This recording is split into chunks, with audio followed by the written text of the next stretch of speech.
ulti's going to pop off from Oracle. Hook back in from Andros. Going to be charging up that epicenter. No one's getting out of here. That's 3 going down. Disruptor, he was dewarding. Look at the damage. Oracle buys back. Sweet as honey, says the big boy bear, and they are going to just crush your high ground from this. What a massive fight.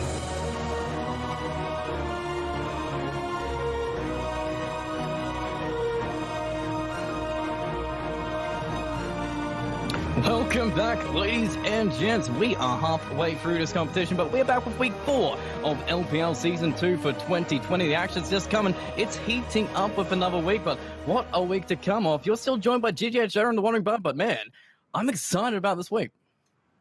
Yeah, exactly, GDH. We've had a great season so far, so the first half of the season showing us just how competitive the LPL Pro League can be. Lots of top teams coming up, both the teams we expected and some we didn't. But this week, everything is shaken up. There's a new patch out for Dota 2. Hell yeah, change up just when we need it. People have figured out mostly how to do this draft, especially if we've gone back to last week's. The games, they'll play there. They knew what they were doing, but this week, it's all different. The items have changed, the meta might have changed, and how do we adapt? I don't know. Eternal Discord love to adapt, so I'm excited to see how this week goes. Yeah, exactly. We've got great games coming up, and we'll see which teams are the best on the new patch. It might even change the pecking order that we've seen over the last couple of weeks, but last week's results still telling as to the form that we can expect going forward. That is right. Oracle AU 2-0'd AGN last week. Still proven dominant. Currently undefeated, I believe. And actually, if we see the leaderboard, I think Oracle AU, they're going to be right on top. Yep, just go in top place there with Need Uprising, FFYV2, Oracle AU just sitting on that top spot, you know. But Crossfire, Total Discord, AGN, Toons Reborn, these guys are all in it and all to play for this week. Yeah, exactly. It's worth noting Need Uprising there at the top of the ladder, 7-1, but they have the bye this week, so they actually have already been a quarter to 2-0. It's actually FFYV2 and Oracle who have the chance to go clear again at the top of the leaderboard, but it shows you how close things are. If either of those teams drop a game, they will lose that outright top spot and they'll be back tied with Neats.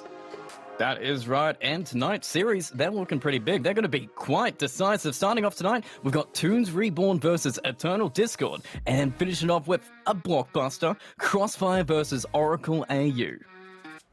Exactly. Both of these games still very consequential to the end of season results. Obviously, we're not far enough in the tournament to have eliminated any teams yet, but this first match, it does loom as a bit of an eliminator between our two, unfortunately, bottom place teams. Both still have a lot of fire, and maybe this patch is their chance to turn things around. And then, of course, later on, Crossfire kind of at a crossroads. Can they keep up with that leader bracket at the top of the ladder, or will they start to fall away and, start to become at risk of falling out of contention for the finals? That is true, but, it's a new week, but it's going to be the same old team. At least the Toon Reborn this week. Moop, Gachi, Johto, EXPX, and Sentinel. These guys have been playing together for a couple of weeks, and we've been seeing the changes in them. Yeah, exactly. Toons Reborn, they've really felt like a work in progress. Their players are strong, but as you mentioned, they're sort of coming together as the season progresses, still sorting out little kinks. There's always seemingly just one or two moments in a game where they're not on the same page. Like Gachi on the mid hero has been doing great individually, but maybe the item build doesn't line up or the playstyle doesn't line up, and they've been exploited by some of their fiercer opponents. But maybe this week is when they can prey upon Internal Discord and get some points on the board. That's right. Eternal Discord, they're still feeling strong. If we're looking at adaptable teams, Eternal Discord, they're kind of the most adaptable and crazy to new metas. Ilium, Input, Mia, Gondream, and AXPR, these guys know how to adapt really quick. Yeah, that's true. They have no fear on the regular patch in terms of picking whatever heroes they feel like, so perhaps they're the ones who are going to be freed up by this patch the most and be the quickest to transition away from what was strong to what might be strong now.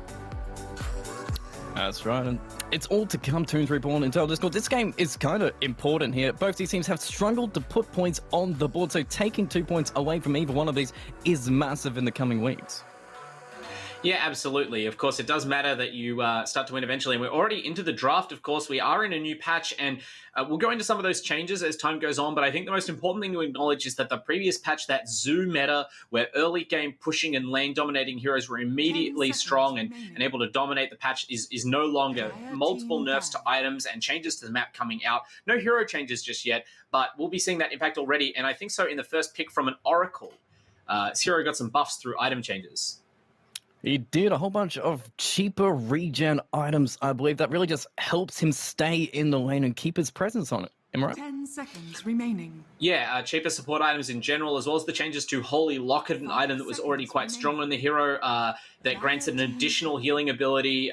Obviously, Undying potentially also able to benefit from it. These healing supports might be in vogue now, especially since the ability to spam nukes during the laning phase has been nerfed by the nerfing of several mana regeneration items like Soul Ring and Sage's Mask that were strong. But we already seen in the bans as well, there's a bit of a change now up to an additional ban per team, and also each team picking their heroes in pairs, so the other team unable to see exactly which hero you're picking before you're able to pick the hero after it. You can sort of grab your hero combinations more freely, not get punished for your lanes as fast. It's very interesting. We'll have to see how it plays out on the patch. Very different ways, and drafting has proven to be important throughout all the earlier weeks in this competition, and it's just made even more important now. But what are you liking about these changes here? Undying, Underlord, not the most common pair up you see picked up first. Yeah, not necessarily, but I don't mind it. Teams have really been coming around to the idea of picking up Underlord, and especially going on that early Aghanim Scepter. We've seen it, I think, innovated by Team Secret, who are really leading the meta, at least before the patch, and I would expect to still be one of the strongest teams post-patch as well. By granting the damage from the Atrophy Aura to all your nearby units, you can really improve the power of summon heroes. I haven't seen it used with Dirge before, but perhaps the Undying Zombies get the buff. If not, buffing your Ember Spirit's damage up is never, ever bad, and Underlord is a strong hero in his own right. That's right. Ember Spirit always still, he has no changes, and I don't think really Ember's affected by too many of the item changes as well, so he's probably still as dominant as he was last week. 5 seconds remaining. Yeah, if anything, I mean, I hate to say it, but Ember might even be more dominant. The nerf to laning regen maybe hurts him a little bit, but especially if you're going mid lane, Bottle remains unchanged. So that's one way that you can continue to spam out spells like the Sleight of Fist in lane, and in general, heroes that farm well and scale hard into the late game have been buffed. Tower gold has been nerfed, but every other form of gold you can acquire has been improved, including hero kills and bounty runes and all sorts of things like that. The price of mid-game items that grant significant and unique utility to carry heroes like Ember Spirit, like a Crystallis, have mostly been reduced. And so you can sort of transition into your mid-game items much quicker and kind of accelerate towards your late game. So it might change how we see the Ember played, but I don't think it's going to change the desire of teams to pick it up. Radiant team Well, back. fourth pick for Eternal Discord, it's the Pangolier, so a real different drafting combination here from Eternal Discord. They seem to just be doubling down on the team fight still, and is the meta changes just supporting that? Do they want to take more team fights than they wanted before? Yeah, it's interesting. There's significantly more rewards for killing heroes now, and the thing about pushing lineups is that, especially this kind of pushing lineup where the Death Prophet is the classic vanguard for a Death Ball lineup, where she's at the front tanking everything and killing your tower, and then the team fights when you try to engage her. That seems to still work fine. It's only the Necronomicon summon-based pushing lineups that seem to have been nerfed a little bit. This team, assuming they can win their early fights, should still be able to accrue a bit of an advantage and snowball the game. And they do have good scaling. I'm assuming this is Mirana support and a Pangolier offlane, and if so, then you've got a 3 and 4 who do go deeper into the game than most heroes. Even Oracle, very powerful in the late 10 game. seconds remaining. Oh yeah, he loves items, able to save so many heroes, but they are kind of missing a carry to kind of cinch their draft together. I mean, the meta changes can't put out your late game carry, so is there anything that really just suits this? You are laning up against an Underlord here. I mean, like I said, no hero changes just yet. So despite all the nerfs, I would say that Ursa is probably still the strongest carry hero in Dota 2, and classically has a fantastic matchup against the Underlord. Underlord, a hero that doesn't really have any sort of strong disable in the lane. The pit at low levels is quite underwhelming, and not a lot of mobility either. So you want a hero that can all in on him, right? You don't want to play his attrition-based game where he reduces your attack damage, farms up the aura damage from the creep, starts trading with you. You're taking damage from Rain of Fire just to get last hits. You want a hero like a Slark who also significantly benefits from several of the item changes, or an Ursa who can just go on him at level 1 and threaten to kill him immediately. And I think this is what the Undying is for, is to try and discourage that. But with a strong enough lane, that won't matter. Fair enough. Final ban's coming out. With that extra final ban here, you get to strategize a little bit more, set up a little bit more safer lanes here. We've already taken out the Razor. We've already taken out the OD on the other side. Does that point towards Ember Spirit being more of a mid lane hero here? Yeah, I think you definitely want the Ember mid for the bottle reasons we said before. I also think OD might stand to be one of the biggest beneficiaries of the item changes as well. He's another sort of hero like Ember where you can scale quite decently and, farming safely out of the mid lane lets you take advantage of some of these cheaper mid-game items. But, okay, they ban out the Huskar, so it looks like Internal Discord are actually being wary of a safe lane Ember and then like a cheese-based mid. That should be interesting if Toons go for that option. Radiant Yeah, team. so it's smart, but Juggernaut's going to be the safest ban. Toons Reborn go for, but it's the final pick here from Internal Discord. We've got probably the mid DP. We've got the Pangolier to set up some fights. Who's going to be right-clicking here? You've seen the Ember on one side. Would we just go, PL or a Troll, or do you just like the Slark here? Slark, Ursa to punish the Underlord, or maybe if you want a pushing core, which is why the Jug was banned, you go Lone Druid. 5 seconds. PL wouldn't be terrible, I don't think, although Ember Spirit building a Battle Fury might cut into that hero's effectiveness. You could play a Wraith King, perhaps, if you want a secondary tank on your front lines. Alchemist is very strong with Oracle, although safe lane Alchemist is not always the most effective. It might be a strong enough synergy for you to play. So they've got a lot of options based on their lineup. Yeah, well, we've got 8 seconds to find out. They can't really think about much here. They've really got to put something on the wire here, and then Gachi can respond to it in kind, but the anti-mage is going to be the final pickup for Eternal Discord. Something that secures late-game farming, but isn't exactly countered too much by Toons Reborn's heroes so far.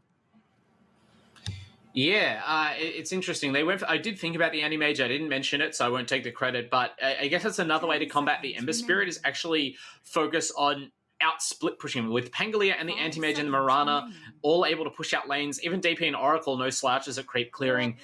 This really harnesses a kind of play that we've seen from the very top teams emerge over just the last couple of weeks of the patch, is this idea of just total map control coming to the fore once again. And these are good heroes to play that style, as well as allowing you to hit a very strong 25-minute timing. Shadow Fiend going to contest the mid lane most likely against the Death Prophet and make things difficult for her. So interesting switch up by Toons at the last minute. It will be a safe lane Ember, you expect. Well, is that switch up going to be benefiting Toons Reborn? Do you think they can take game one against this anti-mage here? I'm not convinced the Shadow Fiend is the pick. Like, maybe Gachi is one of these absolute Shadow Fiend geniuses, and we'll see the hero really come to the fore. But although you are able to creep push or counter push very effectively with the raise spam, you're quite vulnerable to getting run down, it looks like, by the Pangolier, the DP, even the anti-mages as SF. You're going to want to have a great laning phase and then maybe get a little bit of mid-game coverage from your team because you want kind of BKB +1 item. I just don't know where that's going to come from because Underlord is a very passive hero and Ember Spirit is also just a very stationary hero. Ember Spirit is a very passive hero in the mid game. So one of these cores is going to have to step up and do a little bit more than their role suggests in order for Toons Reborn to cover their weak mid game against this Internal Discord timing push. Yeah, I guess we'll find out. It's big to play for. This is a 2-game series, but game 1 really just sets the note going into game 2. So I think Eternal Discord, they've picked the draft to come to play. These guys are putting it up serious. There's no real cheese here. It's all just very thought out and, methodical. They've got a strategy. Push with the DP, let anti-mage farm. Nicely done. Yeah, exactly. And the best part of this is, even though Internal Discord are sort of strong around a particular time with Pangolier and the AM and the DP, all of these heroes will go to late game, for better or worse. It's not a certainty that this Ember Spirit is going to take over if we get to, say, the 50-minute mark. So I really like Internal Discord's lineup. We'll see how they go. That's good. That's always good. We like to, we like to see them play well, but we'd also like to take an opportunity to thank one of our fantastic sponsors for this season of LPL, Conquer, our monitor sponsor, always bringing crystal clear images with fantastic quality hardware. Always a great option to pick one up, and I'd like to thank Conquer for sponsoring this season of LPL. Absolutely. All of our sponsors are essential to keeping LPL running at the high level of production we currently enjoy, and it's all that the teams deserve as well. So it's great that we've got that support in the scene. I'm just so excited to see this new patch develop, and even from the very first starting items that we see brought up here, it's going to be interesting because, of course, there's a wealth of changes. We don't have time to go through them all, but a lot of the early region items have been nerfed, and even the early stat items have been nerfed. So it seems like heroes will be weaker in lane in general, and I'm not certain, but I think that might even favor farming heroes like an Ember, just because there'll be less ability to pressure you under your tower. And not to mention, to make it even worse, couriers move even slower when they have consumables on them. Just for extra. Yeah, you have to be really careful to not get your walking courier killed when it's moving 30% slower than it was already crawling along. So it'll be interesting to see if those sorts of courier sniping supports come back into vogue. One other type of pick that will probably be out of vogue now is heroes like Axe that were reliant on or that heavily focused on creep skipping. As well as heroes like Bat Rider or Brewmaster or the other sort of offlaners who would often pull the creep wave out of the lane. This whole idea of refusing to lane against picks like Huskar or against certain safe laners that you don't enjoy the matchup against is just dead in the water now. Ice Frog clamping down on creep aggro tricks by making all creeps unaggroable, that's lane creeps, until they reach the tier 1 tower for the first 5 minutes of the game. What? You can't aggro creeps. Yeah, so all the heroes, this it became a really prominent thing that heroes would just skip the laning phase by getting strong enough that they could go between the enemy tier 2 and tier 3. And the idea is that you're killing the creeps back there, and you're so far away from their supports. There's no way that it's worth rotating 3 heroes over to try and stop you. So you just kind of get to farm there, and the enemy carry has a terrible time under their tier 1. Now, the enemy creeps, safe lane creeps will just run right past you. You can't even pull them into a neutral camp. So if you want to creep skip, you have to do it right behind the tier 1 tower, which of course means you're immensely vulnerable to TP rotations, the carry can collapse on you, all sorts of things can go wrong. So big hit to those kinds of heroes, and a buff to lane dominators in general, at least, especially in the safe lane. Yeah. It seems like you have to really play these lanes differently now. It's not going to be like everybody gets farm and then we see what happens at about the 10-minute mark. These laning stages are going to be extra crucial to make sure that you actually get, dominance from the beginning. Because if the trades are unfavorable to you, you're not going to get the regen, you're not going to be able to keep the pressure on, and then maybe that's just how you lose the lanes. Yeah, I would hope that the buff to sort of cheaper items means that that's less punishing, and then nerf to enemy regen means that they can't trade with you as ferociously. But if you do have a truly losing lane matchup, it is going to be difficult for you now, unless you have a plan for it. So we'll see how this shapes up. So runes coming on up. It looks like Input wants the bottom rune. They're going to actually get a nice little hold down with the Oracle, just showing him he's there, but he's not going to get the runes. In fact, Anti-Mage is going to blink on up to try and steal it, but, we have a Shadow Fiend there to pick it up, so he ends up getting nothing to top lane. Looks like we're just going to be trading in between, but it's quite even between these two teams. One thing I did notice, though, very interesting, the Shadow Fiend had a Quelling Blade on him. Yes, Quelling Blade. It's an interesting item. It used to not work at all on range heroes, and essentially never be bought on them. Now it's been reduced in cost significantly for everyone, and while melee heroes got it nerfed, the amount of damage it grants was actually buffed for ranged heroes. So a buff to ranged laners in general, and especially someone like Shadowfiend who has terrible starting damage. And speaking of a terrible start to the lane, Miami's getting kicked out by Johto solo as in Undying. It's the old-fashioned Undying skill. He's got decays and keeps everybody out. I guess Pangolier is getting a couple last hits here, but both these lanes, they're keeping the pressure on. Underwood is trying to actually get a few last hits, but Anti-Mage is happy to man up on him because he does have the Oracle to keep the regen up on him. So I guess the trades here are really always going to be favorable to Eternal Discord. Yeah, exactly. Despite the slight nerf to mana regen, it seems like having a healing support in your lane is significantly better now, and both teams are demonstrating that in their safe lane, although, Input on the Anti-Mage obviously not really at the peak of his strength at the minute, just trying to subsist in the laning phase until he can take his revenge on this Underlord pick. I do like the Ilium's going off in the mid lane so far. He's managing to get farm and staying on top of the Shadow Fiend. You have to do that in these early levels because, of course, the table should turn later on, but the fact is that whichever of these heroes loses is probably just going to start nuking out the wave and go to their jungle camp, which is now even easier to kill than before. So close. Johto's keeping the Pangolier back, but the Crypt Wave is moving in, and Hobo, he's not going to be able to, pressure them under the tower. It's sinking twice. These lanes are very static. Johto's doing a fantastic job of securing the safety just for Ember Spirit to farm, though. He's having a great lane, and that's a really good start for the Ember Spirit. Even if he is pressured with an arrow in the back, it just lands perfectly square between them. Can he save him this time? He's only level 1, so he's only got the cage. We've got the Fairy Fire, we've got the Chains coming back, and he's going to be moving back to safety. A little bit of regen, very close. Okay, we're cutting the wire there. Yeah, amazing arrow to land on the Ember Spirit there, but unfortunately no swashbuckle cooldown available. Level 1, that cooldown is so long, and they are not able to get the kill. As you said, Ember Spirit having a pretty good lane and avoiding that death there. It'll continue to be a decent lane. Have to wonder how much health regen he's got left, though. That is a good question. Going to be very sparing. 4 tangos. Okay, 4 tangos. That should be fair enough. So For what it's worth, these laning stages, they're pretty stable. The rotations don't seem to become there. Miami isn't going to the mid lane to gank the Shadow Fiend. He's kind of just sitting in the top lane to secure the Pangolia's farm here. Yeah, both teams sort of picked quite passive safe laners, so they would rather prioritize the farm of their own AM or Ember respectively than, you know, risk losing that to not necessarily get a kill in mid, say. The interesting thing is that both of these offlaners, probably, especially the Pangolia, also need support. So it results in, as you said, very static lanes. I don't know if this will be a feature of the patch going forward in every game, but maybe the case here. And the courier, we see our first courier death. These new slow couriers, you have to watch out for them. In Miami, already hunting. Even slower on those heroes, really paying off, but I'm all down bottom here. He doesn't have much mana, so I guess the anti-mage can't do the damage, but he is being pressured quite a bit, but still he's securing the farm he needs as an underlord. It seems like these offlaners still have the same old, you know, playing pattern. Is pressure to carry, farm as much as you can, and just build the aura items and play as normal. It doesn't seem like this patch has changed much for him. Yeah, well, some of the aura items got nerfed or indeed had their auras removed in the case of Helm of the Dominator, and things have changed a little bit for the Pit Lord's item build in general. You'll notice Mysterious has built a Soul Ring, and against Anti-Mage, I'd say that's probably still correct. Just having that mana on demand without having to be vulnerable to the mana break is very good, but that item no longer gives hit point regen.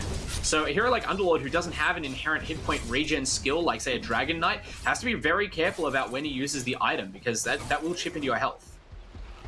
It will gotta be very safe as we use, but the runes should be coming up shortly, so the pressure is coming in. 40 seconds to secure what we need to do, but so far we've lost Sakura, we haven't seen many kills. The arrows have been pretty good. Okay, Miami's been missing it quite, but they've been missing by just this much. But who would you be more favorable here? 5 minutes, nobody's died, nobody's really been pressured too much. We've got all fair last hits. Everyone's comfortable?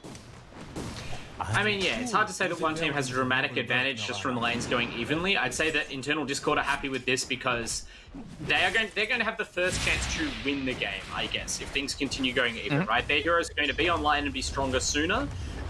Internal Discord not outright winning the laning phase means that they won't be more advantaged in that spot, and it means that if they mess up on their timing, oh, that's the first blood. Shadow Fiend, he went down. DP chased him down and took him out. The first blood is going straight to DP, and those kills, they were buffed, so these deaths will add up now. Yeah, I was going to say if we saw a death at the runes, like it used to be kind of a throwaway if you die early on in the lane, but now even if you died the banner and the amount of XP and gold that the team enemy gets, as Mysterious Underlord took out the anti-mage before he went down. Oh yeah, that's a trade. Wow.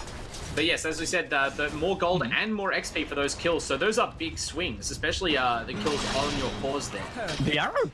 The top arrow perfectly aimed again by Miami, just hits Ember Spirit in the back, but Joso's got enough. He's got the soul rep, the HP is pretty good. It looks like these kills are coming, but it's just, they don't have the damage yet in these lanes. At least Pangolier, he's farming fine. He's going straight for the Vlad still. Is that still the item for the Pangolier? I think if you're doing a pushing draft like this, it is, right? You mentioned build the aura items, right? And this is the aura item you can build. It's still very strong. The Sage's Mask component a little bit nerfed, but Pangolier, not as desperate for mana regen, does have that level 10 talent if he needs it. It's more about getting your team the armor and the lifesteal. Top lane though. Pangolier got his soul ripped, but will he die? No, the arrow save again, but is Ember Spirit committing? No, Ember Spirit's going safe with Decay. Got to be careful with the side of Fist. He's going to be baiting it. He's going to be going for it, but the one shot will keep him alive. So everybody is all good. Ember Spirit even takes some punishing to himself, but so far we got what, 2-1. The kills are very low on the board. The gold is very evenly split. Everything is a-okay. Yeah, exactly. As mentioned, we're just continuing to farm here. Both teams scaling well, both teams doing decently. I'd expect to see the first rotation happen around the Death Prophet Exorcism in a level or two. Well, let's talk about the patch a little bit more. Do you see any of these heroes here really having to adjust their build for the item changes? Will we see one of the new items like Voodoo Mask come out? Yeah, Voodoo Mask, obviously one of the new basic items, providing spell regen, spell lifesteal is probably the biggest deal. You could never buy this item effect so cheaply before. It used to be attached to Octarine Core, which is like nearly a 6,000 gold item. I don't think it affects many of these heroes, but perhaps the Death Prophet could use it to increase her survivability on the cheap. DP's going. Miami's jumping in, but he's got tower aggro on himself, so he just kills himself to the Shadow Fiend, but we will get him in the end. He's a little bit juicier now since he picked off a Mirana, but a little bit of a sloppy play there coming from Eternal Discord. Yeah, slightly awkward stuff there. Probably don't want to feed the Shadow Fiend a kill with the new increased bounties, but at least you get the kill on him. It's probably a trade that works out for them in the end.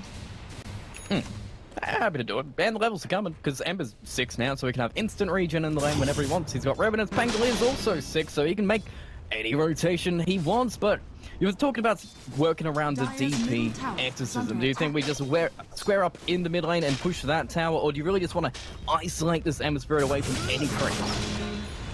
I think you would rather push the mid tower, perhaps, because the Shadow Fiend, of course, is just as vulnerable, if not even more vulnerable, than Hobo here on the Ember Spirit. Like, Ember, as you mentioned, has the Remnant. It can be tricky to gank him, although they have some tools.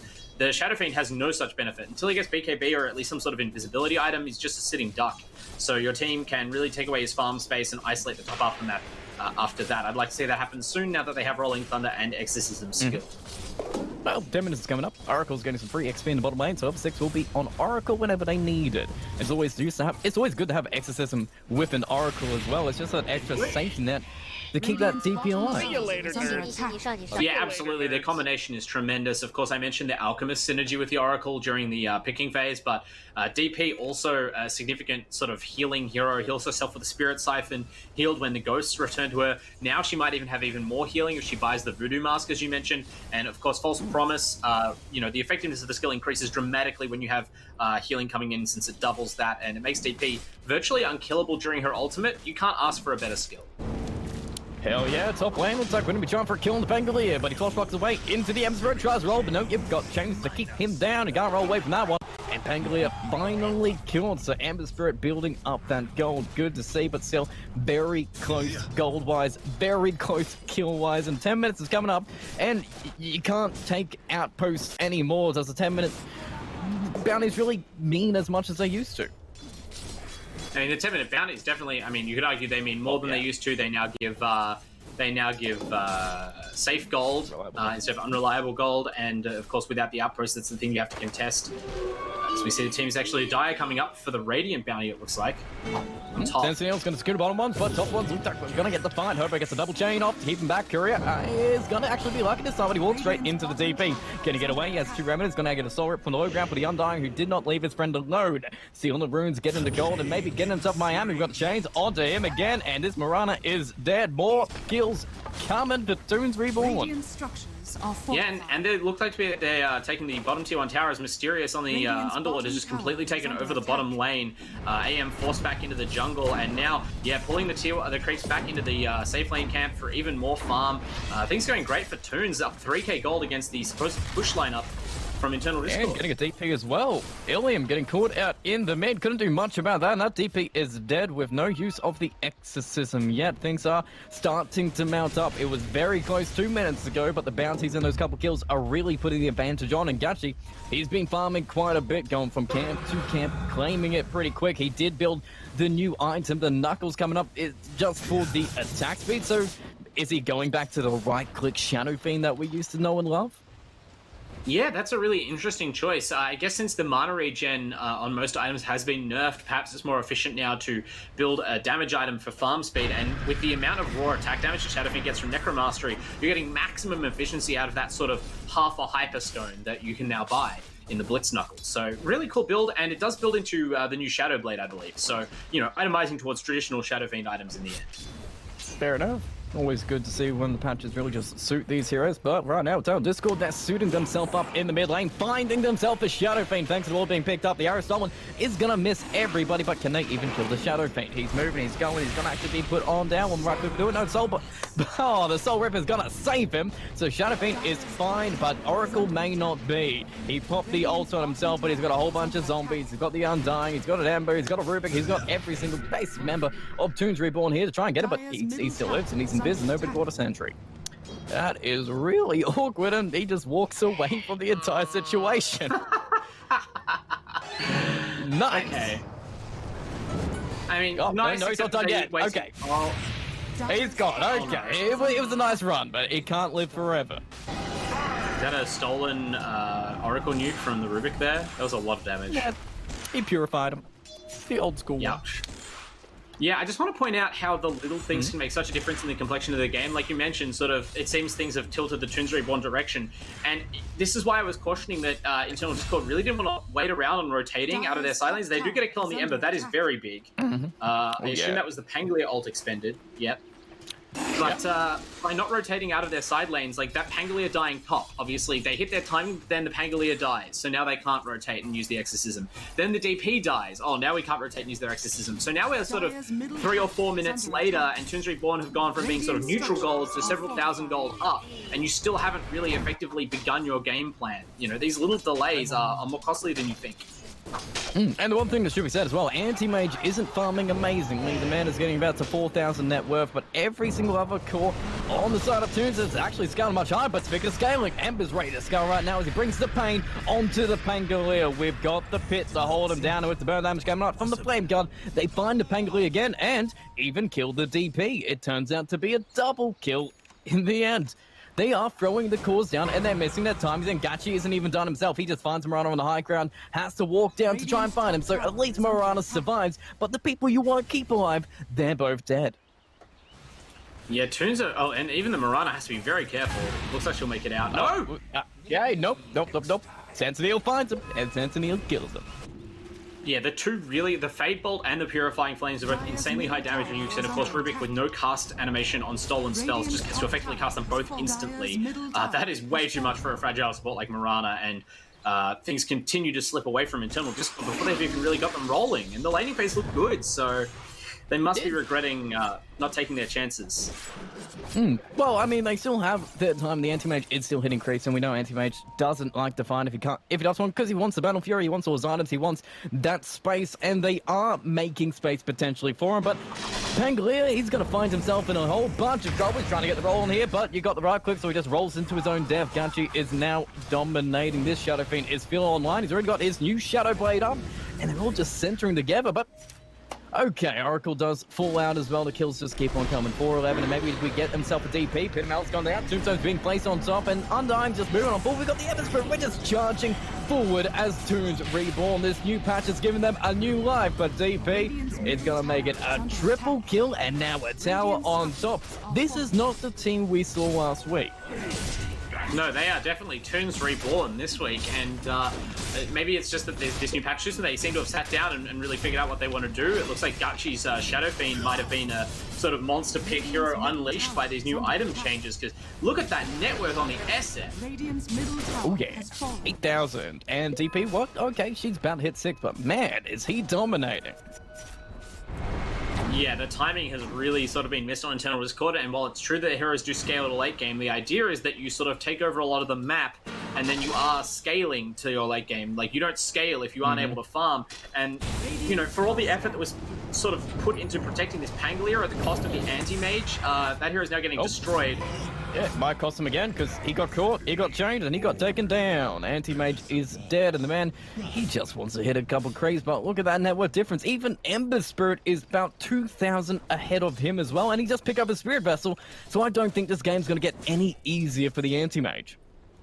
Yeah, Hobo has itemized really cleverly on the Ember Spirit. We saw the safe lane bottle pickup, I suppose in compensation for the changes to other regen items. That item's still effective, and that actually, you know, got him a huge jump start at that 10-minute bounty. He was able to pick up the bounty rune, refill the bottle, and get some kills. And so he's been able to bounce back from that somewhat difficult laning phase.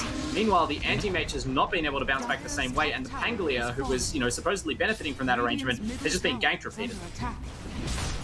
Yeah, everyone seems to be shut down on the side of the tower. Discord, even the towers are going to be shut down right now, and especially now since when you take a tier 2, you can take Eternal Discord's outpost away. So these towers are important to defend. That's why you can see everybody coming in to defend it. They don't want to give it away. Anti-Mage actually going to be jumping for the Shadow Fiend with the roll. It's going to get the control. Can they get the kill here? The X is being pumped down. Shadow Fiend gains. Oh, they got him.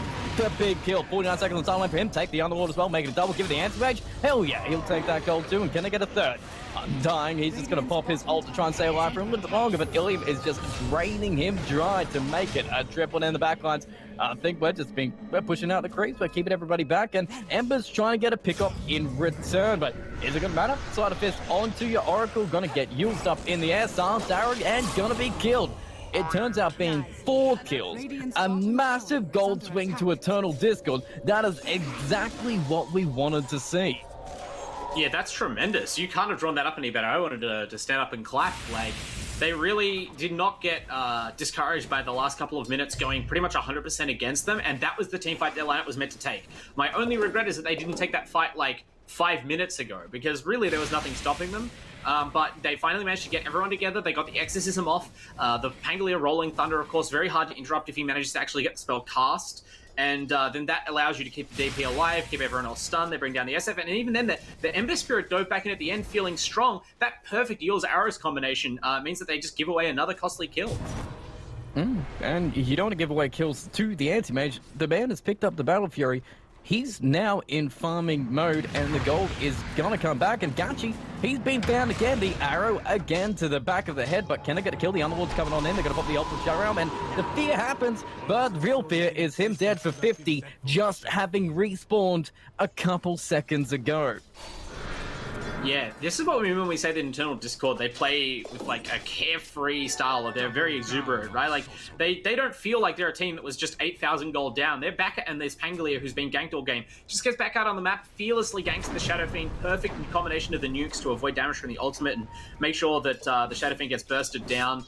And yeah, now they're right back in it, actually. It's by no means completely recovered for them. They're still behind on gold, but they do have the capability to take objectives, and I'd love to see them get a Roshan, or maybe, as you said, the tier 2 tower, exposing the enemy outposts. Radiant's bottom tower. And the one thing that should be said as well, Ember Spirit went for a Spirit Vessel, so that's a very aggressive fighting-focused build, and it's now costing him. He's trying to farm a BKB, but he doesn't exactly have the best farming tools around. He doesn't have the Maelstrom, no drums, nothing to really make it a little bit quicker, so does it hurt him in the long run seeing how that fight went?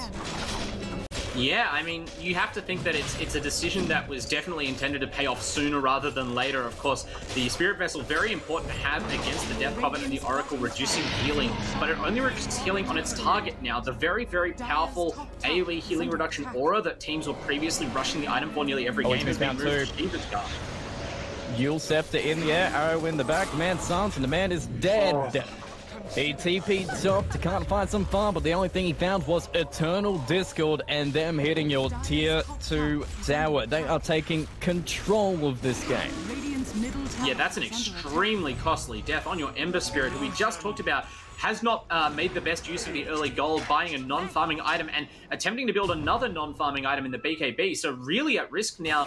Now, if the Toonsbury board lineup can't take the map away from Internal Discord, suddenly you're back on the position where you're going to get outscaled by this anti-mage because he has a Battle Fury and you have a Spirit Vessel. Well, they do have level 17 Shadow Fiend. He seems pretty big. He's still top net worth, 10,000 net worth to the man himself. Underlord, he's about to pick up the 8 so a little bit of extra control is gonna be nice, especially since Morana can leap around a little bit too. But your 7k gold lead has just become a 4k gold lead. The pressure you're exerting has completely just let off. In fact, Toons Reborn, they've basically been on their side of the map, avoiding the members of Eternal Discord.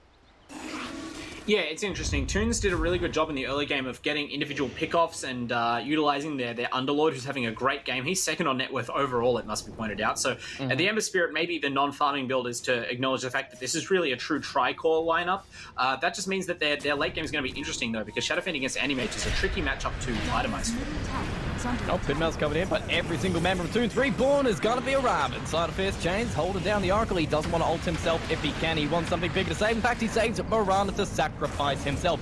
The roll was good for a sec, but only got trapped on the side of the stairs and bounced back into the team. But the Chains finding Miami right back when he just thought he was safe. So he makes it a double kill in the end. At least the Pangolier gets out, but that little movement in, they really didn't want to find the Underlord with that smoke.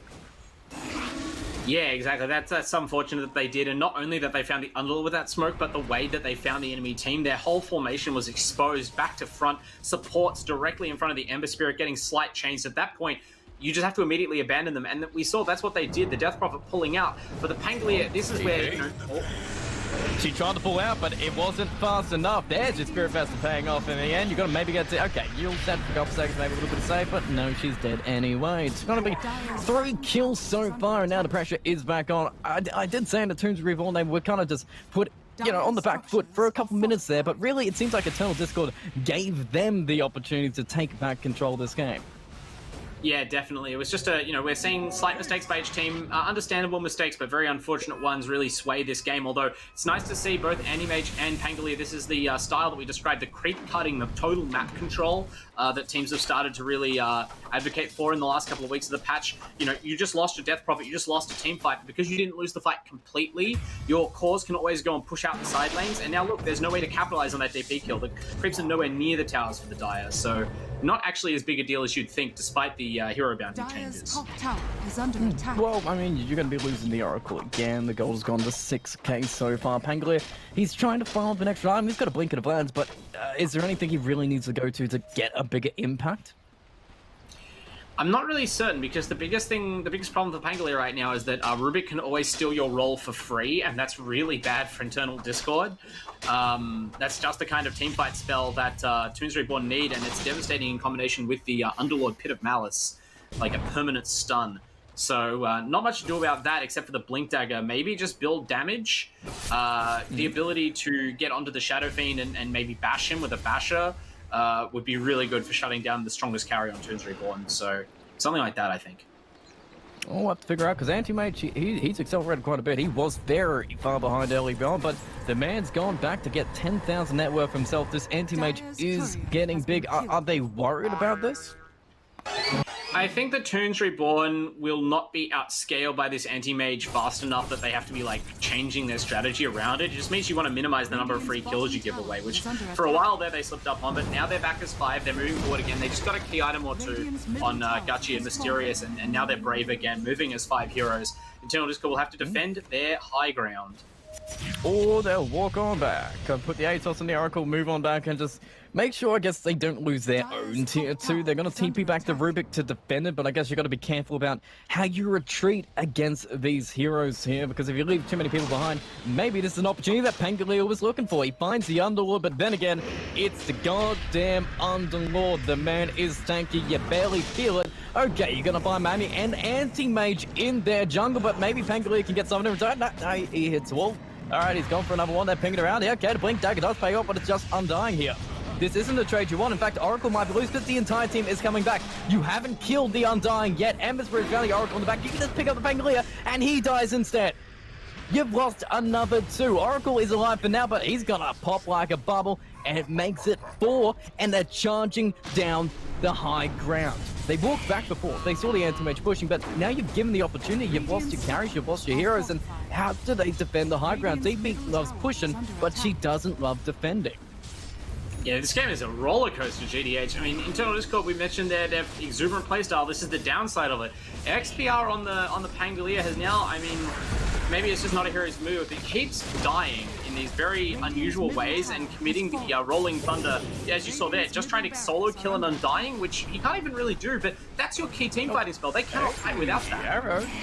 Cutting the crates for the Anti-Mage, give away for towers. DP's been caught up though with the telekinesis to pick on up. The Ulsat's going to keep alive for now with BKB on this. Ember's is bang off. Anti-Mage is dead. Anti-Mage is gone. DP is dead, making a double. Gucci is just murdering Eternal Discord, and they're just going to be taking the base. Break these buildings. Pangolier is rolling back and forth again. I guess the pit doesn't mean much. But then again, Pangolier is not doing much himself. We're going to be trying to TP back from Dark Rift and just take these buildings as we go. No, we just cancel. We're not leaving anywhere. We don't need to leave. We're killing them in place, and Pangolier just gets exploit. He's gone. He's not even a hero. And do we just go right to tier 4s? Yeah, we're just going for the ends. There's 2 buybacks, but it's Anti-Mage and Oracle, and Miami is the solo defender for Eternal Discord, so it's okay, a little bit of reprieve. We're going for the bottom tier 3 as well, so we don't get to end the game, but we might be 2 racks down. Is that still a death sentence? Yeah, I think the correct play here, I mean, obviously a very difficult timing to surpass. They just got BKB on Gachi and BKB on Hobo as well, which is why Internal Discord felt so brave, but you just needed to give them that first racks and wait, right? They haven't been able to combine their spells in the last few teamfights, and that's been the difference maker. Now it's going to cost them the game. It seems like it. I mean, they haven't ended the game themselves, so there's still opportunities. The pings are coming. The fake smoke is there, so they're not even leaving it. They're going to bait out the Underlord, which, man, seems unkillable. He's so tanky. He's made out of steel, and they can't melt steel, but they may be able to melt the Anti-Mage with the Blink Dagger on the Rubik and trying to find him if he can. The Remnants are flying, chasing him into the trees. They need to get a nice Remnant. They go down with one Remnant. They go for the other one just to get the vision on. Can they catch the Anti-Mage? I believe they did. Chains happen. No. He's good. He's safe. He's good to farm again, back to base and safe to go, but I'm still, you know, it's rough for anti-mage. I mean, the man can push out lanes, but we're kind of moving away from that meta, right? Yeah, I mean, the pushing outside lanes thing, I think, still works well, but not at this juncture. Like, it's too late for that now. You've lost 2 lanes of racks. I mean, now you're...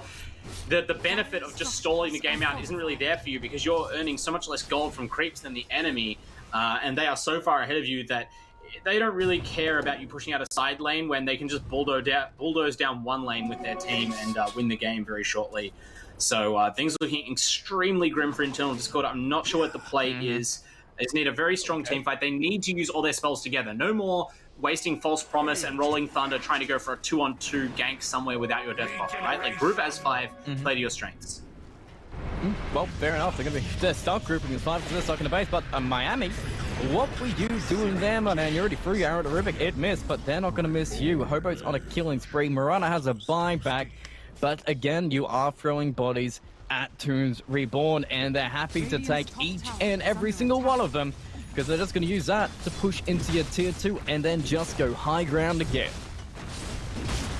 Yeah, Internal Discord, I mean, what more is there to say? We mentioned some of these teams being very mentally strong, and Internal Discord will never be discouraged from playing the way that they want to play, but that also means they'll never be discouraged from doing extremely risky things, like running their Mirana out there and getting killed. And so again, now they must defend the high ground with less than their full complement of heroes when they're already 20,000 gold behind. It's pretty brutal. Advantage come back to fight though. Nice swashbuckle coming in from Pangolier, but Oracle stays alive for this fight. They haven't lost anybody yet, but a tier 3 is getting hit by the Underlord hard. Okay, Oracle pops, didn't have enough regen to keep himself up. Ember takes an arrow to the face, but what can you follow through on that? It's absolutely nothing. The buyback is there from Oracle, but we're going to get a 3-man pit of malice onto everybody. The remnants are coming so slowly, but they blow them up anyway. Miami is dead. Does have a buyback. Oracle buys back. So does Morana, but what can he do to save this TP? Okay, he's alive for now. The false one's going to keep him there, but Gachi is just cleaning it on up.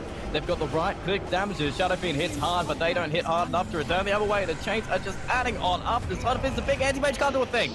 He can't do a thing but just stand there and die to the power of the Shadowfiend. Even with the Requiem, he's just going to be cleaning up the cause, cleaning up Eternal Discord. And game 1, it's looking like Toons Reborn, the Rampage.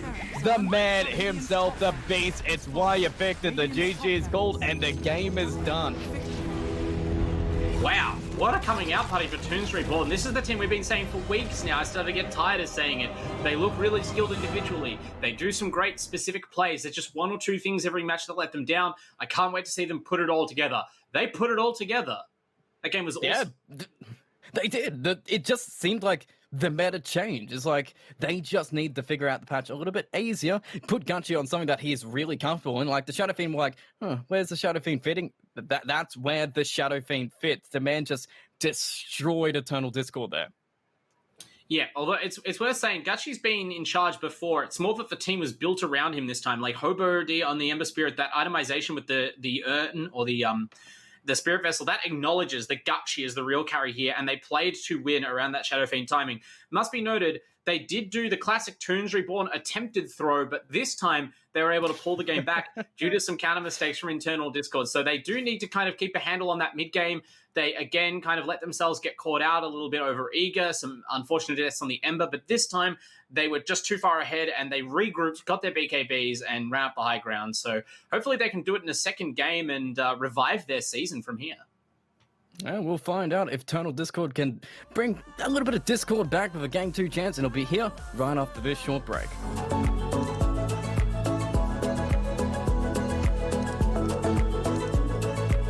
And we are back after that fantastic Game 1. Toons Reborn feel completely reborn as they took Game 1 away from Eternal Discord here, but Game 2 is coming up. What do you really think Eternal Discord need to learn from their drafting? Because they seem to have an idea how to play.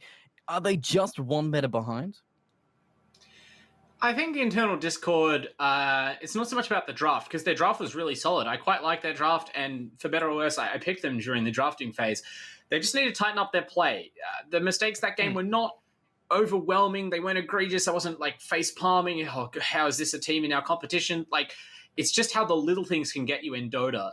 That just that fact that they timed everything around having the ultimates up on Pangolier, Death Prophet, and Oracle. They were going to use those heroes to win fights. I mean, it's a pretty unstoppable combo when you first get it up. They secured those lanes at the cost of their anti-mage. Like, anti-mage, you're going to do so-so against this Underlord, but that's all right. You'll catch up while the rest of our team is smashing towers.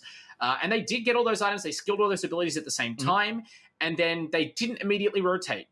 And then a minute later, the Ember Spirit killed the Pangolier in top lane. And then a minute after that, there was a team fight at the Runes where the Ember Spirit killed 2 more heroes, and so they still couldn't push. The Oracle was dead. And then the Death Prophet got ganked mid, and she died. And now suddenly, it's 5 minutes after the time when your timing push lineup was meant to get pushing.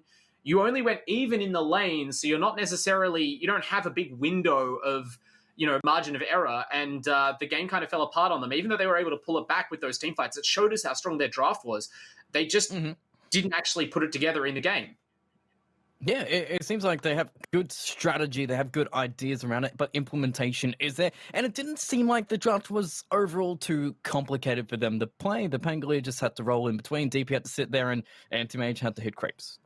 Maybe a swap around of the Oracle Morana might work a little bit better. Did you like the support combination? I think, the support combination, looking at those two heroes together, isn't the strongest, but the Oracle certainly had its role to play in the team. The Morana seemed like a little bit of the odd hero out there. I think that was maybe, we saw them actually doing quite well in the middle of the game with that pushing strategy. It was sort of their plan B, to have every hero on their team be capable of pushing out side lanes, right? Except maybe the Oracle. Morana, as a support, has great creep clearing ability and the ability to scale. So that was their sort of their insurance, where they don't feel forced to rush the high ground very early. They can just farm on 4 or 5 heroes. But maybe you should look at just making the strongest possible plan A first. Maybe it's not so bad to leave a hole in your strategy and just focus on one timing really hard. Like, grab a Jakiro or something. You really, really smash that safe lane. Have another pushing hero in your draft. Have a more reliable stun, since you don't have that much set up for the arrow. And maybe that would have worked out. But I think it is just a minute matter of timing and prioritization. They maybe just got a little bit ahead of themselves with how the lane was going, and they thought, we're really sitting on this Ember Spirit. Maybe just grab 1 or 2 more items. We'll have to see how they adapt in game 2.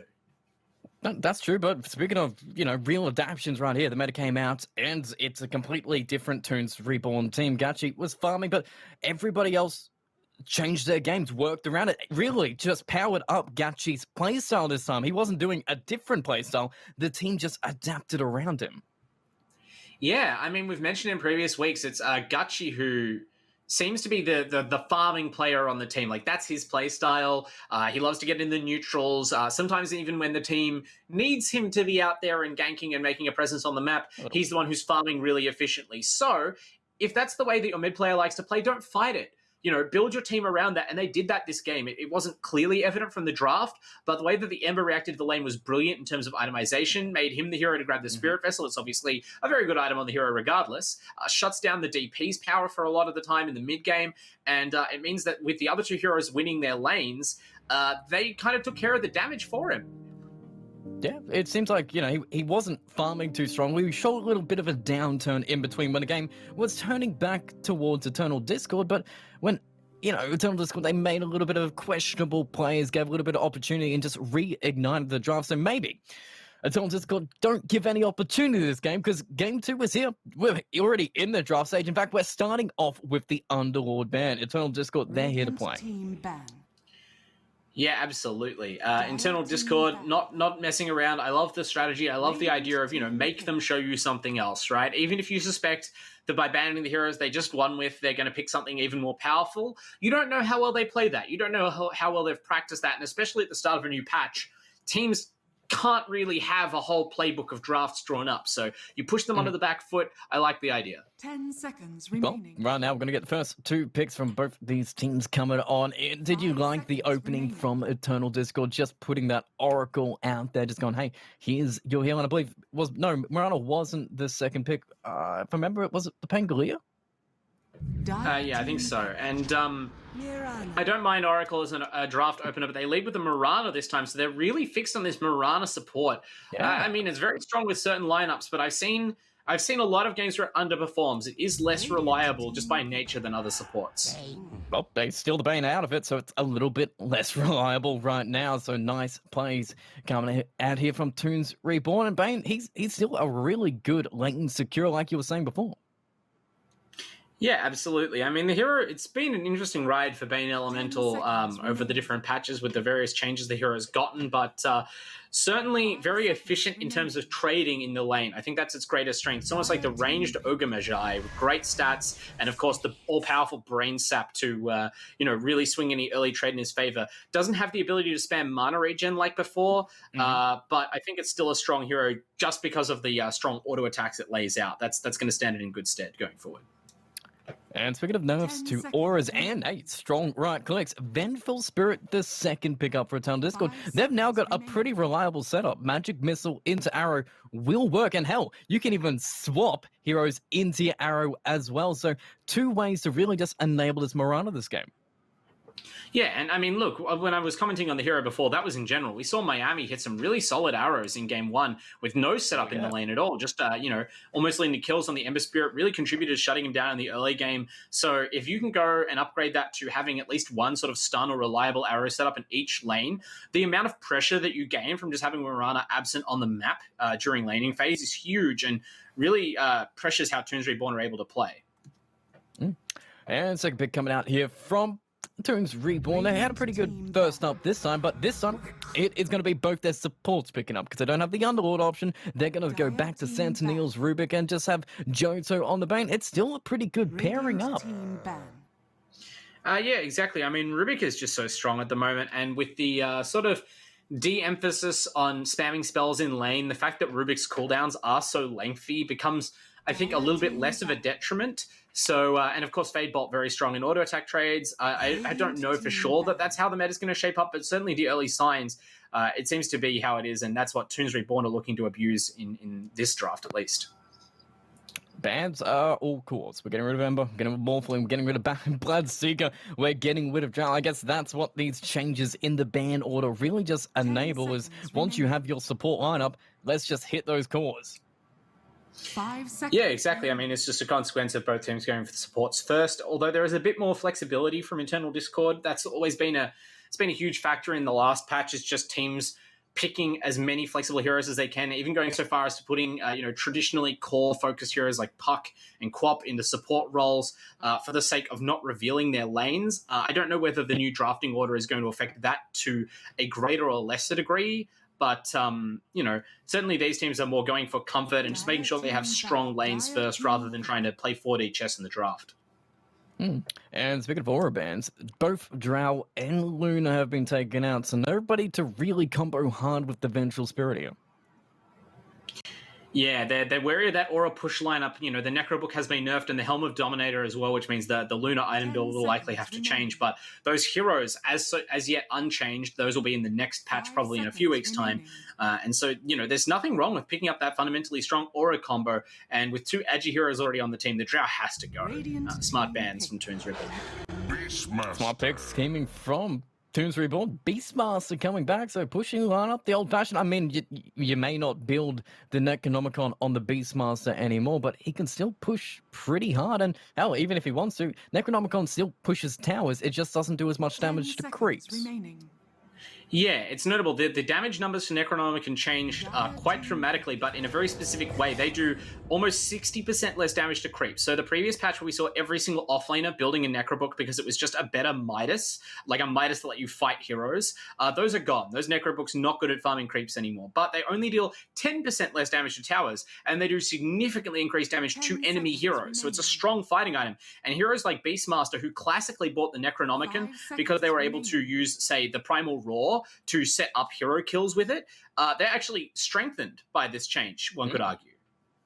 Fair enough. And speaking of strength, Avonic Shield, Roars and Fiend's Grip don't seem too strong anymore. Yeah, Abaddon, a great counteract to these very strong stuns from the enemy lineup. You don't have to go in too deep. Of course, you're not very vulnerable being picked off by them either, so really solid choice. I'm not sure whether it'll be offlane or support. You could go for a core Vengeful here. You could, but you've also seen the Psyche there. Do you want to avoid that matchup between the Abaddon and the Psyche here? Yeah, it really depends on the lane. So maybe you can have like a safe lane Abaddon and an off lane Vengeful +1, like a stronger kill lane to really shut down the Slark. Slark's hero I expect we'll see a lot more of with the slower pace of the patch in general, as well as his two favorite items effectively getting combined. Shadowblade and Echo Saber now combine into Silver Edge. Like the Slark item build path got so much easier. So, you know, this hero looks to be very strong, but it will still be somewhat slow. Especially compared to the possibility of these heroes being cores on Eternal Discord. If you have Venge and Abba as two cores and you pick up another different support, that is a very early timing, and Slark will not be ready initially to meet it. Well, we're going to have to be ready for something because the fourth pick is coming. They're going to use that reserve time for now, but you've seen the Slark and the Beastmaster. Is there any carry that really just messes them up? We've lost the Bloodseeker and the Ursa, so heroes that can really, you know, reduce that stun damage or take advantage of the Shadowblade build from the Slark have just been taken completely out of the pool. Yeah, and they've banned the Zeus themselves, so another strong nuke there. I wouldn't mind seeing OD picked up. Obviously, here are the benefits well from having saves, and you already have the Abaddon and the Vengeful, who can, you know, shield off a stun or swap a stunned hero out of a dangerous position. Adding OD, you know, it's a hero that benefits from those saves being on your team, but also a save in itself. The ability to defensively banish a hero that gets gone on. You start to create this sort of fail-proof safety net of heroes that can all rescue each other from stuns. And, you know, against a lineup that's heavily focused on single-target disables, it's hard to think of anything better. Well, what about an Earthshaker? A pick that I really wouldn't think of here, but Earthshaker, what? Opens up the possibility for that core Venge. Does it really enhance their draft to just stop the Slark and the Beastmaster? I think, isn't Beast and Slark pretty good against the Earthshaker? 10 seconds remaining. Yeah, it's interesting. I think the Earthshaker pick is about killing the Slark in the very early game, as well as having a way to disable Fiend's Grip. Of course, picking Earthshaker into Rubik can be a little bit fraught, but the repeated non-targeting stuns are one of the better ways to control Slark during Shadow Dance. And against the Beastmaster with a potential Necrobook purchase, there will be enough summons running around to potentially set up the big money Echo Slam, so I don't hate the pick. 10 seconds remaining. But it doesn't mean Venge is core here. Is that more likely? Do we want to have a roaming Earthshaker? But then again, where does Morana fit in this? It seems like Eternal Discord, they're not going by normal strategy norms here. They've got something in their own mind that they're drafting for. Yeah, I mean, when have Internal Discord ever played normally? I know that we've seen them play core Abaddon more than any other team, so I'm pretty set at this point that that is the core hero here. Earthshaker is more traditionally the core out of these heroes, but I wouldn't mind seeing Vengeful made core here just because I guess you could have Sacrificial Venge swaps, but it's almost more like the Earthshaker is the more countered hero and the hero that you kind of just need to play a more fundamental role, providing those long-range stuns. Neither is terrible. I'll say that. That's good. Neither's terrible. Always a positive note to go on, but the band seemed to be a little bit positive. TA's going, just going to be using reserve time for our next band. Leshrac being banned on the other side, just trying to counteract any kind of push or any kind of cheese. Brood being taken out by Eternal Discord here. Is only one final band that really cinches Eternal Discord's draft together, as you can piece it together. I mean, like I said, I still like the OD. They're obviously going for +1 core. I think at this point, I don't think you want... I guess you could have Morana, Venge, Abaddon as cores. I don't like the Earthshaker's laning matchups as a core here. Maybe you could put it mid, but that seems a bit tricky. So OD, or maybe like the Huskar. They banned one cheese pick in the Brood, but, you know, Huskar's a tower-hitting hero, benefits a lot from having these saves. Obviously, you know, you get down to low health, and then you provide the Aphotic Shield to preserve Huskar while he, you know, chuck spears at intense speed. So, you know, strong options available on multiple fronts. They're not really corralled into any one place. You can go like a Dragon Knight and go Deathball-y. Fair enough. Deathball's always usually accomplish anything, but I mean, Tombed Reborn, they have pretty much a standard affair here. Off lane B, safe lane Slark. What would be the mid lane that really just cinches everything for them? I think they want more of a tempo-based mid lane. I don't know if they want to pick like a Quap or a Puck or something, but this Slark is presumably going to be off farming while you team fight. So having a team fighting nuking mobile mid laner would help to counter push into Eternal Discord, as well as let you get initiations anytime they weren't proved up as 5, and forcing them into a 5-stack early kind of just accelerates the window where you take over the game like they did in game 1. That'll do. 2 final picks up there. Void Spirit Invoker, but it's game 2 coming off game 1. I mean, is that enough to bring it? We know that Tombs Reborn, they kind of understand how to play a draft or how they want to play this meta, but can Eternal Discord bring it back in game 2 here? I mean, okay, looks like a core Mirana maybe. We got AXPR on the Mirana, so that's fine. They just needed a range core in that offlane against the Slark. Carry about it. So it looks like Carry Baton makes sense to me with this draft, and Miami on the Earthshaker. Yeah, these are the lanes that I expected. These are good picks for those lanes. They're going to have either the double ranged offlane or maybe the Mirana plus Earthshaker lane, which is pretty reliable arrow setups. And of course, Earthshaker is not exposed to Slark, which is the important thing. Invoker brings a mix of tower hitting and team fighting, as well as solid lane presence. The Sunstrike sets up kills in other lanes, which is really great. So they have potential to execute their game plan. But just like in game 1, the Toons Reborn draft has answers, right? Like, no team is clearly advantaged to my eyes. A very even game. That's what we like to see. A real strong competition between these two teams here, because every single game between them really does count. If you can take 2 games away from Eternal Discord, that really puts you up away from, relegation territory, falling out of the competition. You need to make sure these points count. But Eternal Discord, they're taking it interesting again. They're picking different carries that we haven't seen. We haven't seen a position 1 Abaddon at all. It doesn't seem like the most dynamic farmer or fighter. What does it really fit into this draft, though? Well, it has 2 properties that are very important. One is that it's really hard to kill. With an early timing, you just max the Curse of Avernus and you max the shield, and suddenly that borrowed time becomes so much more of a threat when it's on the enemy's most farmed hero that's really running your characters down. If you don't have escapes or heavy mobility on the side of your team, then you can really struggle at just like the Abaddon just running into your lineup as both frontline and damage dealer. The other more important factor is that Curse of Avernus, of course, works on towers. It buffs your entire team's attack damage against towers. It's kind of, it's not as obvious as the Beastmaster aura, but fills a similar purpose. It turns any team into a pushing lineup. So between the Alacrity and the Curse, you shouldn't underestimate how fast this team can take tier 1s. That's going to be what they try to do. All right, fair enough. You sold me on it. I'm excited to see how it really just works in the games. And if they do take down all the towers, it's going to be big. They get the gold lead themselves, and maybe that's enough to take game 1. But while we have a little bit of downtime here, I'd like to thank another one of our sponsors for sponsoring this season of LPL. Vodafone, our mobile sponsor, always bringing a great communications, able to call your friends and family with Vodafone. Hell, I do it every single day, and we thank them for sponsoring this season of LPL. Yeah, absolutely. As we said, all our sponsors hugely important as we see the teams line up for the different bounty runes. Very important to get the first blood if you can.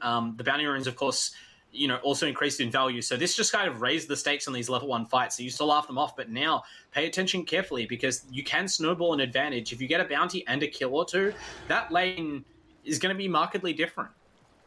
That's right. All these things count in the lane, just going to be amping up. Ice Frog wants the blood, but can they bring it? Mysterious, he's just going to be manning up on this bottom room. It looks like they've got 2 against 2. It's an Abaddon advantage. We've got the Sun on the roof, maybe keeping Telekinesis away, but he's going to go Fade Bolt. He wants to fight in the runes. It's going to go for Mysterious at a gold advantage. It's pretty even still. Even with the HP trade, it wasn't too bad. So the fights, everyone's being a little bit hesitant as they enter the laning stage. Yeah, I guess when the stakes are high, neither team wants to throw anything away. And just like game 1, both teams went for just a draft that was fundamentally solid, plays its own game plan, and they don't want to risk that by the lane. So maybe we'll see a similarly passive start to the game as we did in game 1 before one team really takes an advantage. Well, I guess we'll find out here. It looked like mid lane matchup. Hobo's he's playing mid this time, so we're going to see a different midway. Illium, he's going into the safe lane, just playing... Oh, Gachi's playing the Slark this time as the farm. Even the safe lane here. Mysterious, he's back in the offlane, so he's a comfortable offlane player. He does not change his role. He dominates the lane. In fact, he's already starting to dominate here, but Johto still making his presence known, keeping Miami out of this top lane. Yeah, exactly. Both of those players you just mentioned, Johto and Mysterious, were hugely important for their team last game, and it's going to be equally important here again, as Johto kind of the enabler for the Slark, very responsible for making sure that this carry hero doesn't get shut down in the laning phase, that they do, like last game, have the potential to bounce back as soon as Internal Discord make a mistake, because it's going to be a similar, bend, don't break play style to game 1, and the only reason game 1 went the way it did was because they didn't give up much in the laning phase and really put the screws to Internal Discord to rush into their pushing game plan. Well, I'll see if they can rush into it, because Mysterious is already... No, I wouldn't say dominating this bottom lane, but he's making his presence known, and Beastmaster with a little bit of farm, he might be able to out-pressure both this Abaddon and Venge in this lane here. Who do you like more in this matchup? Is Abaddon fine later on when the levels just come his way?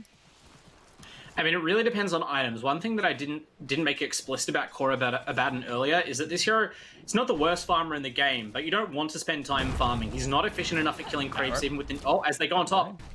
Dead right. Johto is fine. Gachi is defending his man. Gonna take a couple stats for his trouble and move on back. First bloods.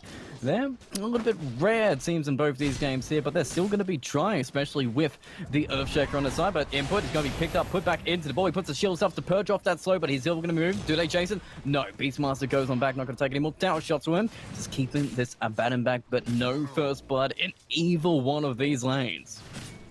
Yeah, I think what we're saying here is the impact of the Earthshaker pick from internal Discord on their laning phase, and it's not a great one. Like, I said that the pick was functional, and I understand sort of why they went for it, but I wonder whether there was a different support they could have picked, because that kill on top lane might have happened if it was Vengeful plus Potom, or Potom plus a different ranged hero, but Earthshaker at level 2 just contributes nothing, right? His second point is an Aftershock, which is literally a useless skill when you're fishing at max range to set up arrow stuns. Meanwhile, at bottom lane, the Abaddon should be able to trade with the Beastmaster, but two strong laning heroes, the balance is tipped by the Rubik. That Fade Bolt destroying the Abaddon's damage-dealing ability, and Venge just can't contribute on that level.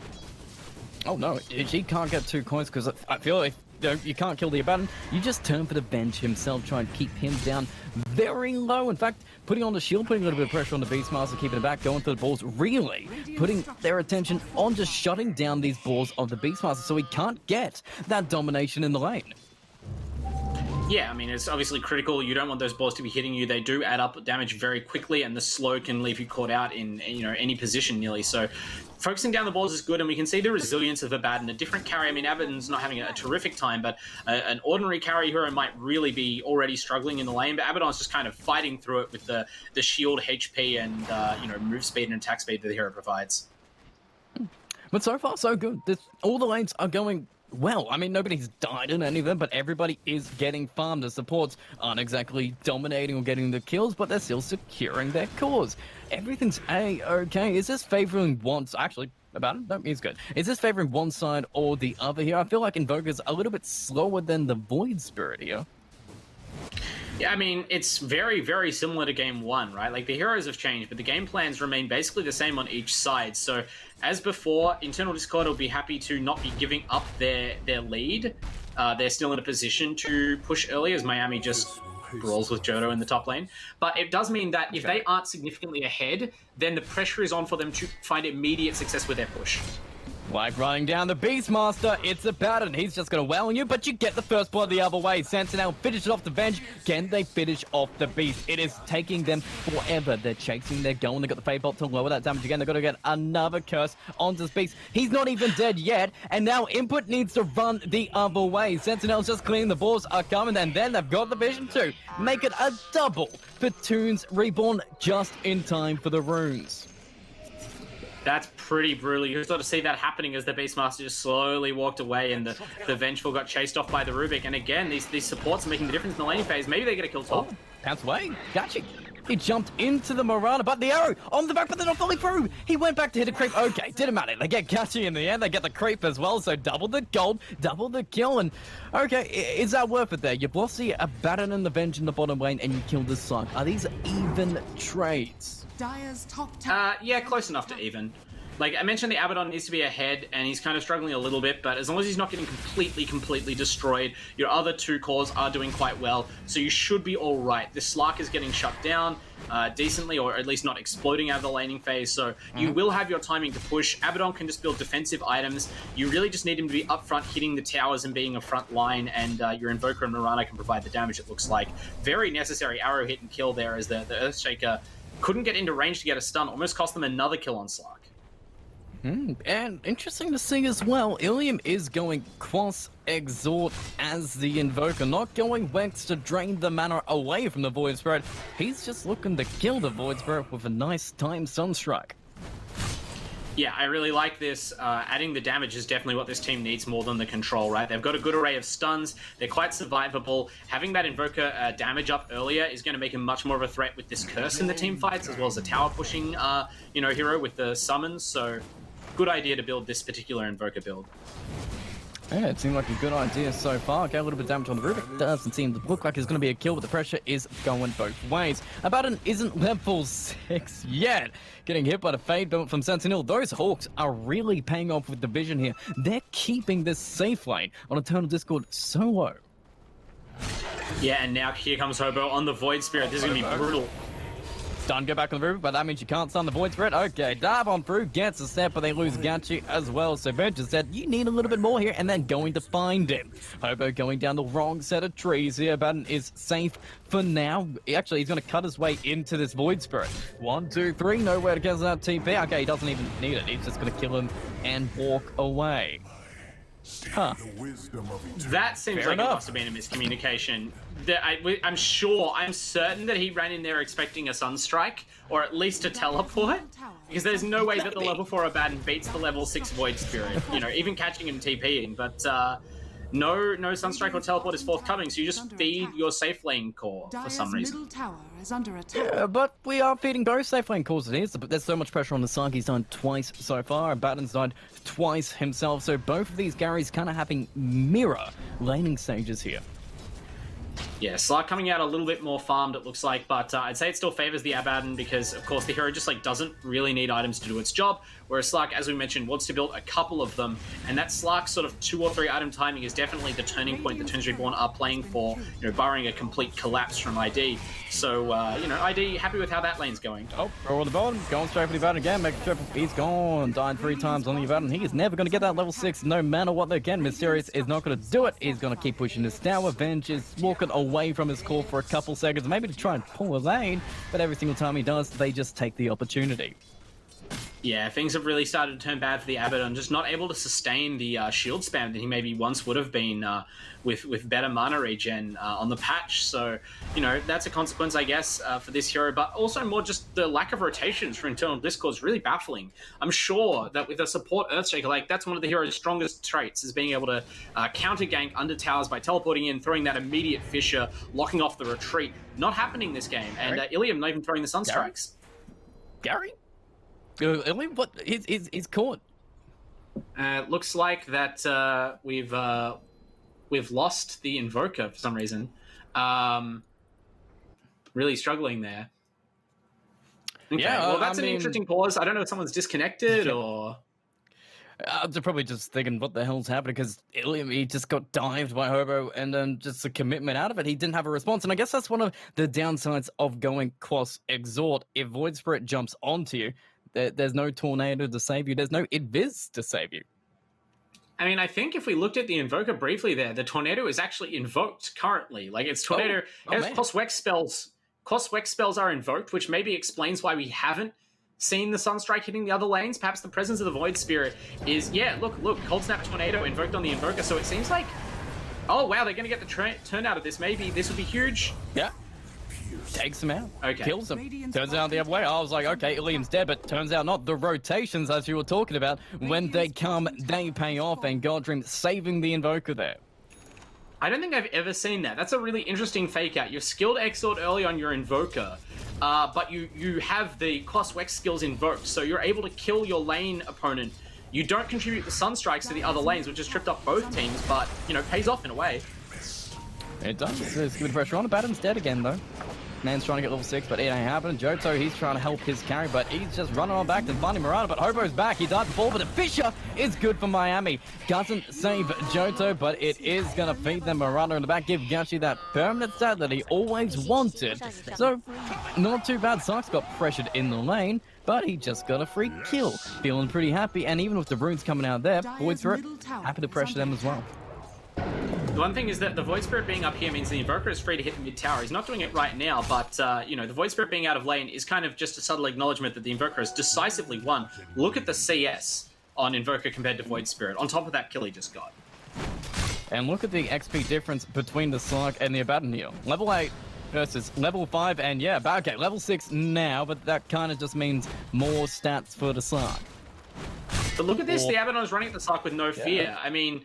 This is kind of the difference between the two heroes. The Sark's levels really only help his farm speed. He needs items to fight. Whereas the Abaddon, couldn't really care less. He has level 6 now. That's really all he needs. His team does want to group up because the Abaddon is not going to become more dominant from here as a core hero. But the Invoker and the Mirana have farmed well. And at this point, it almost seems like Eternal Discord's strategy across both games has been to intentionally sack their safe lane. Well, yeah, well, I can't say we've gone every other way, but Mysterious has already left that safe lane, is now making rotations into your jungle. Slark securing the top, Beastmaster getting kills and pickups to just make that jungle his home. And now you can just pressure up this tier 1 tower too. The gold is coming, and it is coming to Toons Reborn again. Yeah, but not nearly as dramatically, right? And unless we see Internal Discord feed a whole bunch more kills, I should have said that. Coming in, but Hobo jumps in, kill the Earthshaker. They're going to get the Moonlight Shadow, maybe to save him for now, but okay, Void Spirit is stunned on the tower. They do lose the Earthshaker, but they haven't lost the Mirana, and maybe they can turn back the other way, because Ilium made it down the Meteor, the stolen Meteor. They swap, but you can't save, and now Venge, okay, just save, but if actually went in Vid, swap under the tower, actually with stun as well, turns it back the other way. Hobo just baits off more than he can chew. Slark under the tower. They're going to be nightmaring up the Abaddon to wait out this borrowed time, and now they just go back on in. Fiend's Grip, Miami is coming, but Miami will not come in time. Maybe you can actually fissure this Slark. What are you going to do between them? Because the Slark does have a lot of stats if he wants. In fact, Gachi is healing. He's a Slark, and now you've got to run the other way. You are stunned, but now you might be caught. Does he care under the tower? He doesn't have the Shadow Dance, so he's just going to be hiding in his trees, going back to safety, but another kill for the Slark here. Yeah, once again, another Death the Abaddon under the tower. Now, admittedly, the hero is somewhat countered by Bane, as we just saw. Oh, and Ilium showing his strength. Just getting rid of Saturnale's Rubik there. And yeah, as I said, the Abaddon, they did pick it into the Bane Elemental, and we just saw how powerful Nightmare is. It's sort of the most efficient disable for sort of nullifying the effect of borrowed time. But a single teleport under the tower, if TPs were up, would have cancelled that. I think they maybe just all TP bot. So, well, yeah.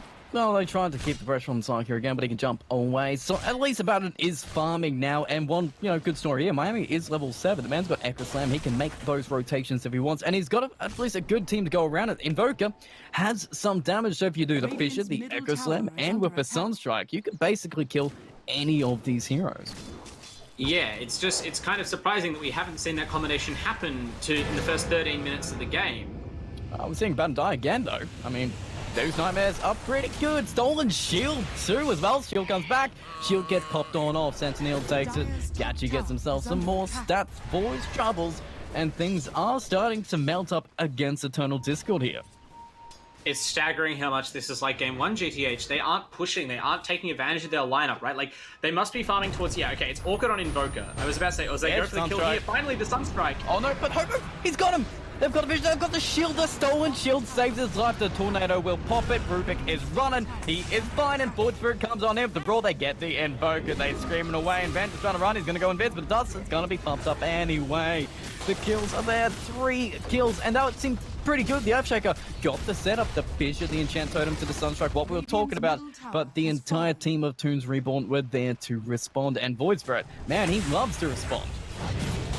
They just didn't have the rest of the combo ready, and they, this is not a counter gank under a tier 1, right? Like, if that was executed any of these times the Abaddon has been getting dived, that would be a kill. But when you go on the enemy sort of outside the range of your team's ability to catch up, and outside of your vision where the enemy actually have more heroes to support, that's not a guaranteed kill. So, not able to bring the combo to bear as effectively as they would like, and now... I mean, I hate to say it, it's just like Game 1.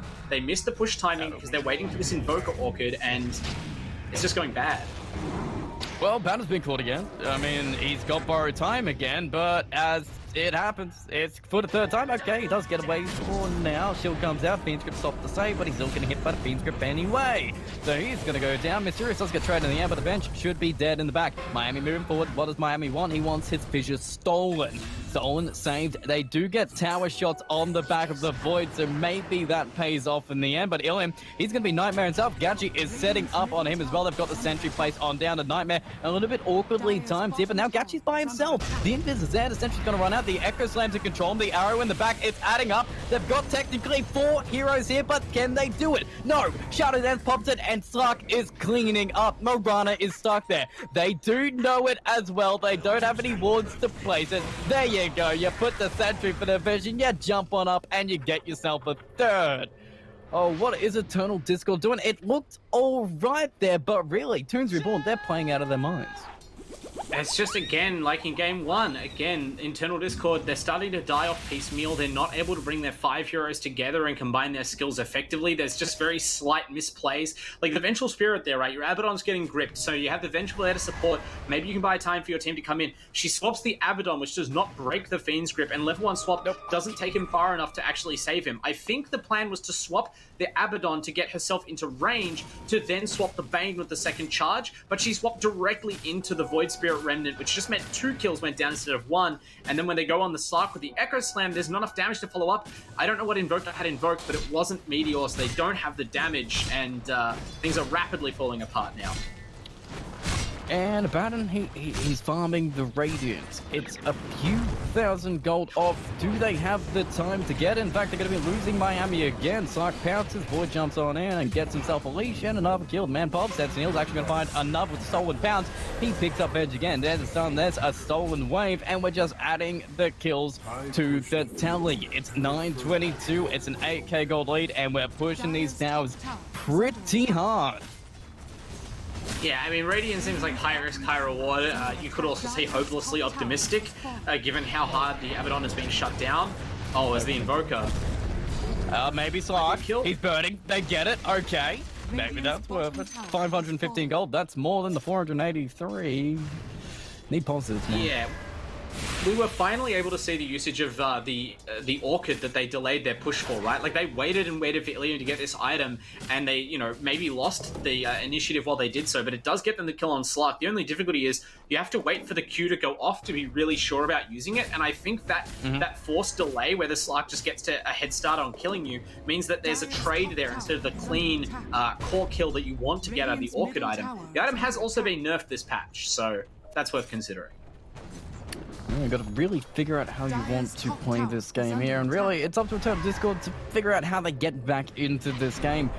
10-23, 8k gold lead. They don't have any big items to really bring back their lead. Okay, they got Sunstrike combination. That's fine. You don't need any items for that. But now Mirana, she's just dead. Spirit Vessel, 1 jump on in. Double stab being used. Fiend's Grip being on the bench to make it a double kill in the end. But you can't break the Fiend's Grip with the wave. But Ilium is still going to put the pressure back on the Void Spirit with a nice little silence in the backside. Can they kill him? He's so very low. The Revenant to save, but he pops up anyway. There's your borrowed time. There's a paying off. Ilium's on a killing spree.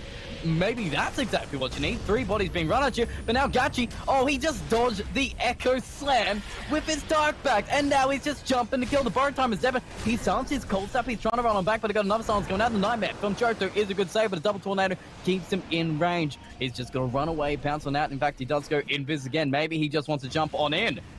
He's not backing up. He's just regenning, looking for another opportunity. There's some friendly things going out from internal Discord to remind the Vengeful Spirit player that he controls an illusion while he's dead.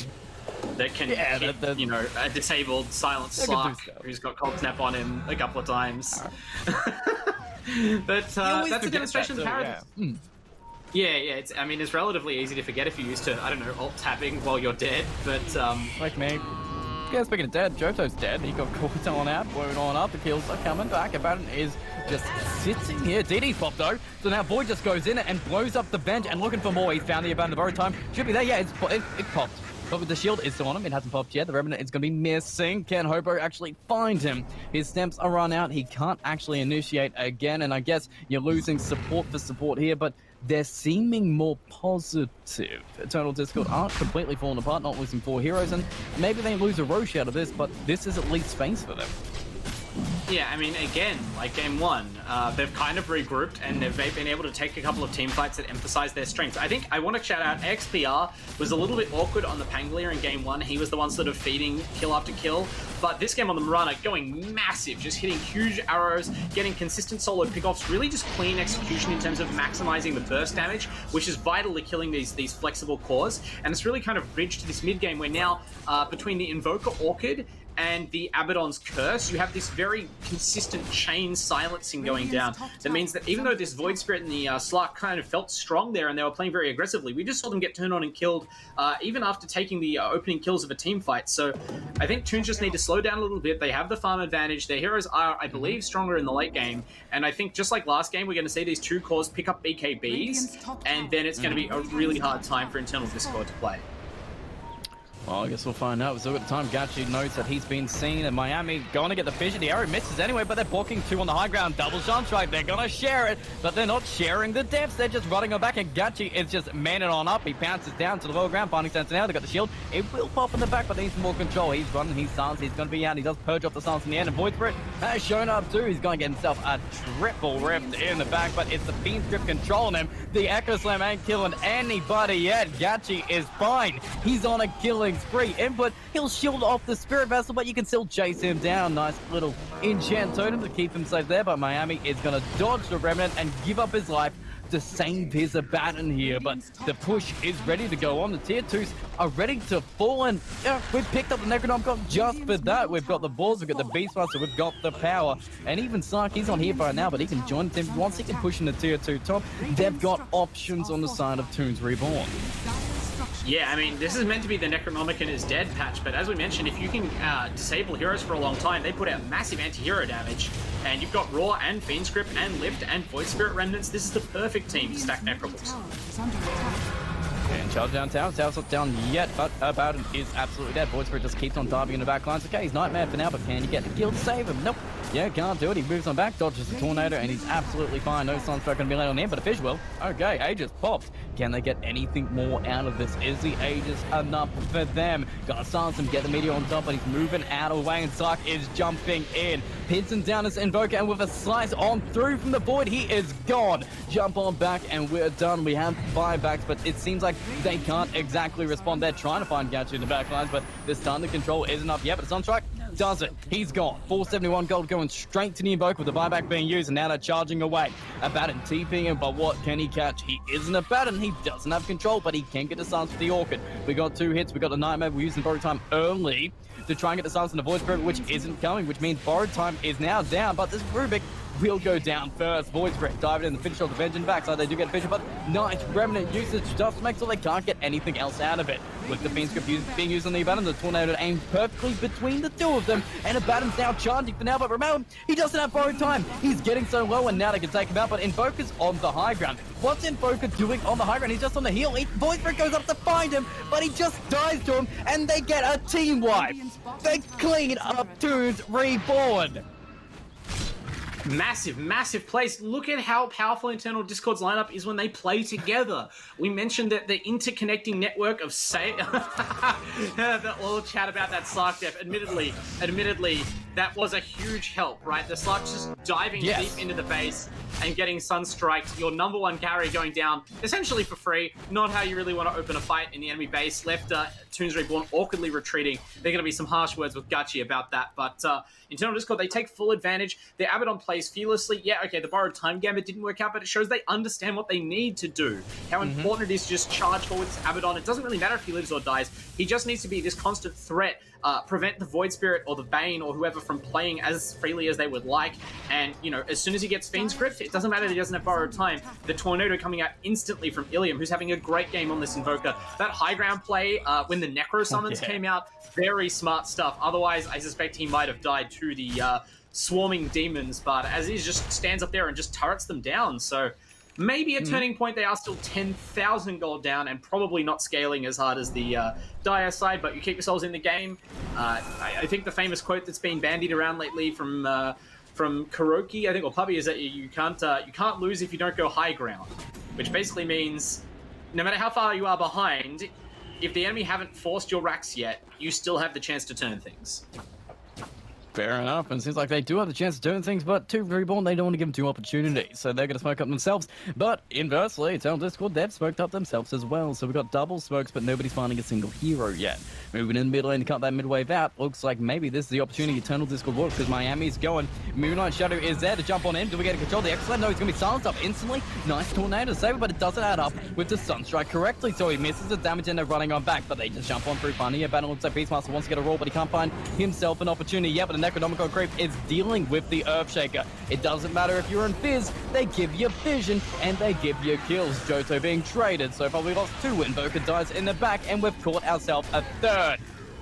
AXPR, the pounce keeps you down. You can't jump away from that, and Sark is cleaning up 3 kills. Now gives you that opportunity you were looking for to go high ground and take this game.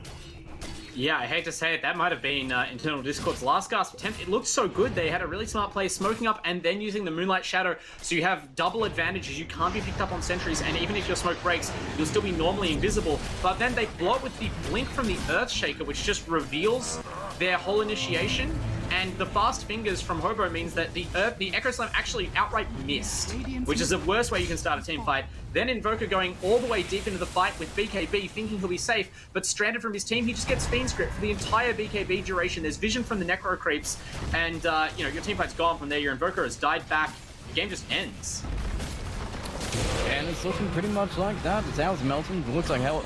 Hobo's not going to let anyone mount a defense when he's controlling everybody with the Remnants. They break the Abaddon. He's running on back. He gets a Hellbound on the side for a couple seconds, but that's it. They're all back on the God Dream. Does get purged by the shield, but they're just in their fountain trying to defend. Going for the Beastmaster, maybe. Nope, he's going to be Nightmare for now. Saved again. Shielded kind of pop it. Okay, Beastmaster should be dead. Finally, they get one in their base. Slark so low, but Shadow Dance being used to save his life, and Void Spirit is back. He waited his cooldowns, and now he's going to be making them cooldown with their Death Time standing up. But Morana is cut it on back. He's taking out a Slark, taking out the Void, taking out all three cores. AXPR is insane on this hero. Middle tower is under That right-click also damage was massive. Yeah, I don't know. I mean, AXPR is definitely playing this hero incredibly, but I think we also want to take a quick look at the Morana's item build, because both the Morana and the Slark have really benefited this game from the new items that are available. Both picked up those Blitz Knuckles, the sort of half a Hyperstone, 1,000 gold basic attack speed item.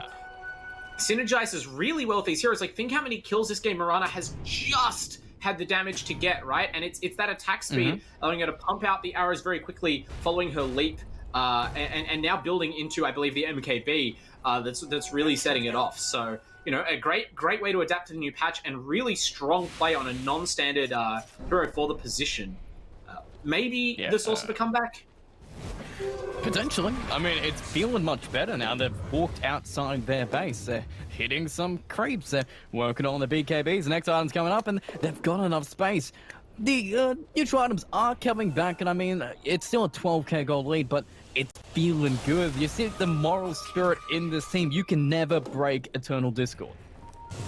Yeah, my worry is that they still haven't gone for the BKB. Oh, the Echo! With the arrow in the Sunstrike, but the Shadow Dance just in time. Oh man, Wave of Terror, can he jump out? The Pounce dodge. He's running, he's going. Shadow Blade just in time, and the entire team's coming back in. Everybody is running for Eternal Discord. Oh, Earth Spirit's flailing the swap to save him. It ain't happening. Everybody's just sleeping out and leaving the supports for dead, and oh, it looks so good for the moment there, but the quick fingers on Gunchi just getting that Shadow Dance off saves his life so hard then.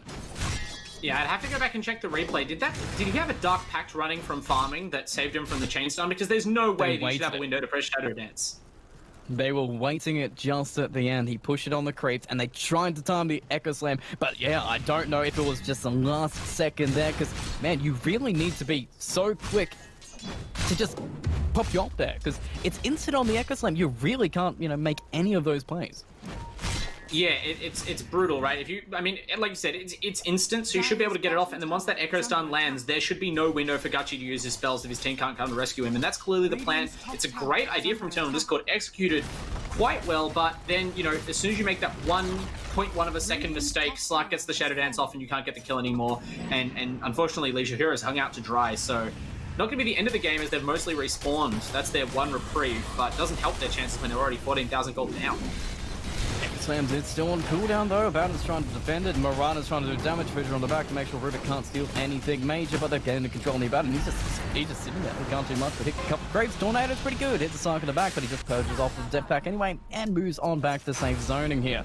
So yeah, you defend your high ground for now, but it's time for round two. They're just going to charge on back on up, control the Abaddon again. He can't do anything. Void Spirit's going to go on back, miss everybody. Fisher's going to keep everybody back, but that's another tier 3 gone. You're left with 2 sets of racks, and that's it between you and Mega Creeps here. And Roche is back up and open. They've got the control on it. They just need to wait to respawn, and I think they're feeling comfortable. They don't need to leave this area of the map.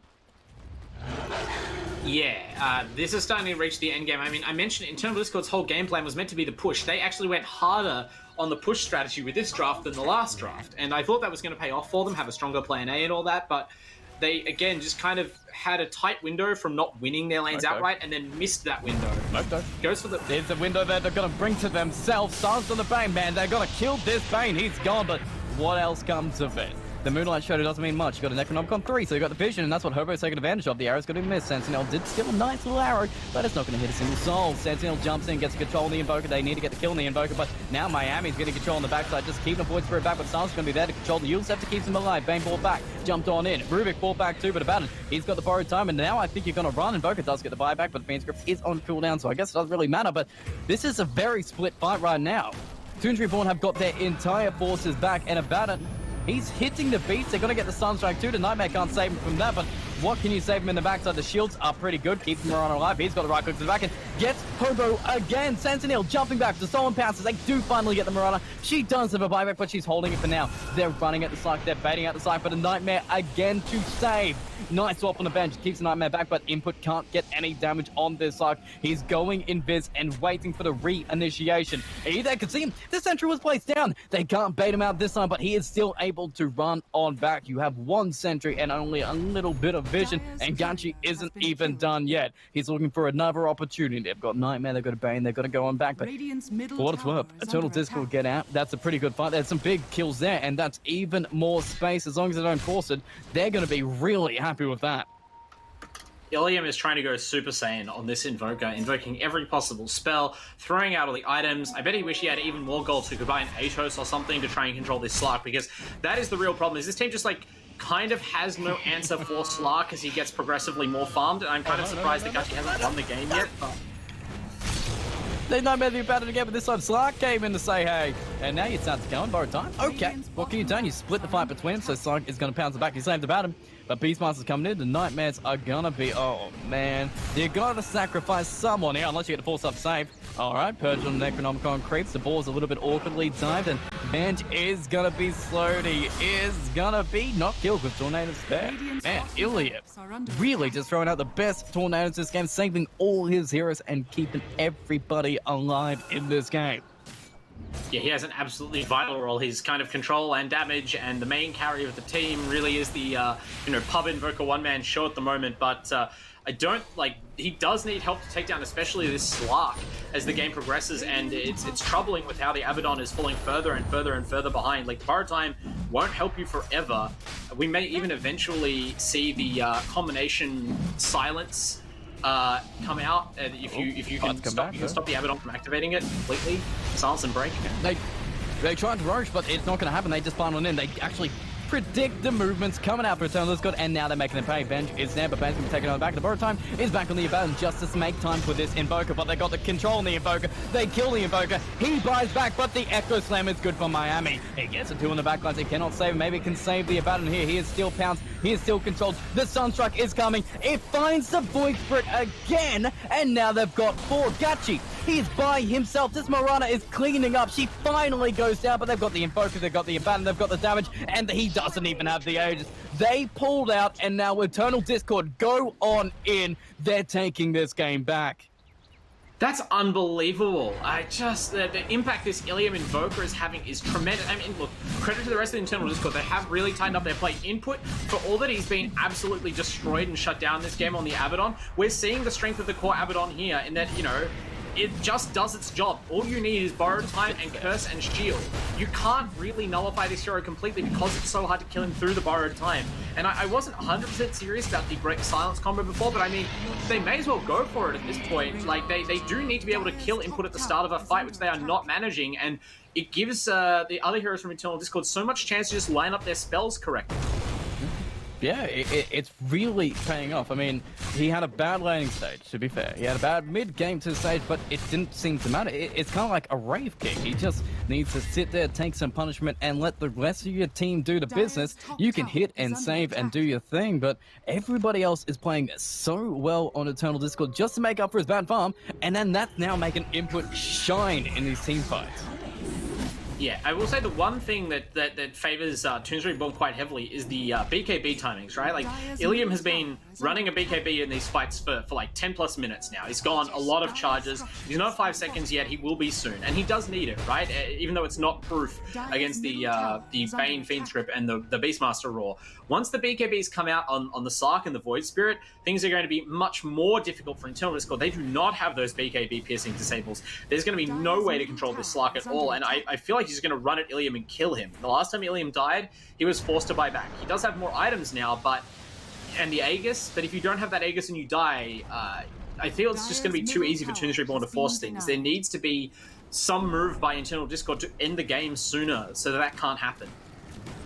Well, they are itemizing quite well. The ship stick was picked up by Ilium, so they will have that extra element of control that they can get through before the BKB. And with enough burst they have, they potentially could kill Gachi before he really just gets involved in these fights.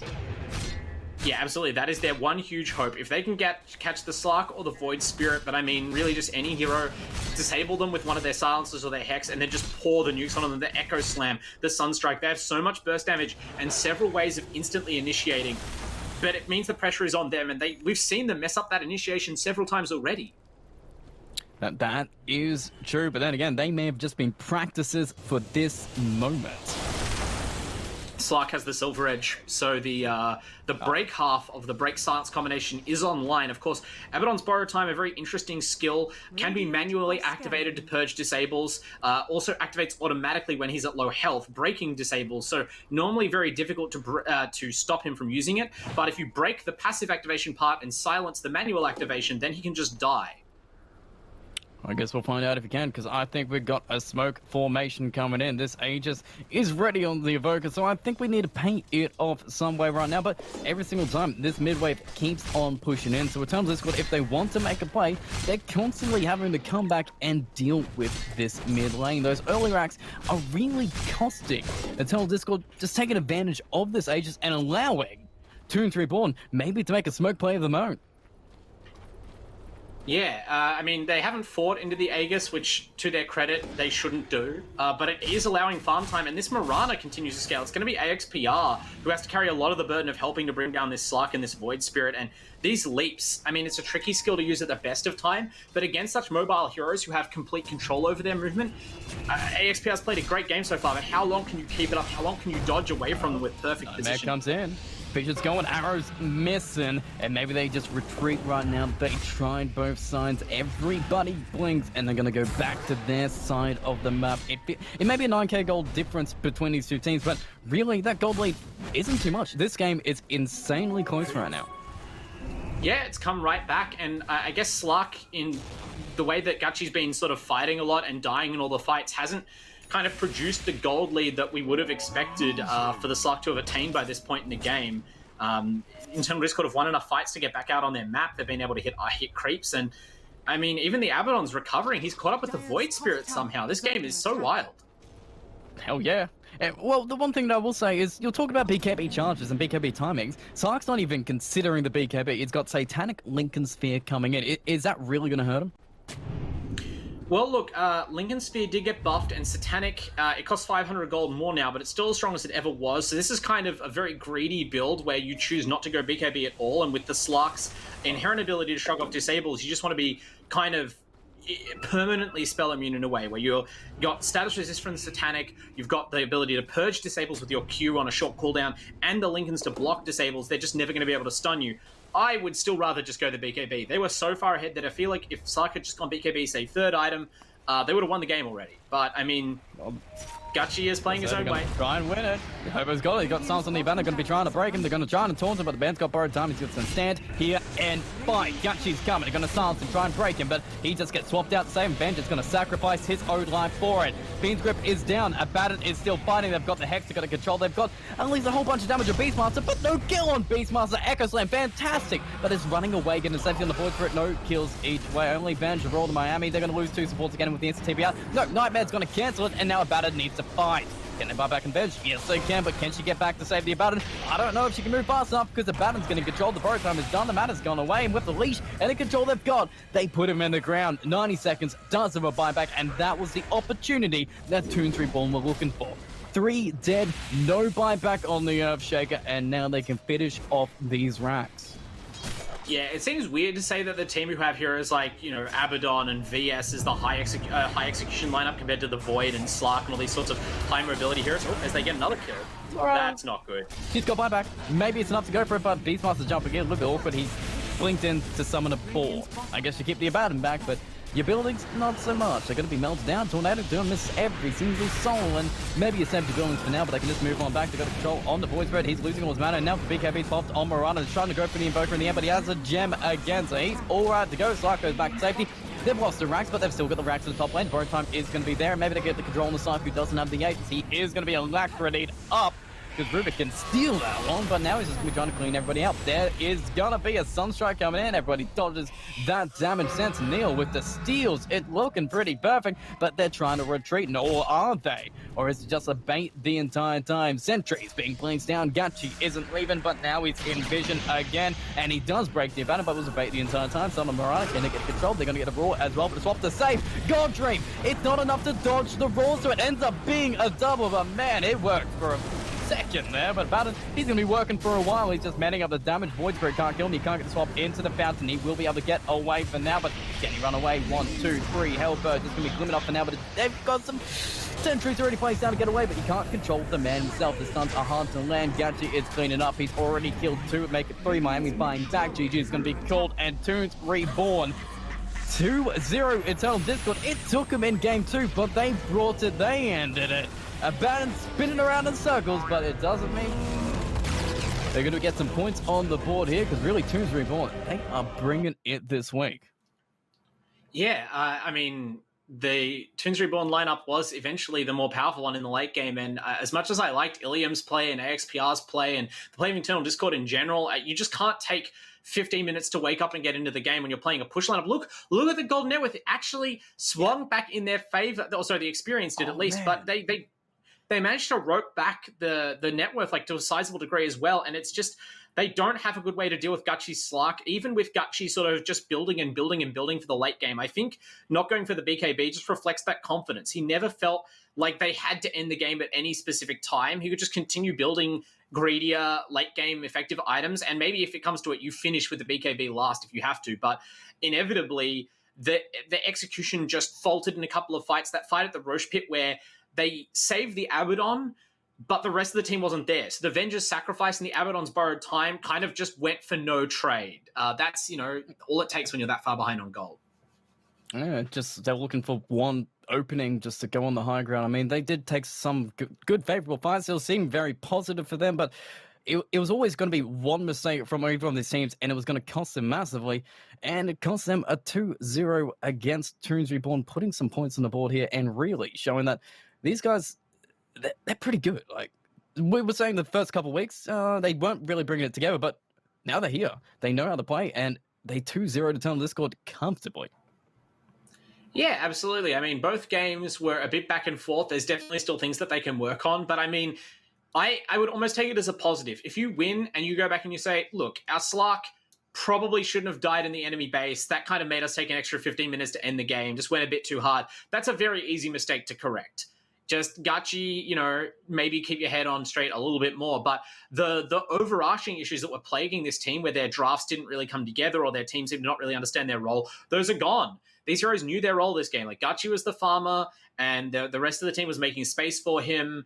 They were taking fights at the correct times. They were taking opportunistic pickoffs, which is what the strong individual spur of the moment plays we saw from them actually built into a larger strategy, and that made the difference this week. It certainly did, and if that's what Game 1 series is going to bring it, the next series coming up, Crossfire Oracle, it's looking even better, and we're going to be right there after this short break. Don't go anywhere, folks.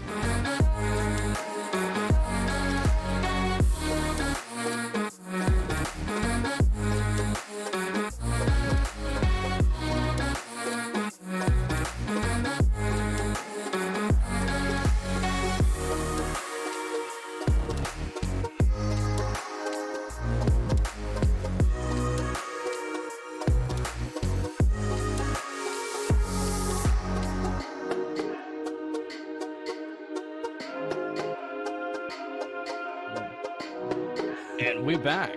With Series 2 tonight, Oracle versus Crossfire, the game we really want, we're really excited to see. It's these top two titans. We know Crossfire from the previous seasons. Oracle, just proven to be a dominant force in every single week this game. I'm excited to see how these two titans go against each other.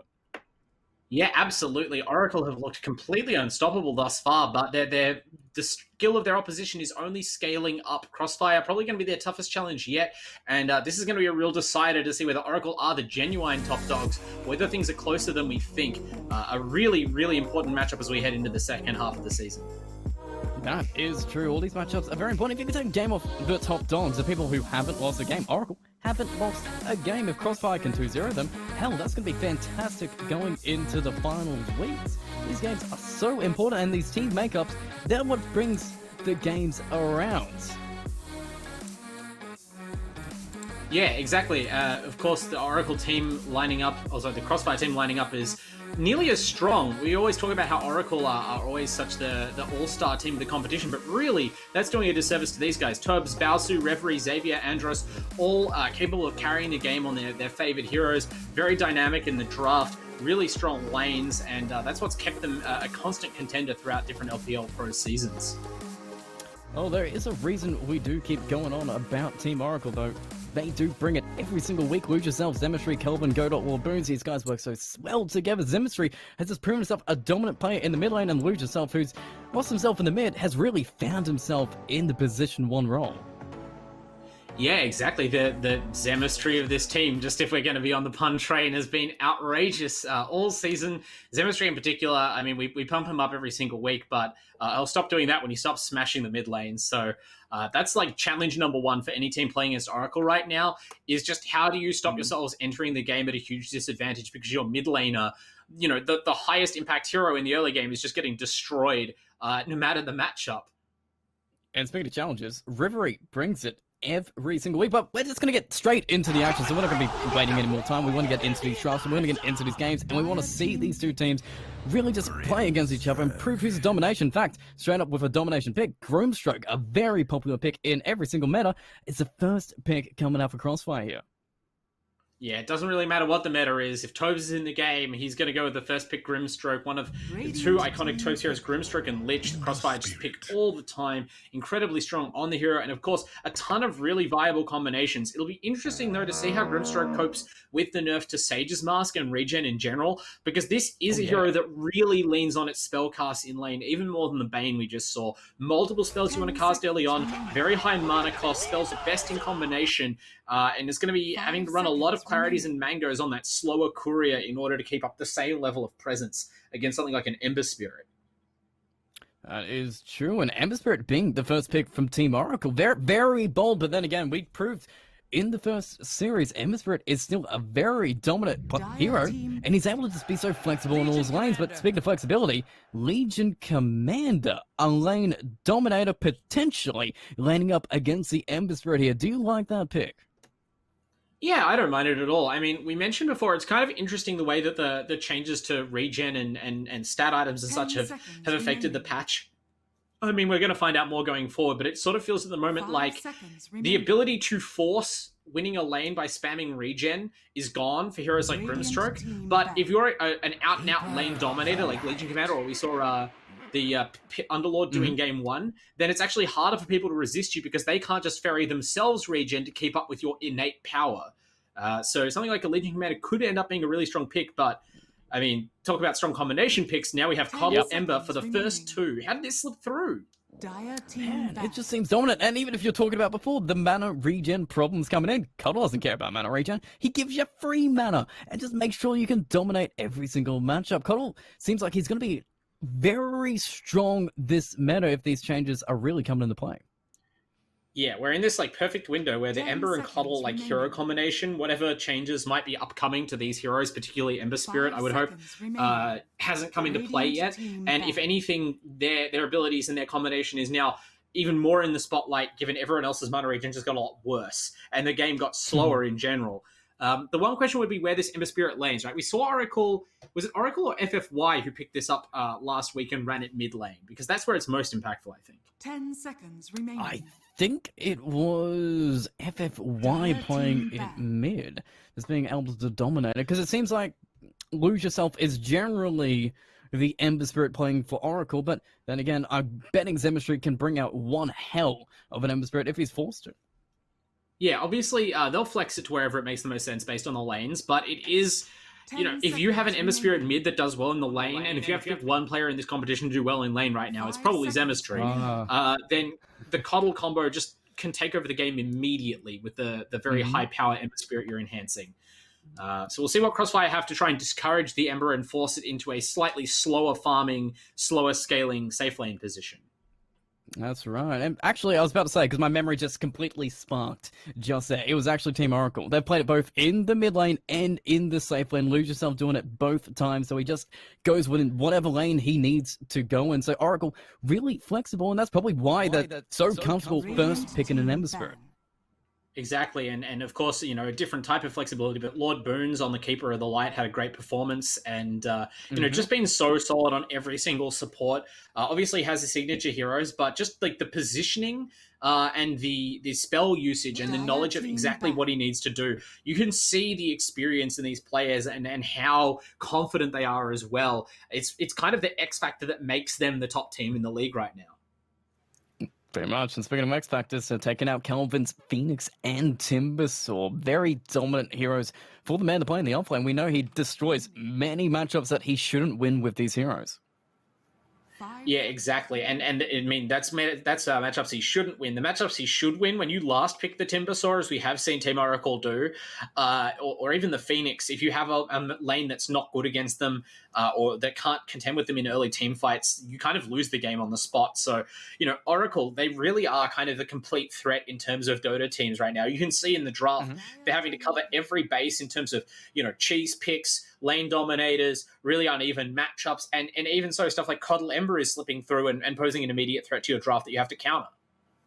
And the really, you know, bright spark of this season as well is Xavier's movement from the position 4 role to the offlane role. It seemed to be a little bit shaky at the start of the first game we saw him play offlane, but then the man went off and started to dominate like it was just his natural role. So I'm really impressed by his performance in all these weeks so far.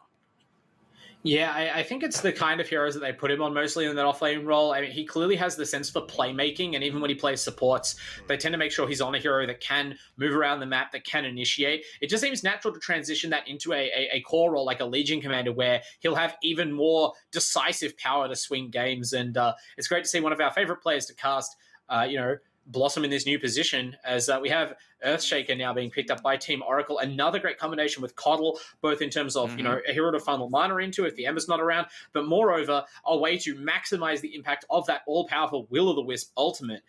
You know, Fisher just perfectly covering the gaps in the disable and keeping the opponents locked down for ages at a time. Oh yeah, and even sets up for the perfect Echo Slam if everybody's walking into the center there. So it seems like a really good Earthshaker game. But then again, you do have the third pick from Crossfire, and you've seen one hell of a team fight. What do you pick up to answer it? Or maybe a Wind Ranger. Interesting. I don't know how viable the hero is, and I'm not certain where you lane it, but it's starting to feel like Silencer wouldn't be a bad pick. Like, you've got Legion Commander to initiate team fights, right? And you have a lot of spells you can front load. Team Oracle right now have such a powerful spell combination, but casting a Silence either right before the Will-o'-the-Wisp or right after the Will-o'-the-Wisp or right after an Echo Slam or after an Ember jumps into your team, there's so many ways to punish Team Oracle with that immediate, no questions asked global silence that I feel like Crossfire should really consider it. Well, maybe they can, but Team Oracle, they're considering their fourth pick here. They've seen the Wind Ranger hero that we've seen a little bit of. He hasn't been the most popular hero, but he does bring a whole bunch to the table. You can miss all the physical damage. You can get out of the Will-o'-Wisp potentially. You can shackle off, even focus fire down those weak HP heroes. So Coddle has really got to be careful this game. Yeah, exactly. I mean, Wind Ranger, unfortunately, also has to be careful, though, right? Because not the highest, I mean, assuming this is a core hero, it may very well be a support, but either way, not the highest hit points for its position, very positioning dependent, quite vulnerable to burst damage, and all three of these heroes right here have one or the other of those traits, right? Like Earthshaker can prey upon Wind Ranger, just an easy fisher. You're always going to be in range if you're lining up Wind Ranger spells, and then any follow-up damage is going to kill you dead, possibly through your Wind Run. So I'm hoping almost this is a support just to minimize your vulnerability to that. Well, speaking of course, Zemistry back on the Void Spirit. The man can make some plays, and there's some pretty good pick-off targets this game. I guess Grimstroke can silence you, but, you know, that Phantom has to land onto you first, so he's still 10 feeling seconds pretty comfortable with remaining. all these matches. I don't think there's a bad one out of the three of them. 5 seconds. No, not really. I mean, again, like you have an easy way, at least one easy target for the Remnant stun in the Legion Commander. You can always break up a duel. Great laner against, say, the Wind Ranger as well with the guaranteed physical burst and the various nukes. Just more ways to chew through these cores, which is, you know, I have to assume that it's Wind Ranger Grimstroke support duo at this point. But I mean, the Void Spirit, speaking of flexibility, doesn't necessarily have to be Zemistry's hero. This could be an offlaner for all we know. Radiant team That back. is true, but right now, it's a little bit more of a cooler here. The Alchemist, the big play from Crossfire, and they've got a lot of pressure here, but then again, Crossfire have 3 Space Makers for the Elk. They revealed their gambit, and look, this is a decent one. You needed a big gun, right? Because what Oracle have revealed so far is very, very strong stuff, and Crossfire didn't really seem to have a game plan. Obviously, Legion Commander gives your team a bit of impetus in terms of, okay, well, we want to gank and get dual kills, but you needed something going in your favor, and now you've put the pressure back on Oracle a little bit with this Alch. They now have to disrupt the Alchemist. The heroes have the capability to do that, especially the Void, but Ember and Earthshaker and Coddle aren't always the most active gankers. They're not the best at it. So maybe if you shut down this Void Spirit, you actually create room for your Alchemist. And we're just going to decide where we're going because we're banning a whole bunch of stuff. We got rid of the Venom Man, so very just annoying hero. Can actually chip down those towers. I guess he can delay 5 seconds the game remaining. against the Alchemist and Radiant maybe team build back. Spirit Vessel, but it still feels awkward to waste a ban on there. It seems especially awkward for Crossfire to ban the Veno. I mean, I'm sure the Veno is good in a ton of matchups, but I would have even considered maybe Team Oracle to be more afraid of that pick. We saw just how powerful the Venomancer can be against cores like Ember Spirit, 10 who seconds rely remaining. on, effectively dodging and outplaying enemy spells. It's very hard to 5 outplay seconds Plague Ward. remaining. And the core Venomancer we saw Tech Core, I think, demonstrate perfectly last week, would be an effective way to, bully this Ember Spirit out of the safe lane if that's where he tries to go. But they ban it out instead. So definitely looking for something else as their final core, although I wouldn't mind a sort of more utility-focused core like the Veno or even like the Abaddon that we saw last game, just to play up the strength of the Alchemist. Let him have the fun. The Alchemist, yeah, he's the real linchpin of the draft anyway. So all these heroes are picked up to enhance the Crossfire. Probably just really need to shut down most of the opportunities here. And Team Oracle, they're looking for an opportunity. What finishes off? They've got some good ganking potential. They've got some late game carries, but are they missing more of a Kelvin-based hero, or just do you want to see Zemistry on something more impactful against this Alchemist? You could go for something that can really gank the Alchemist very actively. I mean, the Quap's banned, but there's no shortage of ganking heroes you could employ here. Maybe something like a Puck, I don't know. But possibly just picking up another hero that pushes would be a good idea, so you can kind of force things, because the Alchemist might have room to farm behind your team, but it feels like Oracle probably have the stronger lanes and the stronger mid game, which means you're going to have map control. And I just want to make sure that you can transition that into objectives instead of giving the Alchemist unnecessary space. Well, Crossfire banning out the Monkey King, so... Yeah, so it's probably one of the better matchups against the Alchemist here. But the final pick is here from Crossfire. It's got to be straight up. It is the Weaver. Hero that we haven't seen too much of, but it seems like a pretty good Weaver game as long as you dodge those goddamn remnants. Yeah, I mean, this seems about perfect, right? I mean, I don't know about how measuring up against Team Oracle it goes, but in terms of just picking for your own draft, Weaver fits the bill of, I assume, a core, although they could flex it, that doesn't need a ton of farm, can be active earlier in the game, and has a powerful synergy with the Alchemist. I assume this will be like a 2 or 3 position Weaver, and will be building the Aghanims, or maybe even having the Alchemist gift an Aghanims, which of course then provides the most powerful saving ability in the game, to keep your Alchemist alive and operational in fights. And compared to something like an Omni Knight that you might traditionally pick up, the Weaver's going to be a lot stronger in lane for Baosu. Yeah, and we're getting the lines up. So it's going to be support Wind Range, it's going to be Core Legion, Core Weaver as well. But Team Oracle, they're playing a little bit differently. You called it. Kelvin's playing the off-lane Void Spirit, and they took the opportunity to pick up a mid-lane DP for the better matchup there. But is that better matchup enough? Do you think they have the timing to pressure the Alchemist, or is it that Weaver pick that's... I still don't... You've got a silence here, but is it enough to answer Weaver? He seems like he's able to target the backlines, get who he wants, and really just run right in these fights. Oh, you have a ton of stunt for this Weaver. I mean, I'm not saying it's a terrible pick for Baosu, but it's certainly not an easy pick. Considering that's your final hero that you've grabbed, I feel like maybe you could have gotten that where you've picked up the Wind Ranger in your draft, and then you could at least still threaten to flex the Weaver into a support role. But with the way the heroes have lined up, that's pretty much guaranteed to be a core Weaver. Oracle sniff that out. They go for the Death Prophet on Zemistry. That's the tower push I was talking about. And you mentioned a good lane matchup. So now, if you take over the lanes in the mid game and look at the fragile heroes on Crossfire, fragile positioning dependent heroes against the mass stuns and nukes of Team Oracle, and you know that Oracle are going to have the run of the mid game. So I don't know what they do when this Death Prophet comes and starts knocking on their towers. Reverie is going to have to farm his balls off on this Alchemist. All right, and that's what good Alchemists do best. They farm every single creep they can get, and when DP knocks on that tower, he'll be knocking back. But, well, we got another opportunity in this. So I'd like to thank another one of our sponsors, WD Black, a sponsor from last season as well, continuing to sponsor us for this season, producing fantastic hard drives, so we never have to decide what games we want to save anymore. You just save every single one of them. So nobody needs to delete a thing when you have WD Black hard drives, and we thank them again for sponsoring this season of the LPL. Absolutely. So Oracle, I mean, I really like how they worked their draft. They showed that flexibility that teams are prioritizing, and I think this is that perfect advertisement for what that does for your draft. By not revealing exactly what they were doing, by not picking two obvious supports first, and you're picking cores that can flex between the different lanes, they're able to go back for this last pick Death Prophet when it really exploits an opening in the enemy lineup. Whereas Crossfire, I mean, their draft looks decent on paper, but I really do worry. They've got a couple of saving heroes and a couple of disables, but they're not easy to use disables. They're like Shackle Shot, right? That's not very reliable, especially when the Windrunner herself might be under pressure or might get fissured on her way into the fight, might get caught in the edge of a Will-o'-the-Wisp. You know, the duel is just never going to work. I can't see them getting many duel kills this game. They're going to have to really find a good way to split Oracle up across the map so they can take smaller engagements where these abilities might become more effective. And hopefully that buys Reverie time.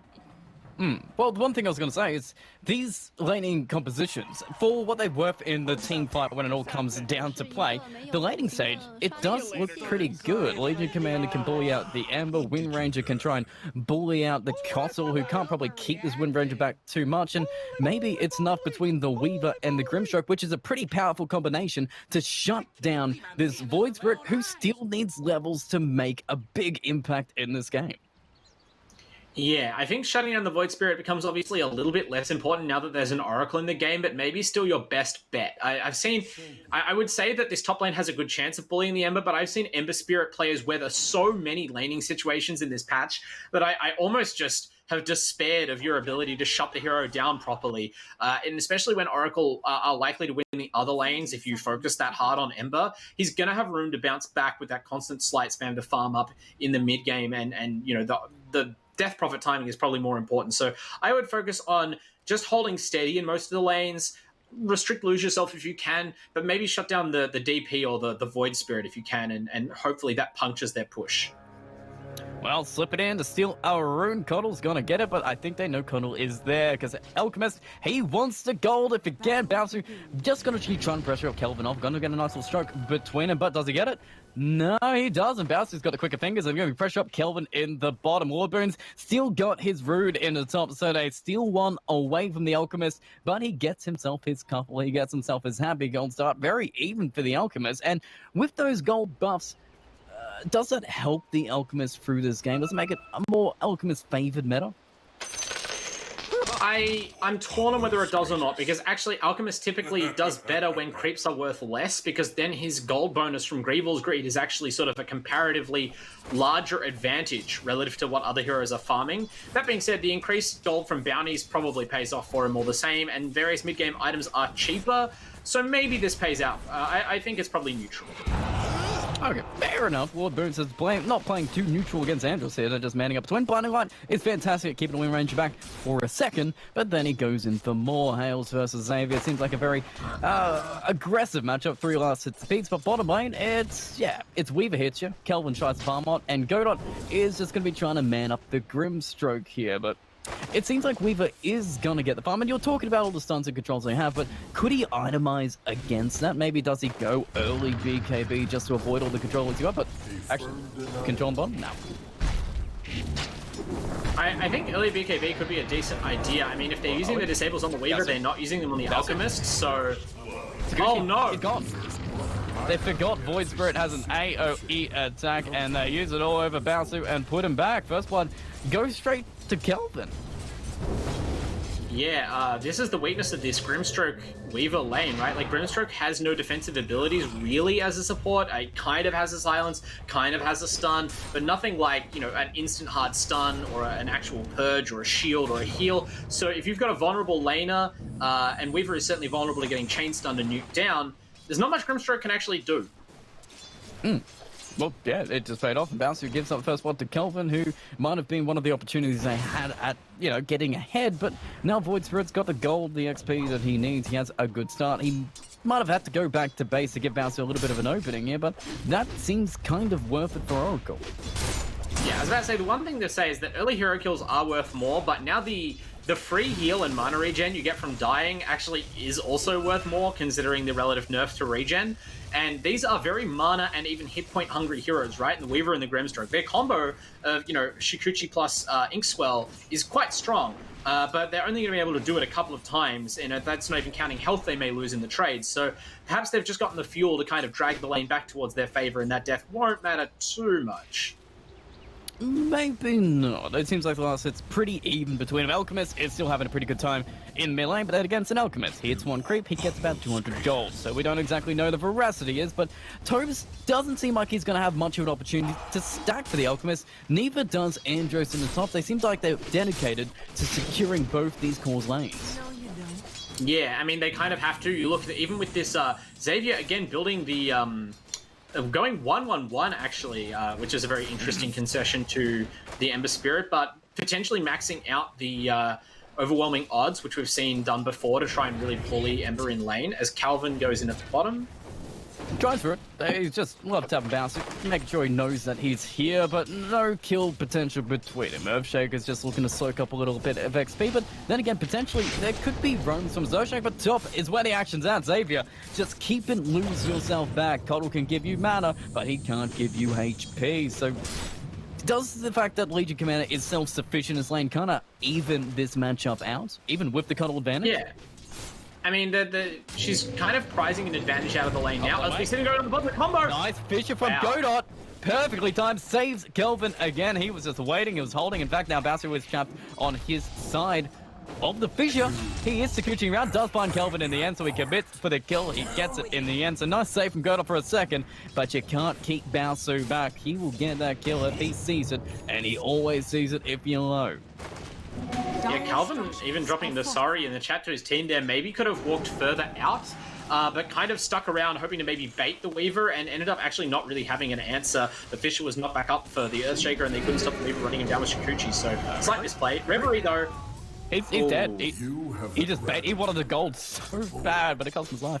He's out for 20, can't farm for 20, and that is pretty big considering the runes are coming up, and that allows DP to do what she needs to do, but maybe Kelvin goes down the bottom lane. They're going to put the pressure here. The Remnant catches Bouncer again. Did they have a stun? No, I think actually Godot wants to hold it for the rune so we can actually get it. Do we have an Inkswell? No, but everything is on cooldown right now unless Topes finds it on it. That the Fisher stun is good. He gets it, but he might lose his life in the end if these kills are big. Bouncer is picking up, and then he runs the other way. He sees gold in his eyes. He traces it for it, and if anything, that seems favorable to Crossfire there. You're taking out Godot, you get the runes, and with that kill advantage, Weaver is accelerated, and Weaver is one of those heroes that loves to snowball.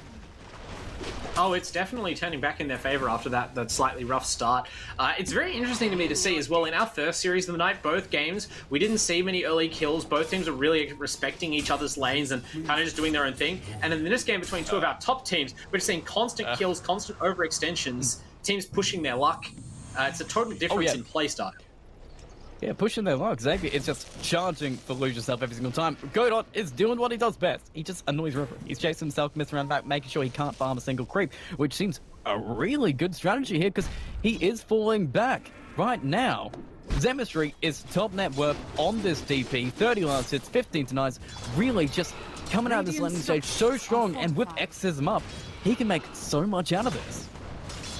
Yeah, exactly. I mean, the bright spot for Crossfire is that Lose Yourself is being similarly shut down. Like, Xavier is doing a great job, like you said, just charging at him, just doing what he has to do, the hard work of constantly harassing an Ember Spirit and bullying him despite the Coddle interference. Tobes, though, He's gonna hide behind a tier 1 tower, but I don't think they're scared to chase him down. More Spirit Sight means more HP and more kills for Zemistry. Rivery's in a very awkward position here, but yeah, Exorcism is being used. You've got the Arcane Rune, you've got someone that's awkward! Oh, but it's the Blinding Light save from Lord Boons that brings him back. Andros TP in, can he get a shackle? Does he have anything to save the man alive? No, he's gonna be baiting out the Ghost Illusions to himself to save Rivery, who is absolutely fine. He's got a self, he goes back to safety, so that means your Exorcism is down. You may have the Arcane Rune for you, but that's still 80 seconds without being able to push the tower and giving more opportunities for Crossfire to just dominate these lanes. And Xavier, he's now level 6. Maybe he can make a rotation. Baosu, speaking of which, he's taking the opportunity to kill Kelvin, puts him in his place behind his tier 1 tower. Ouch, Arcane Rune on the Weaver with level 3 Shikuchi. Too much for the Void Spirit's HP pool. And this lane is going really sour. I said it, they were able to shut down the Void. And they're even like, they're not overcommitting. They're not trying to kill the Ember over and over again, but they are definitely impacting Lucius Self's farm. So this is the game plan like Crossfire needed to play it. This Weaver is getting scaled up. He's going to be able to build a bunch of stat items. And Reverie, I mean, out of himself and the Ember Spirit, he can probably catch up faster. Oh, it's Godot. How cheeky is that? He gets it, and Reverie can't kill him. He's just chasing him down, wasting time. It's a whole bunch of wasting Alchemist time, but it's coming. The Radiance is coming, the burn is fueling, and I don't know if they have enough to take it down right now, especially since Godot is just charging between 3, and without the Exorcism, is this even a kill? Fisher being held, they don't exactly have themselves a little bit of chemical rage, but with the damage and the Fairy Fire being used, he's fine again, and Topes turns it back the other way. Blinding Light is Topes for more boost, but Bowser made the journey mid, gets himself a double kill, and they turn it back again. Crossfire just answering this strategy perfectly. Just knowing Godot wants to pressure Reverie, and they pay mountains every single time. Reverie actually lived through all of that, which is the most broken part of all. If they traded mids there, they would have been all right with killing the Alchemist again, but instead he gets kills and XP gold. I mean, it's not increased for assist. I think assist bounties are actually slightly reduced, but it's still huge for the Alchemist to even just survive that fight, wasting more of this DP's timing. Looks like Lucius wants to get a little bit of revenge on Xavier, but can't even do it. Blinding Light pushes everybody a little bit back. It makes the change a little bit awkward, and doesn't really earn them too much, and I guess they've got a little bit of farm on all these calls here. Kelvin is level 6 himself, but Void Spirit doesn't seem like one of those offlane heroes that is easily able to make those rotations. Do you think he really needs to step up this game and just make some impact? Well, you know, Godot isn't able to shut down the Alchemist as hard as they wanted him to. Yeah, I mean, they really like him too, but the thing about Void Spirit, even though his skills are quite... Oh, he's got to get bounced. Might they rotate to him? Hell yeah. It doesn't work in the mid, you take it down bot, and it puts Bouncer down for 20 seconds. That is space, man.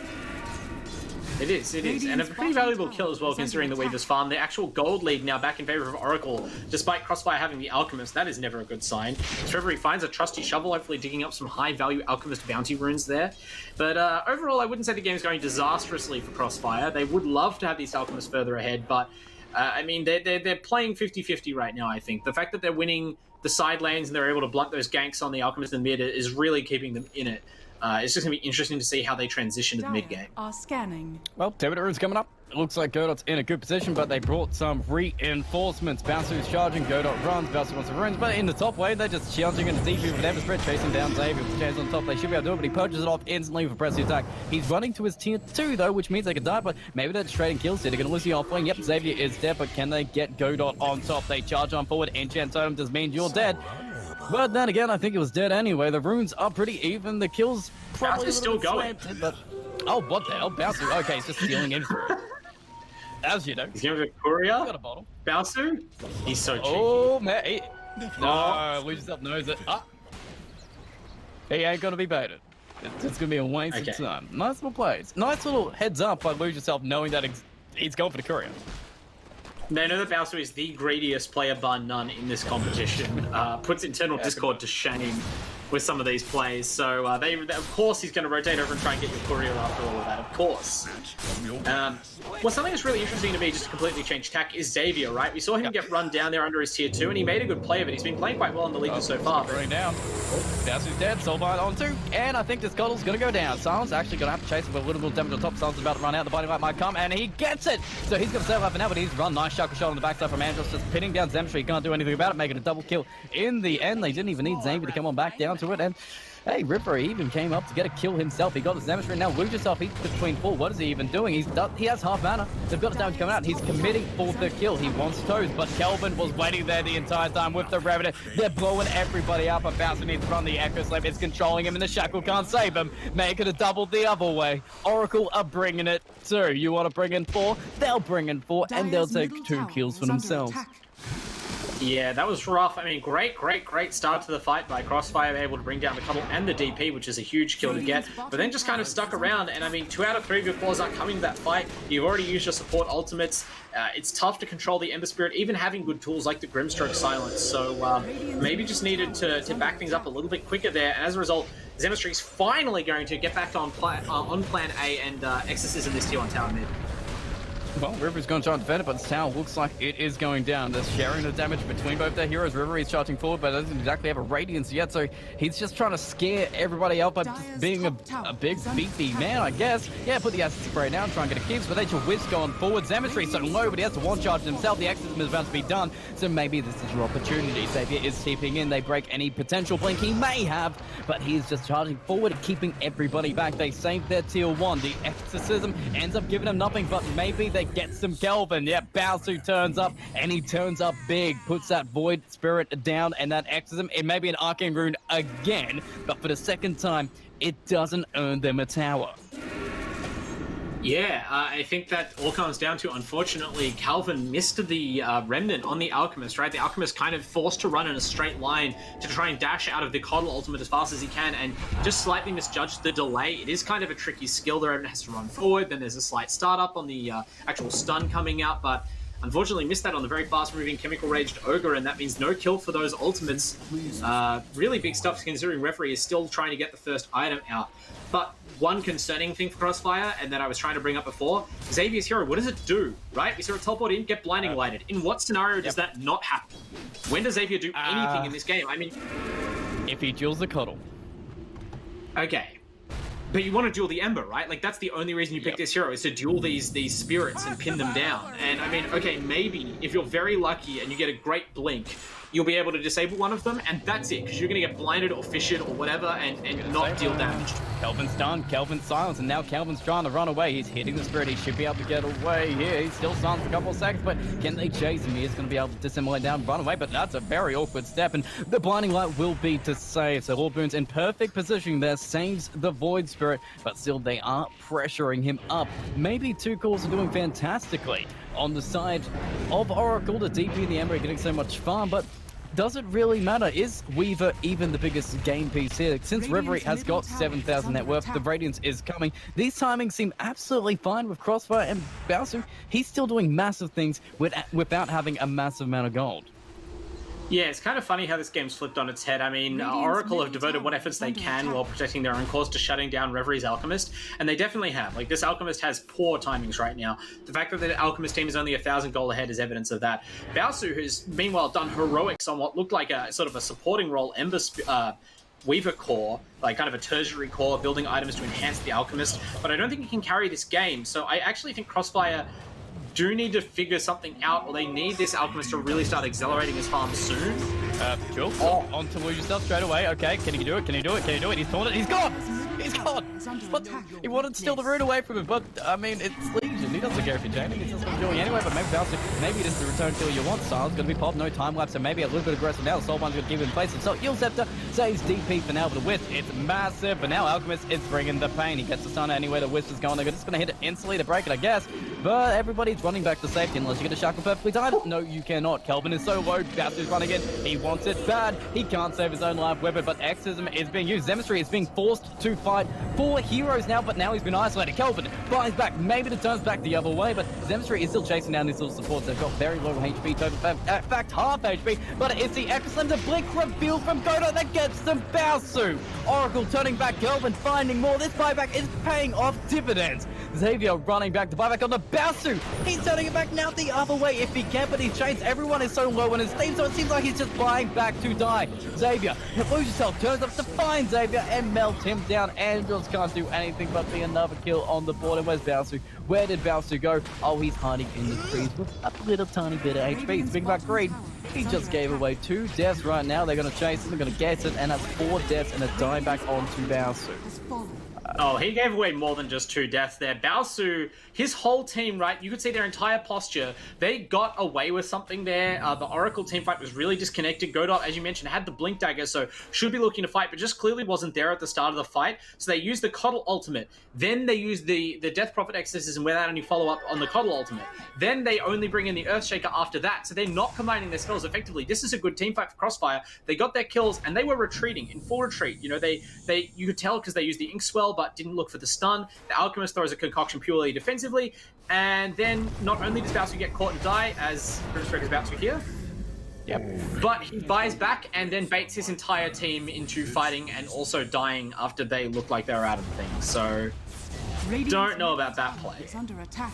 Well, they still have that gold lead, but they get an Alchemist, so if it's less than 1k, what does that mean? Probably not good things for Crossfire. It means you don't have a tier 1 tower, it means you lose yourself still feeling good. Calvin, he's about to pick himself a Spirit Vessel up, and a pretty fantastic timing on the Blink Dagger from Godot, just as they need it, is proving that Oracle can take control of this game right now. Maybe 11-13, but Rivery is being forced to farm in your jungle. The dire jungle, the dangerous jungle, and Bowser, he's just relegated now to, I guess, keeping out the mid-wave creeps because his timings are completely off. That Desolator may have been really close before, but after 2 deaths in a row, it is not close at all anymore. He's actually switching to a BKB, it looks like, unless it depends what his courier has on it. I'm not sure whether maybe his courier died before like a whole Desolator on it. But yeah, really behind on this Weaver, it looks like. After getting all those kills, I mean, it's just the nature of the hero. It does not farm especially fast. And for all that Bowser and Topes have been showing great skill and beautiful team play on their 2 heroes, it's just not that powerful a combination post-laning phase, right? Like, it's just kind of a stun and an okay core. They were really leaning on this Alchemist, and, you know, the Legion Commander we already mentioned was very lucky to get even that 1 dual kill, so... Well, looks like Terms is basically lucky to stay alive at this point, because every single time he shows up, Godot, Kelvin, every single one you've got just jumps in him and gets another charge for the Spirit Vessel picked up on this Void Spirit. So the control is big, but Rivery is still getting the farm. He is finding the space. He TP'd out of the dying jungle. He's back in the Radiant jungle. He's still hitting creeps in there, getting his gold lead. The Radiance is picked up, and maybe he can still reach that timing. But if you have one super farmed Alchemist and everybody else isn't as farmed compared to Oracle, is it going to be enough to turn these team fights? I mean, it depends, right? In Crossfire's lineup on paper, maybe, because you have the press the attack from the Legion Commander, you have the various controlling spells from the Grimstroke, you have the Weaver Ags theoretically at some point, and between all of those spells, your Alchemist can be enabled to fight through enemy disables and really become like an uncontrollable threat, but none of that is in place. Like, not only are those heroes all behind, like, this Weaver's Ags is not coming this game. It did not work out the way that I thought it might. You know, I guess Xavier doesn't really have anything better to do than be a press the attack bot. That's not really what you want out of your second most farmed core hero. And Revery's Alchemist, I mean, you say he might get to that timing. Unfortunately, by Alchemist standards, he's already missed it. His timing was like 5 minutes ago. Speaking of timings, it's time for Bowser to die again. He got caught out and he is dead. 29 seconds again. Not farming, falling behind. And Rivery, he's just wanting to smoke, wanting to initiate, wanting to fight, but he can't find anything because Baosu is dead. He could have shown something on the backside, but now he's just hiding in the trees, pushing some Ashen Spray down, making sure you can't take a tier 2, but they can take all your runes. And Alchemist, I'm pretty sure he wants them more. Yeah, definitely. I mean, Referee's doing an okay job of finding some farm now, but it's almost like Oracle are are okay now giving up space and taking kills other than the Alchemist, while the Alchemist, you know, hides in the jungle, because they know that he's kind of missed his chance to go over the top of them in terms of farm. Like, Lose Yourself is just keeping up, right? The gold lead was not increasing even as Reverie was free farming, so that's how you know it's bad. That's a play from Andrew, starts back on the Earthshaker, but it's actually Reverie initiating. Gonna get somebody else that's gonna get back. Soulbind and the double kill gets him an Earthshaker, but the Wisp is being placed down. The control is massive. Time lapse instantly get bouncing back to full HP, and maybe this is far they need. They've got 2 kills so far, but it's Lose Yourself. You can't get a control on him, but maybe you can get Kelvin in the backside. Bowsu's running in, but Bowsu doesn't have a stun. They do have a little bit of control. Legion is jumping in, but Legion already used the duel, so the control they would have is a little bit shorter. Bowsu on the high ground, just gonna be trying to find Void for a good miss chance. He's got to dive on through and whip a little bit of dissimulate. He finds himself Bowsu, but he finds himself dead. Jumping into the creep camp, it is going to be a triple kill, and Crossfire, they needed that badly. That's the space, that's the initiation. What? That's the opportunity to take Roche and maybe take some control back. Maybe get some towers for yourself. Yeah, I mean, when I say they missed the Alchemist timing, I meant they missed the Alchemist timing where you kind of just default win the game because your Alchemist has 5 items and the enemy has 2. But it doesn't mean he's not strong. BKB, Radiance, especially with 2 other decent hitting cores, is still a lot of damage, and critically, they're able to kill the DP first. Wow! They got Lose Yourself. How did that happen? Out of it. And they got the Aegis. He got control on the backside of the silence on the DP. This is massive if they get a kill on the DP here. Still over the shackle. Godon, he moved into the wave. They get themselves the DP. Lose Yourself brought back. If he dies twice, that is massive. And Bowsu can still charge forward. Reverie has the Aegis. They've got the chains, but they've got the time lapse. And now Lose Yourself needs to run. Do they have the duel? Do they have the control? No, they have more mana on the Ember Spirit just to run back to safety. But that means maybe Consul dies to the Weaver himself. Just going for the backline. Fisher being held by the Earthshaker. He's going to miss everything and maybe get a kill on the Bowsu. No. Holding the chains, getting control, but he's very much half HP. And Xavier's just making sure he's defensive. Kelvin's coming forward. Dust of a Remnant could step on in, but needs to be careful about how he does this. But the pressure just turned back the other way. It's now a 3k gold lead to Crossfire. The Alchemist effect is coming into play, and that misplay from Lose Yourself that cost him his buyback is allowing Crossfire to push these towers. Maybe Kelvin is looking for initiation on the Alchemist. No, that's going to keep him back. They're scared of Reverie at this point. He has the Aegis. He's very difficult to kill. That's tremendous. Forcing the... I don't know how it happened. Like, I literally don't know how Xavier got that duel.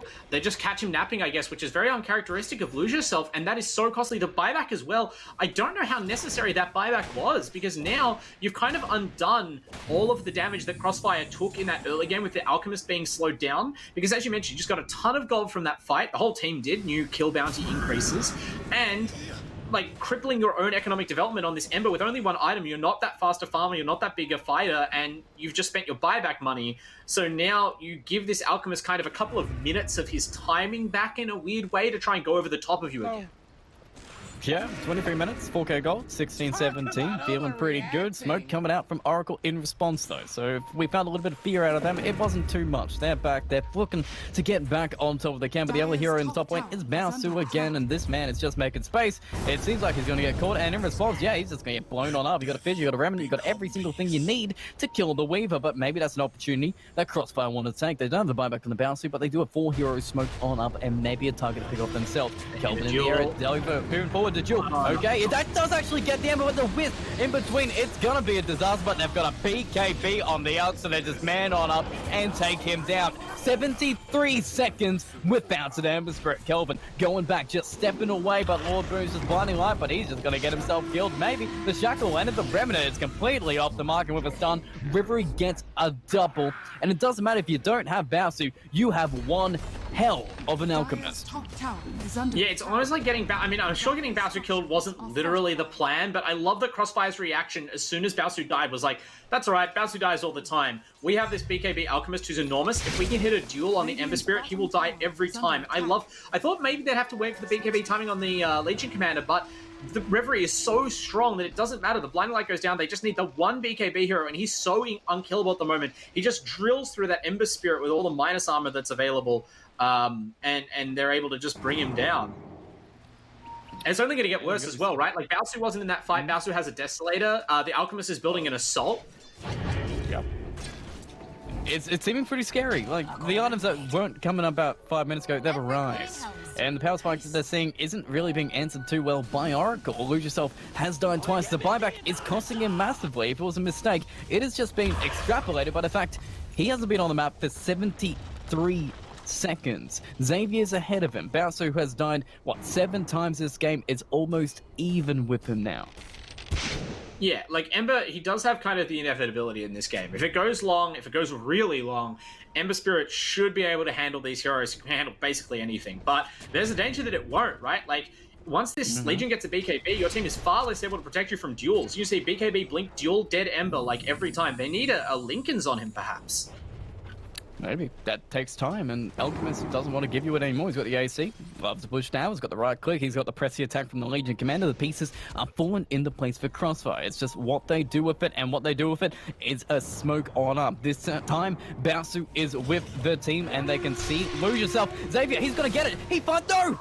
The remnant away to safety, but what can they find in response in the backside? No, they get the initiation from Calvin. They're going to get the damage, and the Whisk goes back in, but it's the Echo Slam! It gets them all! It kills everyone from Crossfire. They destroy them! There's your Aegis, but Poopery is using his BKB to TP back to base. He makes it! But Godot sends them all back in a casket. Wow. I mean, that's what should happen, right? Like, maybe you don't expect the Echo to be that good. That wants to mean just brand new level 2 Echo.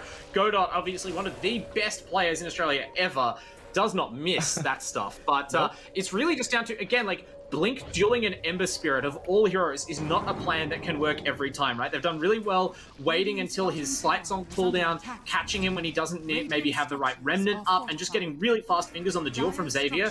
But it's a literal, like, instant disjoint on 2 of his spells. You cannot stop him getting that off. And then they are punished so hard for that moment where they accidentally strayed near each other, destroyed instantly by Godot from the support position. Yep. That Wisp to get everybody to move on into the light, and the light they saw was Godot's hammer coming on down, and it cleaned them up. It took the gold on back, and that's exactly what Oracle needed. We're talking that maybe they're losing a little bit of control in this game. Not anymore. Not anymore. They sent everybody back on Crossfire, and, well, I mean, do we just wait for the BKBs to come on Crossfire? Yeah, they're going to be careful about the job, but do we need the BKB onto Weaver and Legion now before we do try and make another play like that?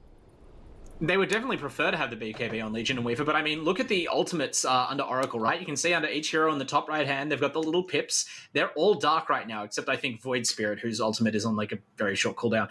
Point being, you know, the spells they just used to win that fight, Will of the Wisp, Echo Slam, Exorcism, they are some of the longest cooldowns that are actually picked in competitive Dota. So they can only, as pretty as that was, even if it happens as optimally as that every fight, they can only do that once every couple of minutes. And meanwhile, there are no abilities of that kind of cooldown on the entire team of Crossfire. So Crossfire, I mean, they are kind of doing it right now. They should really be posturing aggressively. You might want to wait for your items, but I think you'd rather take the fight now while those spells just aren't up. Yeah, well, while the opportunity is up, because Rivery still does have that advantage, so maybe they just need to push it this time without the big turn around that they had, but it doesn't seem like they're interested in it. Bouncer is in the bottom lane, Rivery is walking for the river, looking for his rune if it comes on up. Turns out, yeah, he's going to get a regen rune, but nothing massive like a DD. Kelvin is even pressuring him back in, so the aggressive forefront that we saw from Crossfire, it's kind of slowed down a little bit, and the Lincoln Sphere we're talking about, Lose Yourself picking up, it has just arrived. Those duels are not going to be as easy anymore. In fact, I don't think they're going to come. Yeah, I mean, it's going to be really hard now. You can break it. Like, Windrunner is quite good, has, like, instant long-range spell. I mean, Shackle Shot's instant, but you can Focus Fire to break it. Legion could buy a Halberd to break it, although that item did get nerfed, whereas Lincoln Sphere got buffed, so there's a little bit more balance in that exchange now. Even Weaver could pick something up for it, but it's just one more degree of difficulty, and if you could potentially fast-finger your way to dueling the Ember Spirit before, now you have to go on someone else. Maybe you can duel the DP and kill her before Exorcism comes up. I don't know, but, you know, this is back to square one as far as Xavier's hero's effectiveness is concerned. He's been making it work so far. It is still a very tough game to play this Legion Commander in. Well, right now it's 4K gold lead. We're keeping it safe for now as the 30-minute runes do come up. All tier, actually, there is one tier 2 down in the bottom lane, so maybe Oracle can make an aggressive play to take their bottom outpost, but it doesn't seem like they want to there. Well, moving for the BKB for the DP there, looking for Roche to secure a second line for maybe lose yourself to come back a little bit, and just posturing around this rune spot though, maybe trying to fight Alchemist if he tries to take these runes, but for now, 30 seconds of a little bit space here. What do you want to see Crossfire respond to do? Do they want to play aggressively or play defensively? Well, they waited, right? We mentioned their choice. They could have farmed for their next items, or they could go while the cooldowns are down. Well, now they're all back up, and that's why we see Oracle posturing. Crossfire should be extremely cautious of fighting into this. They did finish the BKB. They just finished the other one. Okay, so now, as you mentioned, Weaver and Legion both with fresh BKBs. Now they can potentially take the fight, and they are looking to right away. Well, we've got a Kelvin playing aggressively here. We've just going back. Kelvin's kind of the creep plays back, but they're just going to take the runes and run. In fact, they're going to leave the river rune. Unless they get a chain on someone. No, it's a little bit too slow for them to get it. So Alchemist gets farmed, but Kelvin, he's going through. It's going to get around, but a duel. It finds Void Spread. The damage coming back. The Blinding Light's paying off, but they're just going to move on forward to commit for the kill. They get it. Kelvin is gone. He does have a buyback, but the fight seems to be gone. The BKB, so all been popped. Godot is waiting. We're going to bounce to. We're going to wait for that DD and the BKB to run it up for reinitiation, or you can just move on back. You're forced to buy back out from Kelvin, and now you've got what you needed. You're fine with this. You've got the advantage. They pop the ults, and maybe you just wait for a duel to get this done again. That was such a fun little exchange. Like, Oracle, I'm sure, knew that the BKB timings were the next power spike for Crossfire, saw the aggressive posturing from Tobes, and realized it's been about long enough. They probably have BKBs up. We shouldn't just charge in here. But then baited by the Roche Pit hiding heroes, baited by the DD rune, Void Spirit gets picked off. Angels is running. He's going to be maybe found. In fact, double step being used, and this is a big old bait to keep the attention away from everybody else who's just farming, and you're sacrificing Andros, which might be the opportunity to take Roche that they were looking for. They did deward the high ground here, and yet they're moving on in, but they don't have a buyback, but maybe they can defend it. It seems like a pretty good opportunity with an X-Well and Bowser with what overwhelming odds with Alchemist jumping into the BKB. Maybe this is time for Crossfire to really stamp something. Well, not giving up a free. Bowser just puts in the swarm, gets the vision in, stroke fates make it really annoying. Do they back on out? They're committing. They've used the accident. The big happy prop. Xavier jumps on in to find something, but he finds absolutely nothing. But it's the Echo Slam again from Godot on the back. The BKB dodged it from Rivery. Xavier's BKB is about to run out himself, but the whiff is being wasted. Rivery moving on back. Looks like Xavier's going to be sacrificed again, making 3 kills. Bowser did die in the back lines.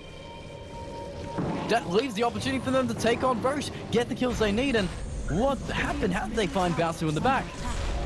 I'm not certain what happened there. I was watching the Legion Commander unfortunately played out exactly how he fought. I'm pretty sure he ran in and dueled the Lincoln Sphere, so that's not the way to start a team fight. But I mean, look how hard it is to kill the Ember, right? Ember BKB'd, Legion blinks in, Ember dashes away with the Remnant, runs over to the Ember again, Ember gets Yulzed, and then you try and get the duel off, and the duel's just completely wasted. Then you're just stuck in the middle of the team fight. Your BKB is already expiring. You don't have any burst damage to bring down that DP. No hope of canceling the exorcism, and that just shows this Legion Commander. They picked it very early in the draft, and it's just been countered quite efficiently. And unfortunately, in this lineup, in some lineups, the hero has places to go. In this lineup, with 3 cores that are really hard to kill in a fight and so much disable to cancel out the duel if it's not perfect, Xavier just has a hell of a time doing anything. And yeah, Baosu maybe has just died one too many times. Like we mentioned, it's meant to be a tertiary core, but with the Alchemist not having a brilliant start, they really needed to share the load. Baosu has built damage items, right? He's not the first item Ags Weaver. They want him to be contributing more in these fights. He cannot afford to die like that. And speaking of which, we're talking big about the BKB timings, but the problem with having a very good BKB timings is it's diminishing returns. These BKBs have been used so much, and the time is going down. They're going to be 5 seconds soon, and they need every single second of that spell immunity they can get in these team fights. Yeah, the Alchemist in particular is running low. I mean, Legion and Weaver have come somewhat fresh, but... Okay, Force of Chemical Rage, we're good for now, but that's pretty big in itself. Chemical Rage is it's quite a cooldown. 49 seconds that they can take advantage of something. Yeah, I mean, exactly. I don't think Oracle are going to be pressed, right? Their cooldowns are a lot longer and a lot more important than the Alchemists. They're just going to continue to farm the map and scale because, as you mentioned, they're not the ones who have to be worried. They have the Ember Spirit for the ultimate late game, and what's more, like you said, the BKBs have already been picked up by Crossfire and are in active use. When you buy a BKB, I've said it before, this is like your team statement. This is when we want to win, especially when you combine multiple BKB timings, right? You've sort of made that's the biggest power spike you're going to have in the game, and they've taken two team fights with them and kind of lost both, or the first one, they sort of got one pick off, and then they lost a team fight and lost Aegis. So, you know, the strongest power spike hasn't amounted to very much, and soon this Alchemist is going to kind of peak out as well. So I don't really see Legion and Weaver of all heroes able to carry the load after Alchemist starts to kind of fall off. Grim Signs for Crossfire.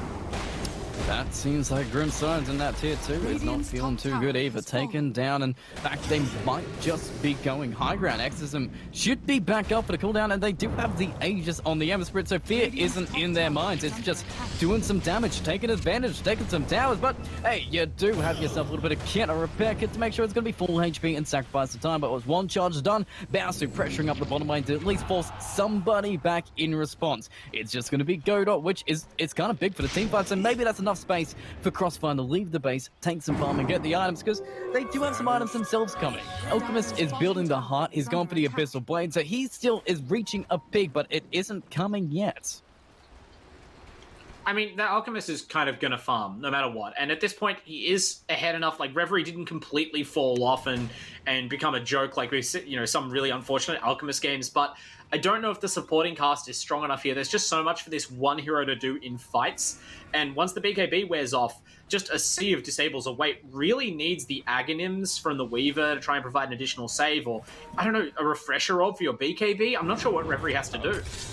Oh, Remnant misses. I guess, you know, he just has to dodge that Remnant, hold his BKB, now put his BKB out, looking for the stun, but who's he going to go for? Kelvin, if he can. Abyssal Blade being used, going to be stunning up Ward Boost as well for a free easy kill in the back, but Godot is going to keep him safe with the 4-star. Duel back on Zemetry, just keeping the Exorcism away, but the Wiz is controlling him, and now Reverie, he can't get back into this fight, but Baosu can. He can do the damage, he can find the kills, but it's going to be Lose Yourself doing the damage in the backside, just finding up toes, but now we're split. Stun back on Zemetry, the Echo Sun to control up Baosu, but you can't kill Baosu yet. Oh, you can! You've got the silence, you've finally got the control, but he just time-lapsed back to join this fight again. But Reverie is dead, his BKB, his Chemical Rage is gone. Now Baosu's left with 4 people that don't like him too much. And now the control from Godot, the silence coming out from Zemetry. Oh, the Blinding Light makes it a little bit awkward though. Well, they're going to get him anyway. The buyback, the dieback, it happened again. 102 seconds, no buyback on the Alchemist either. That is an opportunity if you want to see it. And Creeps, hey, just move down the mid lane, take your towers and take some names. Crossfire just maybe shouldn't have taken that fight. Look, sometimes Dota hinges on a microsecond. I think you were cutting the other half of the fight, but DP slipped away from that duel, as you mentioned, thanks to Lord Bruins' control. She was extremely low, getting run down by the Weaver, popped the cheese on about 10 health. As the Weaver was standing on top of her ready to auto-attack, and then the whole fight, like, the fight ends at that point. The mistake was Baosu continuing to fight. Baosu now 2 from 2 on terrible buybacks. But you can just see they failed to kill the DP. The Ember is chewing up the backline. There's no chance to get him, so they know they have to kill this core, and they pursue right into Godot's Echo Slam, which again turns the kill. Just, you know, heartbreaking chain of events. Jewel. He's doing it. He's got it, but he only got himself an Earthshaker. They lose Andrew still, lose yourself charging forward. They do get a good go, but I guess dual damage is permanent, and respawn timers are not. Xavier continues to adapt, right? Like, again, no real way to consistently duel the Ember when you have to break that Lincoln Sphere, so instead just kills the Earthshaker standing next to him. But it's gone forward, and yeah, the Spirit Vessel Blade Mail is going to turn him back, but it can't really save him yet. He's finally got the press of the attack, and maybe this is too much he could shoot, because Reverie is back. He's got the stun, he's got a control, and this time Zemetry can't run away, but he's got the entire team coming back. The Will and Wisp, is it on cooldown, or is it ready to go? Because they need it, they've got it, but the BKB finally popped, and Zemetry is dead. But now to split the fight. Xavier goes down to the lower ground, the Will Wisp is giving him back, but they've got themselves a DP. The Earthshaker is still dead, the kills are still coming, and maybe that's enough to slow this game down at least a little bit for now, and give Crossfire a chance to just farm up something more, but it seems like they didn't want to force it too badly. It's still like Oracle had some good mindset in the plays, and they're still dictating the games, and really Crossfire want to be in a more what would you say, dominant position with their heroes at this point. Crossfire wanted to have won the game 7 minutes ago, so I guess you can say that they wanted to be in a more dominant position, but they're making do, right? Like, when you go past your timing as a team, it's always scary. You're kind of in uncharted waters. You look at that Ember Spirit and that Void Spirit farming, and you go, I don't know if it gets better from here. Like, what item can you buy that you can buy fast enough to get out ahead of those heroes again or create some sort of window where you're strong? But they kind of do it right there, right? You know, the duel on the Earthshaker wasn't huge by itself, but the duel on the Earthshaker means that they can freely kill the Death Prophet. And by killing the Death Prophet in her exorcism, they buy a window to get some more farm and catch back up because, you know, they're going to take control of the map and possibly some objectives. So they're kind of making it happen, far from winning still, but not giving up. And I like that. I've got a strategy for you, though. Alchemist can build Ag Scepters. Tobes is a Grimstroke. He can create another Lose Yourself. And with his crits as well and his Desolator, maybe they can get, you know, a little bit extra damage on top and turn these fights around. Make it I love the Grimstroke Aghanim's as much as anyone. I think it's a terrific spell. It obviously combos with your own actual ultimate, which makes it, you know, one of the sickest things to do. I think Ember Spirit might be one of the worst heroes to make an illusion of because it's like a Spectre Haunt. It's just locked on to chase that one hero, and Ember has a million spells to walk away from his own melee creep illusion. But, you know, in the late game, you can get there. I want to see Aghanim's given a Baosu. Like, it's like buying yourself an item that you can use while disabled, right? You just hand it to your weaver, like, look, buddy, if I buy you this, you time-lapse me now. Don't tell us. Yeah. You're officially my support. You're all my supports. 4 Protect 1, right? 30,000 net worth Alchemist. He can't keep buying his own items forever. And that would be huge, right? I mean, Alchemist is not the hero that's under fire in these teamfights right now, in part because of Baosu's very forward positioning, shall we say. But, you know, giving him the Ag Scepter there might be what it takes to allow Reverie to go even harder and still survive despite the shrinking BKB window. Well, I guess we'll find out. The time is still coming. 40 minutes coming up. The runes are going to be big at this point, but it's still 4K between these two teams. Zevistry, Lord Boons, and Godot playing really aggressive. In fact, Oracle all there, just in your jungle, waiting for you to come steal your outpost, steal these runes, but nobody is replying. Crossfire know exactly where Oracle are hiding, and they're not going to take any kind of bait to go there. They just want to get those items that you're speaking about, push out the top lane where they know that Oracle aren't going to be, and make some more space for Reverie. But we do have some more items coming out. Tier 4 has arrived, already on level for Kelvin, which is going to be fantastic. If you do lose a fight, these towers might just melt. Yeah, and that is a weakness of their team. Like, okay, their hero's not the best at utilizing Leveler, although I'm sure Ember Spirit wouldn't mind, but just the ability to even bring that item in out of your backpack after a team fight. Say your Death Prophet gets killed because she will be the focal point. You lose a lot of your tower push on Oracle, but between the minus number from the Desolator and the Leveler attack speed and passive, they should have no trouble chewing up a Rax next time they win a fight. So, big developments. And I also think that just this state of each team farming as 5 benefits Oracle as well, because the Alchemist is taking up all the farm naturally from Crossfire when they do this, and he is hitting his ceiling already. Whereas, you know, Lose Yourself is taking up a lot of the farm for Oracle, and he still has room to grow. So it's Crossfire who are pressured to make a move here, which we'll probably see around the next Roshan. Well, it's probably coming. It's going to be... Actually, it is alive. They've got the courier vision to find it out, but we're still got Crossfire posturing as well. They got the Swarm coming in to get their own vision, so both teams know the information. One team has a ward in front of it. The other team has smoked on up around it, but which team is going to be able to take it out? I think they think Oracle are posturing to do it, which they are, which is a good prediction, but they are waiting on the high ground. You're smoked up on the lower ground, and Topes is waiting for the position for somebody to take the bait on him. Bowser Smoke is broken. They're going to back up. They know exactly where Crossfire is, and maybe that's enough information to go back, but these smokes are running out. Kelvin's still on the high ground, but Xavier's going to jump on into the backside and find himself the Goddle. There's going to be no Wisp. He is gone, but the Echo Slam is going to be melting down the backlines again. Lose Yourself is there, but the BKB is finally popped by the Alchemist. He's half HP with his regen, and the Abyssal Blade going forward. Just going to take down Zemetry. Can you save him? You'll save him. The BKB is done on the Alchemist. He is going to melt. Guardbro is done, and Xavier, he's now isolated by himself. Baosu dead again. This Legion sent by himself, making a triple, leaving the Roshan open, but you did get a turn kill on the Kelvin. You've lost yourself Lord Boons, but still an Aegis on to Lose Yourself. It seems like Oracle, they're fine with that trade. Absolutely. I mean, that's like a game-winning kind of fight that Oracle just took. I'm not saying it's completely over, but every time they take a fight like that, you should check the win graph after the game. Crossfire just probably fall by 5, 10, 15, 20% more. And that's just Godot being in the fight, right? Like, the Crossfire boys, they tried to make an initiation. They tried to take proactive play, the classic Roshan Bowl team fight to decide the game. They thought we'll be the initiators this time. But they walked uphill. They walked uphill with no vision through a choke point.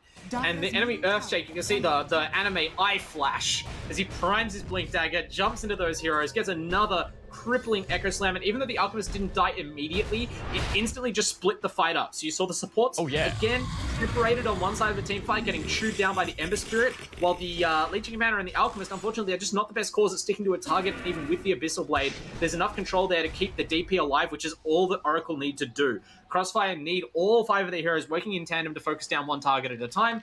Oracle just need to kite them until the BKBs run out, and that's what happened. Well, yeah, it seems exactly that. Even with the Lincoln Sphere pickup onto DP, these duels get even harder. These team fights seem just insurmountable for Crossfire to really take, and they've gone back to just sticking in their side of the base. They can't really go out to farm. In fact, Rivery seems to be having the most priority here. Baosu is doing Baosu things. He's always in the bottom half of the map, drawing attention, getting farm in desperate places, because it seems like Crossfire in a desperate situation. Absolutely. I mean, they need to do anything they can, right? Like, they're having trouble forcing objectives. You just saw them try to force something right there. Oh, he's gone back. They found Godot. The turn for the team fight. They don't have the Earthshaker anymore, but Xavier doesn't have a duel anymore. Maybe you just slow down. You don't move too far forward because everybody on Oracle is waiting on the high ground. But Baosu looks like okay. Just wave front on that. They're moving forward. They need to fight while the Earthshaker's dead. There, Tobes is dead. Do you actually get Tobes to press the attack? Might survive. No, Kelvin's going to go on in, but that is a Shaku. You've got to land. They need some more damage. BKB is going to be popped, but there is your Wisp. There is your Yule Scepter. There's your Extra with the Sheep's Guard, but they just need to get the damage off. They're going on the backside trying to get the Abyssal Blade. The double Abyssal Blade. Luke yourself is dead, but it's Neages. He will come back. They've got the control on the Kelvin. Xavier's doing the work. The Remnant will be pulling him back in, and maybe with the Void Spirit and the Earthshaker dead, that's going to be enough to fight, unless you're just going to wait it out. Baosu really doesn't care. He's just going to keep on charging forward. The Extra is still going strong. It's got about 10 more seconds, and now they split on back. Saying, lick their wounds. And I wouldn't say it's too bad, but you've killed Earthshaker, and when he's on in the fight, that's exactly how the team fights Crossfire want to take. Earthshaker can't turn it back with the Echo Slams, and then they can just dominate. Yeah, we've seen that happen twice now. The difference is night and day, and someone needs to buy Godot a Lincoln Sphere, because it turns out he's the most valuable dual target all of a sudden. Xavier, again, doing really good job of doing this game. Interesting to see how much they respected the DP, I guess. The Alchemist ran so far back out of that team fight as the DP chased that even as they kind of just effortlessly survived the Will-O-the-Wisp and actually killed the Void Spirit with the Ember Spirit respawning, there was no follow-up because the heroes were like all the way back in their base. So maybe an opportunity to get more kills going astray, but they're going to focus on the high ground. If they get this tower, all will be forgiven. Unless you get Fisher back and hold down River. Chains, keep it in place. Silence, keep it in there. Baosu can't really save the parents himself, but he should be able to walk away from this one. You don't get a tower, but you don't lose any heroes, and you force that glyph out. Now you can push all these creep waves in, get your farm back, keep your gold in, and it seems like maybe Reverie is still hitting that power spike, but he still can scale, and his team, I was talking about, he can build Ags for them. They can scale as well, and Space is really paying off here. Xavier is getting that dual damage off. This man scales infinitely. That is true. I mean, like, in practice, you need to be able to reliably win duels to get that, and I don't exactly see Xavier, you know, going for the dual damage talent, but I suppose in a blue sky future where the game goes really long and he has that, maybe you can gift him an Aghanim Scepter, and assuming he gets the duel off, it's basically a guaranteed kill on whoever. There's no BKB piercing stuns, so he can just effortlessly destroy anyone not protected by Lincolns. On the other hand, you know, the Alchemist can also start handing out moon shards at some point, right? And he has two very effective cores to give those to. Imagine Weaver, you know, would love that kind of item, especially farmed up with the kind of efficiency that Reverie can get it for him with. But not quite there yet, it looks like. It looks like they're going to be trading on to Reverie, who's been isolated with a fissure. The Wisp is waiting, they're moving on forward. They're going to get the stun, but the BKB's only got so many seconds left on with the Abyssal Blade double stun. The control, but they pull him back into the Wisp, into the Remnant. They've got the control. Bowser's BKB's only going to last for so more seconds, but the damage on the DP is going to be there. Zemetry is dead. Does have a buyback, and now they need to run. They need to get out to safety. Lord Moon's being chased down by Xavier. Reverie trying to get a stun onto Kelvin, but the dual damage is going to be there on the cuddle, and now we're going to be scaling even more. Crossfire are doing it, charging forward, getting themselves a third. 2 massive one support, but it means you charge up this mid lane. You force out tier 3, which you know they have no glyph anymore. This is an opportunity, and they are taking it. 7k gold lead to them, and the buybacks are there, and even Coddle being forced to use it so fast just so we can clear back these creeps. Can Godot save the game a third time? Huge echo into buybacks will be the play here for Oracle. All or nothing. When will he deploy it? He's lurking behind the tier 4s right now, just staying well out of the way. Doesn't want that quick disabled. Traps Baosu. Half HP, does time up top all that damage, but it means it's a cooldown. Kelvin buying back, just trying to keep him back, but Jake on the topes. Kelvin with the remnant, perfectly fine, but he is still in Viz, and maybe he doesn't die here. The Fidgets are making it goddamn annoying. Let this man go. He will go back to safety. Xavier's going to keep him alive, but be careful. 30 seconds. And if she comes back, she may just have an exorcism. I'm astonished at how well Crossfire are fighting still. It's like Oracle have run out of damage to kill Reverie. They just haven't quite scaled enough, and the heroes don't do burst damage, so...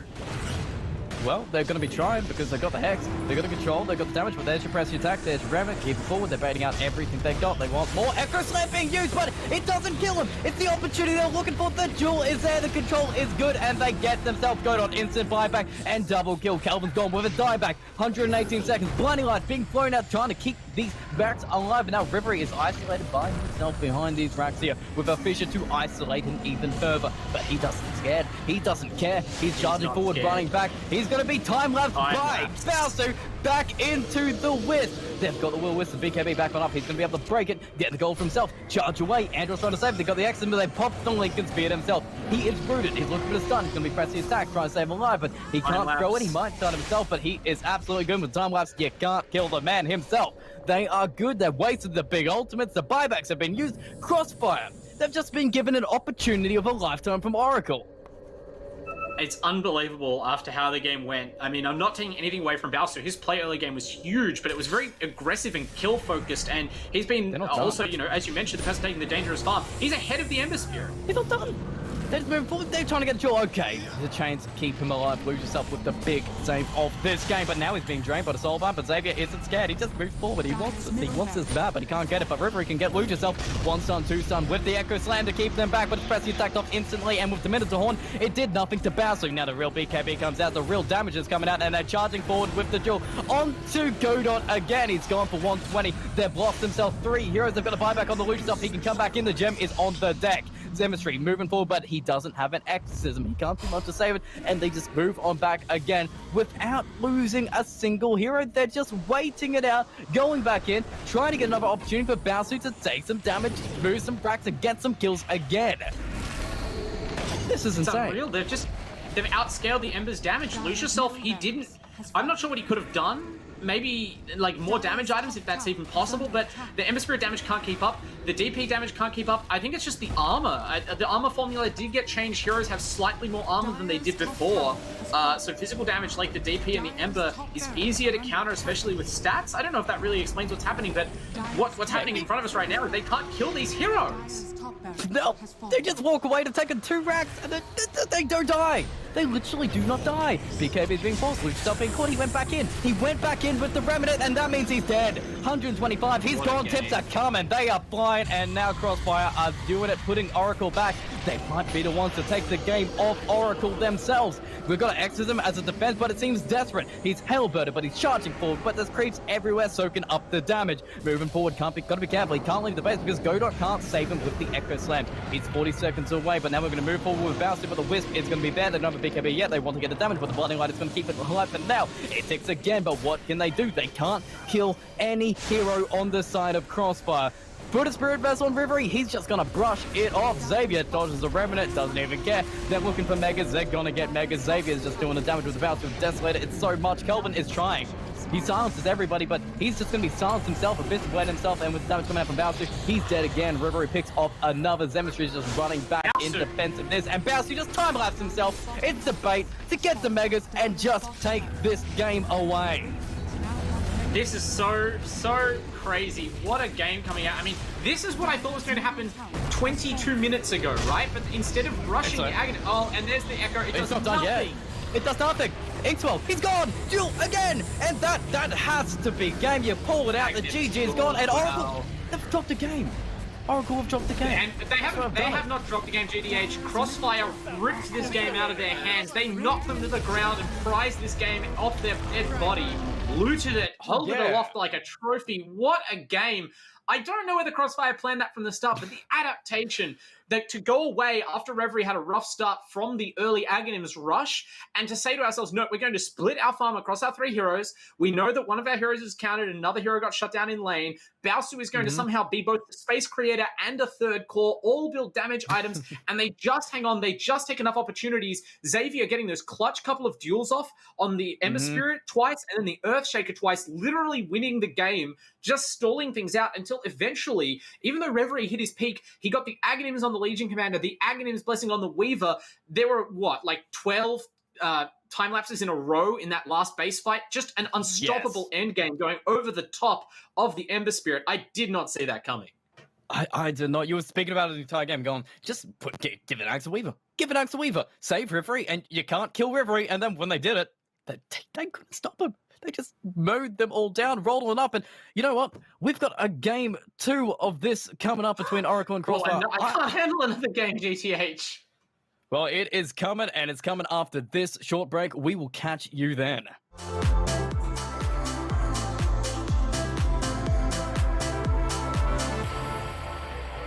And we are back. I'm still speechless. That game 1 was insane between Oracle and Crossfire. And Oracle, they spent every single week undefeated, but Crossfire proved it's possible. And in one hell of a performance, I really don't know what to say about it.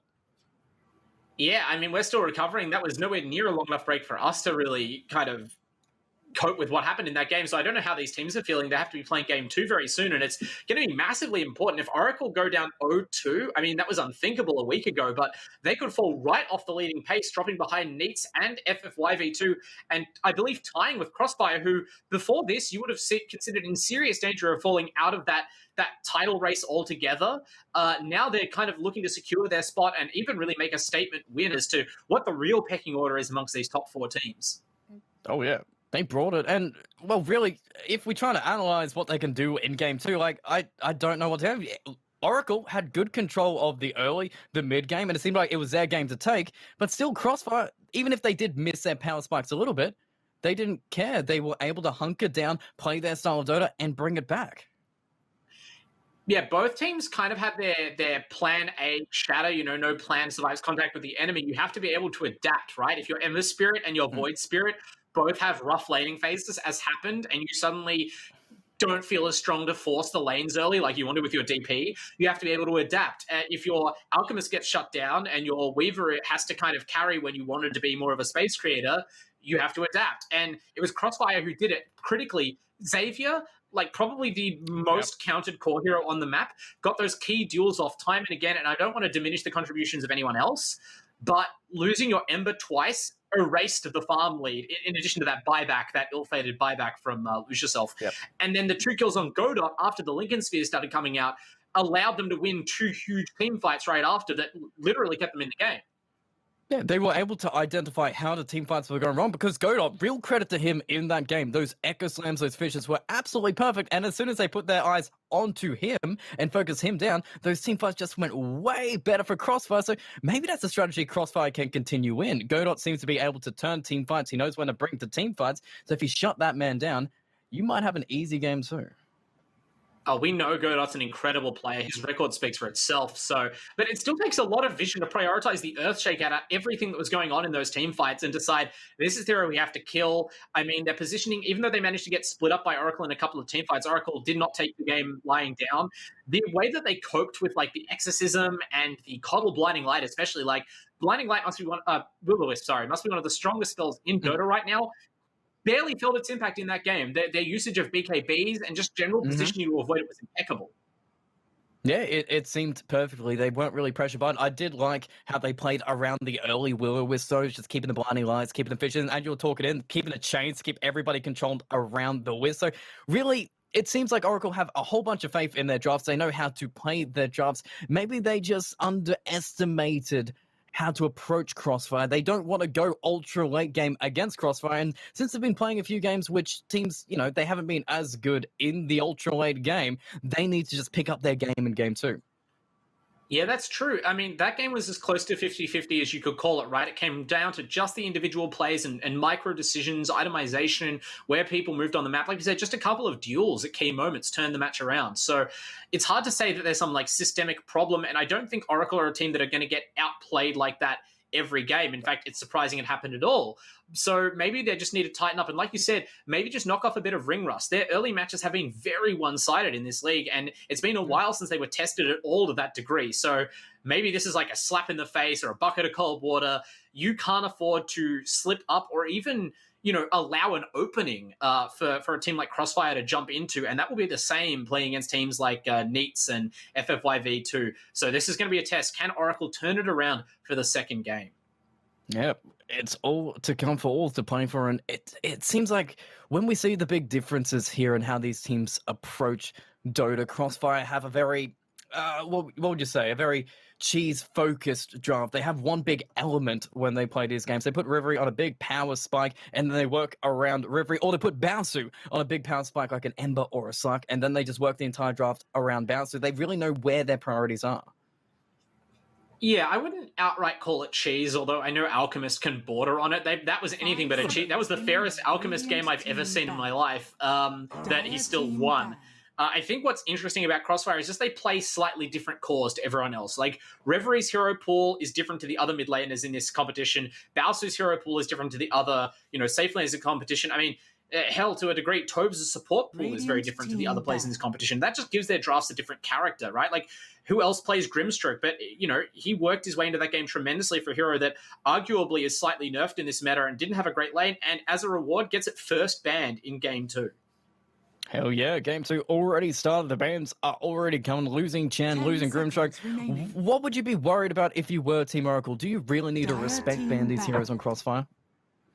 It's interesting that they chose to respect that, ban the Grimstroke, because apart from a few very select heroes who are handled by the ultimate's rooting effect, I mean, like Pangolier is one that comes to mind. His heroes just struggle against it for weird interaction reasons. It's not really a hard count at anything. Tobes just kind of picks it first because he loves the hero and it has very generalist skills, but it's not a hero that you can't, replace aside from the specific Weaver combination. So, maybe just trying to throw Tobes out of his comfort zone. Maybe they ban the Lich as well. I don't know. Last game, their bans initially were just kind of very general heroes that feel strong on the patch, like Slark. So, maybe you target Tobes instead.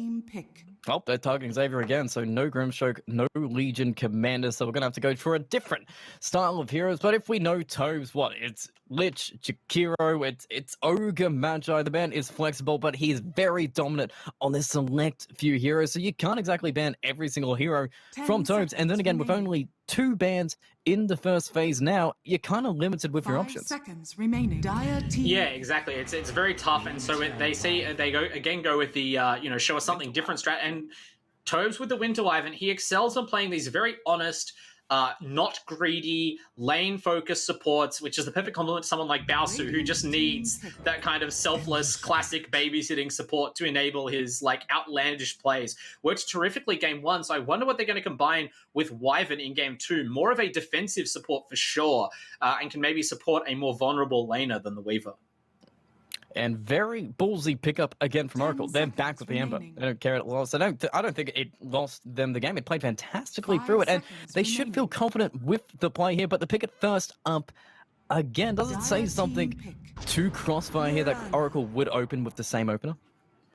It says that they're absolutely fearless in their Ember Spirit play, but also that they are very intending to be flexible again. The main reason to pick Ember here is because you don't know which lane it's going to, and it's very hard to have a bad laning matchup with Ember. Xavier did a terrific job shutting it down in game 1, but it's worth noting, and this makes more sense now, Grimstroke and Legion, we didn't really see the Grimstroke effect, but they're both counters to Ember, right? The unpurgeable silence from Grimstroke, and of course just the laning presence of Legion Commander, 2 things that Ember Spirit actually gets really annoyed by. So banning those out does make this hero better, although Wyvern, also a great counter, instant ranged disable that can outright kill Ember depending on his positioning, as well as the the Winter's Embrace or Cold Embrace, saving heroes from Ember's physical damage. So, you know, quite a useful pickup to have kind of preemptively. And Oracle just like, yeah, we're starting the same move now. Lord Boons on the Coddle. Lucius on the Ember. It's tried and true, and it was still effective, but Crossfire, they've kind of answered quite well as well. As you were talking about, do we need to adjust the rest of our draft accordingly? I think the Mirana's a really great pickup against Coddle. Again, like, it's key to have a really mobile support against the Coddle. They did it with the Wind Ranger last game. Just that's how they negated the Will-o'-the-Wisp to a large degree, right? And Mirana has the added benefit of, I suppose, if you find yourself in a position, you can kind of attack the Will-o'-the-Wisp down. Winter Wyvern also has tremendously large range and doesn't really need to ever commit to a team fight. So, you know, these are hard heroes to punish with Will-o'-the-Wisp. And I'm actually kind of scared now for this Coddle Ember combination, but I'm going to call it right now. Oracle are going to try and force their way through this draft so this first pick Ember ends up mid. Because I think that was the flaw in it last time. Putting it safe lane weakens the Coddle Ember combo too much and makes it too easy to keep Ember Spirit down. And as such, the Coddle didn't really have an impact. In fact, it ended up hurting them when those mid lane ganks on the Alchemist failed due to Coddle being just a bad ganking hero pre-6. So Oracle really want to make this combo pay off for them more this time around. Well, they're really limiting Kelvin's hero pool again. They've got rid of Timber, they got rid of Phoenix, but then again, Oracle, they're getting rid of Mars. All these very popular offlane heroes, specifically kind of played by him. What are we left with? What, Beastmaster? Well, is even Axe a hero in this meta if you can't cut waves? Yeah, it remains to be seen. I mean, the hero doesn't seem immediately useless, but it's certainly a lot more vulnerable, right? Like, teams are picking up Axe early because it felt like a safe pick. You could always skip the lane if it ended up being a bad matchup. Now, Axe still has some really good matchups, but if you do run into a bad one due to these flexible first picks, then you don't have that out that you had before, and your Axe pick could be extremely punished, basically forced back into the jungle. So, I mean, I feel like there is room for Axe, but probably less than there used to be. Well, that's not a good sign, but we're going to get rid of Bowsu's favourite. Sark is off the board for him, so just try and make it as uncomfortable as possible. And, yeah, even more targeting for Kelvin. Void Spirit is gone, and I guess that's a dual ban between Zemistry and Kelvin, but they're really making sure that he can't play the heroes that he wants to play. Yeah, I like removing the Void Spirit, and I think they could almost have afforded to focus some more bans on these. Obviously, they feel it's very important to remove the Timbersaw and the Phoenix each game. But you want to deny Team Oracle having, like, the spread of hard-to-gank cores that they had last game, because that's what presented a real threat to Crossfire and made that game so close. It was just so difficult to pin down any of their cores in a fight, and Crossfire really had to pull out the heroics. They want to make it easier for themselves if they can. Hell yeah, and speaking of easy, a Bowsu Ricky ban, which seems fantastic against both the Ember Spirit and the Coddle. A fantastic takeout from Oracle there. Yeah, what does Bowsu really have left at the moment? Denied the Ember, denied the Slark, denied the Ricky. Jug? Running out of heroes. Yeah, I think Jug. That's the one that comes to mind. Well, they did last ban Jug last game, so maybe Crossfire could get a step ahead and pick the Jug before last pick this time around. The Weaver is also still in the pool, and that mobility was huge against the Coddle last time. The burst damage early on with that fast Desolator timing is a great way to punish the Ember and keep up with his mobility. But I think that hero was borderline not able to work in game 1, and it really got a lot of value out of the presence of the Alchemist.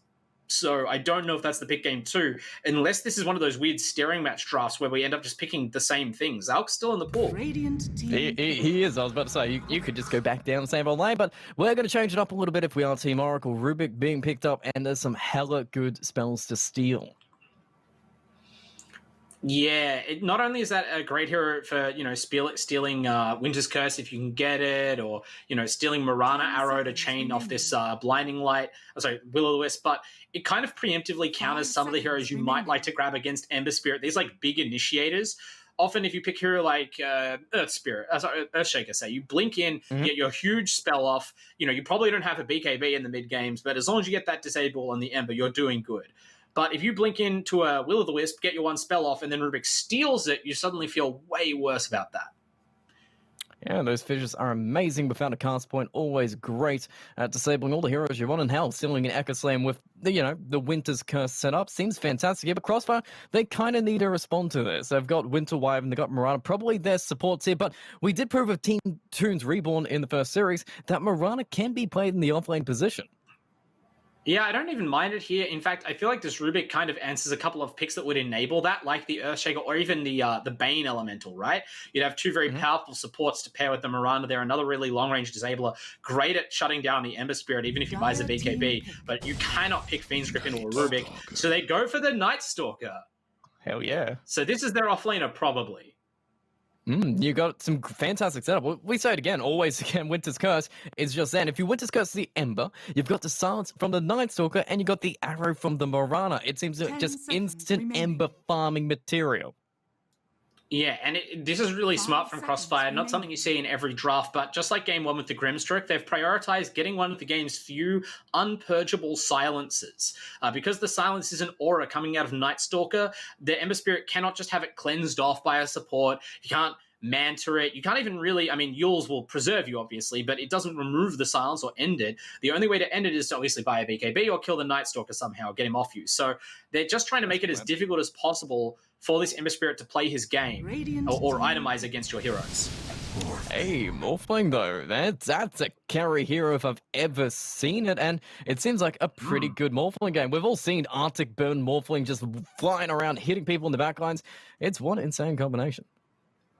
Yeah, but tricky stuff for Team Oracle now is their lanes look important. I'm not going to say fraud. I'm going to say important, full of risk, because while they could still come out ahead in the lanes, right? Like, these heroes aren't terrible laners. They do have to do a little bit of work to juggle these into the right matchups. Crossfire still have 2 picks to try and counteract them. And God, if you lose the early game, if you come out of these lanes behind, who is making space on the map? Who is taking fights on your terms? Who's ganking heroes or doing anything, right? Like, look at these supports and carries. They're so greedy. And PL is the answer, but then again, they haven't been as greedy on Crossfire right now, because you can see the 3-man team of Night Stalker, Mirana, and Winter Wyvern, and PL is only a little bit of greed, which they haven't even shown Rivery's hero. Do you just get Rivery some really high-tempo mid-plan just to control this mid-game? Yeah, I don't really know what you get on River. I think you get a pushing hero, because that's what you need to be able to do is take towers. Like, your PL can do it, but your PL might get focused if he's the only one who can, or he might not have the items ready. Maybe you go like a DK or something, I'm not sure. But like, this PL, great counter. Obviously, Ember Spirit has some game against it with the AoE, but the important thing the PL does is just like outlast these carries. It's very hard to shotgun him to death unless you completely win the initiation. And then he's just going to take over these fights against these squishy supports. So I really like Crossfire's draft. I have to imagine Team Oracle have some secret 5th pick. It's going to be something cheesy, something like, I don't think you want a Broodmother, but you need something like that just distracts the entire enemy team, because you need to make so much space. They ban out the Underlord, which is a great choice. Yeah, what is the combination here? I don't know. It seems like they can't put any more greed on the table here. They've already used so much between the Morphling and the Ember, so they need something that can just fight from level 6, maybe just build a couple auras with the team, and it's a gang. But it seems like they need so much in one hero. 5 seconds remaining. They need like a Centaur or a Tidehunter or something, because they're looking for an offlaner, right? And it needs to be an offlaner that plays well with Rubik. They need some sort of huge team fight to be able to combine with the Coddle. Maybe they go for the Enigma. There is a Rubik that they've already picked. They ban out the Necro as their last pick here. Obviously, a great counter to both of their carries.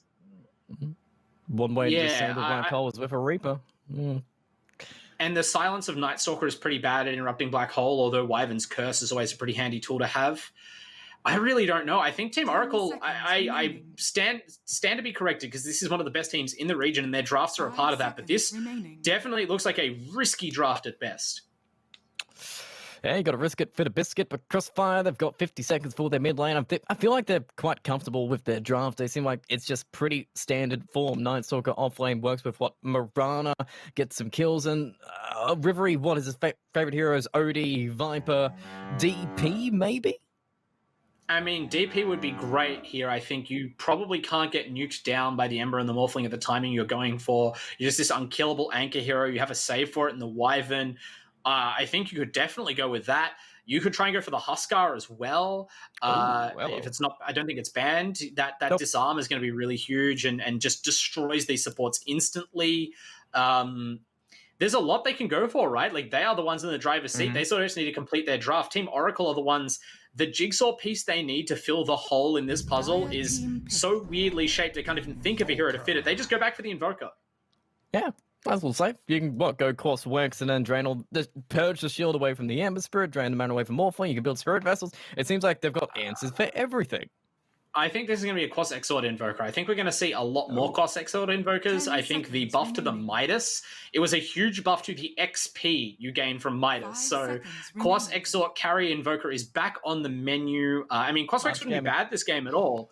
But I think we see something like what Ilium did in game one, where you just have some sort of combination. Those Forge Spirits are going to be great for pushing, and you have that additional disable if you need it. But they might not even if they can just win the lanes really hard. It's going to be so difficult for Oracle to come back. They're going to have to play impeccable split push Dota. Sand King. That's not greedy. That can make plays. It's enough, man. It's a solid last pick, right? Because it kind of does do a lot of the jobs you need. It's an initiator. It's a team fighter. It is in some cases a lane dominator. It really punishes the PL, I think. And like you said, it's not greedy. But their lineup is still so prone to collapse. I feel like I must be missing something. This is maybe the weakest draft we've seen from Oracle yet. So, I mean, if they win their lanes, sure. Well, I'm kind of feeling that you're kind of floating towards Crossfire in game 2, potentially 2-0ing Team Oracle. I can't believe I'm saying it, GTH, but yes, in all seriousness, Crossfire showed incredible resilience under pressure and an ability to adapt to the flow of the game and still find their outs in game 1. And in game 2, those outs are going to be much easier to find. They're not forced under that strict Alchemist timing and harsh hero roles. They've just kind of got to play their game, not feed anything, and then push when their heroes are strong. It's on Oracle to outplay them this time. Yeah, well, to be fair, we do know that Oracle loves the laning stage. It seems to be one of their strongest elements to it, but Crossfire, as one of the other top teams in Australia, also loves the laning stage. Both these teams have great lanes, great ganks, great know-how of how they want to play this game. So this game seems so close, even with a little bit of greed flowing before it. And we saw last time, the Alchemist was a little bit greedy from Crossfire itself, but it did pay off in the end. It may have missed its power spike first up, but they stayed in the game long enough to make sure it paid off in the end. Yeah, I mean, last game, the Crossfire laning phase was a lot more suspect. I mean, apart from their bottom lane being strong, but they just couldn't rotate to protect the Alchemist. It seems like in every game we've seen tonight, the 2-1-2 has been really established, and there's been less rotations than you'd expect in the mid lane because everyone is fighting in the side lane so much, and it's so hard to keep regen up to support your core there. So in that case, maybe they've adapted. This laning phase from Crossfire seems much more solid, and by comparison, Oracle, they really can't afford any mistakes from like minute 1, right? Because these supports, very fragile, long cooldowns, not obviously impactful abilities. They're supporting cores that are themselves quite greedy and very item dependent. So, I mean, you can see a scenario where one of this Morphling or this Ember Spirit takes off and dominates the mid game, but I can also see just none of them winning their lanes and then having a really hard time distributing farm past, say, 15 minutes. Yeah, if you only have one camp to hit, it kind of feels a little bit bad when there's only one hero that can hit it. But I mean, we've seen worse come out. When pressure comes out, you go back to your comfort heroes, and these certainly are comfort heroes for all these players here. We know that Zemistry plays a fantastic Ember Spirit. We know that Lose Yourself plays a fantastic Morphling, so maybe it's all about the comfortability here. I like what I see. Yeah, I think it definitely is, right? Like game 1, that was a long game, rocked them back on their heels. They lost in a difficult loss. You can see the exuberance from Crossfire at the end of the game, the way they were just popping off with those tips and really, really happy with themselves. Oracle have to contend with the opposite. So just going back to your comfort heroes, that's a great way to combat any fatigue, any sort of doubt. You can just focus. We'll analyze that game 1 later. Everyone just get on your comfort picks and let's do this. Like OG in game 5 or game 4 of their TI finals, it's always a great thing to come back to. Even if the lineup seems a little bit more suspect, you find those small edges that were the difference in game 1 between these teams. Yeah, it was a fine line. Like, make no doubt here. Like, the game was so close to go either way. Oracle could have taken that game. They had their timings. It was just, maybe they didn't push their luck. And we're talking about just playing really seriously. They were able to play a little bit further back in the early weeks. They weren't playing against, they were playing against AGN, who was having a little bit of a rough early season, and playing against Eternal Discord, who really played fun drafts, but they haven't been able to close off too many games, especially tonight. They went 2-0 down to Toons Reborn, who really brought it in Series 1. So this is probably the first challenge Oracle really have had. Yeah, absolutely. And it's like you said, I think maybe they were previously laning on their skill difference to just put them over the top of teams, give them a large innate edge, especially in the laning phase. It often ends up being one of the places where just more mechanically skilled players just end up farming way more gold than their opposition. And we saw that Crossfire can match them in that raw skill department. So it's going to need to be more big plays coming out. More people need to be like Godot and just hit huge team fight changing spells. Just do it. Just get it done. And I'm sure that's what he'll be encouraging his team to do as well. Speaking of just do it, our sponsors, they don't have any hesitation in supporting the LPL. We have one more to thank, GTH. Yes, we do. The New Zealand Defence Force that's sponsoring us this season. And New Zealand Defence Force, they're recruiting for all roles across the Army, the Navy, and the Air Force. And if you're looking for a little bit more information about it, just visit defencecareers.mil.nz. And we always thank them for their sponsors, just making sure that we can bring such a great season of Dota for you. That's the way we do it. I really love this offlane combination. Calvin on the SK and Godot on the Rubik. Not only is Godot on like the biggest play support, the famous big play 4 position, but this specific laning combo is brutal. Of course, Sand King, the two skills that matter most in laning phase, if you're going to be aggressive, are Burrow Strike and as I've just forgotten the name, Caustic Finale. And obviously you want to set up the Caustic on the whole creep wave and then stun the opponent in the creep wave, but that combo is very easy to see coming and not that easy to hit as a result. With the Rubik, not only can you pick people up and throw them back into the Burrow Strike for a very lengthy chain stun, you can also nuke the creep wave, and Fade Bolt is additionally great at preventing them from actually going on your Sand King while you set it up. It's just a nice synergistic little lane. And it looks like a good start from both these sides. Lucius getting the range creep, which is the most important creep. They've got it. Kelvin hasn't decided which way he wants to level up yet. I guess I don't know if there's a sentry down, but Godot doesn't even care. He's just squaring up onto Tobes, forcing him back behind his tails, just punishing both Baosu and Tobes in this lane. And Baosu and Tobes immediately ran into the lane and blew their nukes on the Sand King, and Godot kind of reacted a little bit slowly to skill and cast the Fade Bolt on them. So Calvin's already lost a lot of life. I'm assuming he has the regen, but an uncomfortable start to the lane for Oracle. This is where they want to shut the PL down.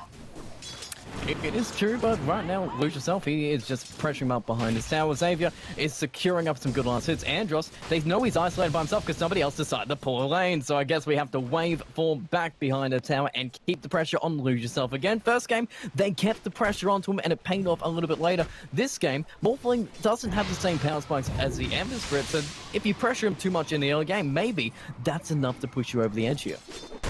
I mean, both Morphling and Ember Spirit share this trait where they're incredible late-game heroes and great, like, burst farmers through the mid-game, so they often have inevitability, but they also both have this early fighting timing where if they ever get ahead, you can build that shotgun on the Morphling, or you can build that, like, first item Desolator, second item whatever, Aghanim's or something on the Ember and just end the game, basically. So I like the heroes, but picking both at once seems redundant, I'll say it. A little bit redundant, but maybe we'll play it. We'll see how the game goes, because right now Kelvin, he's running out of regen. He has one tango left. It did really cost him pretty hard. He has to self-edge out more regen to him, but his courier moves so slow, so he's got to play very carefully. And Tobes, every single opportunity that he gets, he spams out the wave with the Splinter Blast. He's not going to have any HP in this lane. Yeah, this is the kind of thing that you have to be aware of in the new patch, and I wonder whether Oracle really had fully adapted to it, whether they were thinking about it when, you know, Calvin bought his items for this game. You have to bring a lot of regen to lane if you're going to be trading or tanking blows, as he did on this SK early on. And like you said, it's going to be harder to stay in the lane when you take a bunch of early damage like that. Well, he has brought a sentry down, so maybe he's just looking to amp up that Sandstorm and make sure he can farm. So maybe it doesn't matter if you don't have much regen if nobody ever hits you. Oh wow, Reverie going down the mid lane. Zemistry. Maybe that's all it takes, right? We mentioned how Zemistry has won every single mid lane matchup. Last game was the first time that didn't happen. So Zemistry's just like, give me the Ember Spirit. And now it's going to be the Zemistry show. Well, it's a good hero to put him on if it is, but the farm, it seems to be pretty split evenly, except in the mid lane, where currently it's 8-1 versus 13-8. These denies are adding up on the Ember Spirit. The man is going to town. Lose Yourself, he's got 19-4 against Xavier's 11-2. So Lose Yourself is still getting the farm in this lane. They're not completely shutting him away from it. You can pressure up like this, but Andros has got to be careful. The man hits hard. He ability shifts. He gets a little agi, gets a little strength, just what he needs, and he makes you pay every single time. I mean, that's part of, like I said, Morphling and Ember, they're both kind of the same hero, both very hard to kill, which means they can farm more aggressively, and as they go on Lord Boons, he's easy to kill. Jump forward, Andros very low, waveform goes through, one charge comes out to save him. He's going to be fine for now, but the self back on Lord Boons will keep him alive. He's breaking away to reach, and he's trying to man fight, get a kill before he dies, and Xavier, can he finish him off? He's only got so much mana, the movement speed advantage, it's enough, Lord Boons, it's good. He doesn't die in the end, Andros is trading his life in, and Xavier ends up with nothing. I believe we mentioned this at the start of the evening, but Lord Boons is quite good at Dota. He is. He just, every single game it seems like there'll be at least one or two of these times, sometimes more, when he just cleanly outplays like the other best players in this competition on like a cobble. So, you know, that's the kind of stuff that only comes from raw game knowledge and confidence. You gotta have confidence, man. You have no HP, but speaking of HP, Godot is losing. He is getting on back. Arctic-Burn doesn't do much, and without a sentry doing down, you can't actually affect Kelvin at all. He's happily farming up the creeps, slowly and surely as it comes. So these offlanes, they're going pretty functional here. No one's getting kicked out, no one's getting kept away from the XP. Maybe Xavier doesn't have too many last hits himself, but he's really just looking for the XP for nighttime so the man can hit hard. Yeah, all three cores farming well on the side of Oracle. I mentioned that they needed to win their lanes, and they are doing it, right? And when I say that Ember and Morphling are redundant, that's not exclusively a bad thing. Redundancy means that if one part fails, you have a backup. But, you know, now with both of them off to a good start, there's going to be immense pressure on Crossfire to really win hard coming out of the laning phase so that neither of these heroes gets away from them. One charge is good. All right, there's your combination though. He picks him back up, puts him back into Sandstorm, and gets him extremely low. But with the cells brought out by Tobes, the good support that he is, keeps Bouncer safe and secure in this lane. Yeah, Tobes is doing his level best here and keeping the PL around farming, which is what they need to do. But we're seeing the impact of this, you know, strong dual lane I mentioned, the Sand King Rubik. Wyvern's a defensive hero. She can't really threaten kills, and that means they have their way with poor Baosu. He's still getting last hits, like he is top net worth for Crossfire, but as you pointed out before, the top 3 net worths, they are all Oracle, which is kind of scary to say, especially since Invoker isn't going off in the mid lane. Is it going to cost him if he does go down the Midas track instead of the Urn? I mean, if you don't cleanly win your lanes, maybe you can't afford to go the Midas. So yeah, I think maybe he needs to transition and figure out how to go maybe a Crosswex build or something less greedy, because they do want to make a move sooner rather than later. I think this may have been the lane that they expected to win. The Invoker on Ember Spirit lane, or I don't know what they expected to go mid, but I mean, I called it at the start of the draft that Oracle would put the Ember Spirit mid and the whole draft would just be finagling that like double bluff first pick back into the lane. Yeah, Kelvin might be dead. No sentry Dean down. He's got like 0 HP. He's selfing up in Viz, but he will actually die! Tobes! The Splitter Blast! He gets it! Protos gets out. Yeah, that's the way we do it. Pinging on Godot. Just standing right beside his man going, I'm gonna save you. And then with one was no, you're gonna kill him. So the poor Sand King stuck inside the Sandstorm, desperately trying to sell up while your teammate stands next to you getting splinter blasted. Like, please no. Please, for the love of God, just move. Move to the right. Move to the right. Too late. I'm helping. Godot, I was saying before how good you are, right? Don't make me regret that. Well, speaking of help, actually, Kelvin's going to need a little bit of help again. They've got Sentry, they've got Vision, they're going to try and take Kelvin down again. Well, he's very low. He came back in, and yeah, Baosu is charging forward. He's got himself a little bit of a rush, but I think we do have a Burrow Strike. Yes! Go between the trees. We are all good to go, but Kelvin just came back to get kicked on out again. Not what you want to see, because Godot, he went mid to try and gank the Invoker, but it's not working out. They have vision of it, and they know Godot isn't in the bottom lane. Yeah, really interesting. Oh, hang on, Xavier moving in on Lose Yourself. Yeah, I was about to say, you can't really handle the morph right now. I mean, as long as I guess you're just, you know, keeping him honest, making him respect you. But yeah, I mean, talking about respect, Baosu's loose on the bottom lane now, and Rubik is going to try and set up some stacks and stuff, because you would rather enable your 1 and 2 position than this Sand King. I'm just worried you don't want to really let Baosu off the leash too much. I think it's acceptable for now. They have to watch it. He does do a whole bunch with a little bit of farm, but then again, it's a different hero than a Weaver, but Kelvin, that's a different hero than a Void Spirit. You can only run away with 1 Burrow Strike, and yep, you are dead again. Sent back in 21 seconds away from this off lane, and it is just Bowser's lane, but maybe mid lane.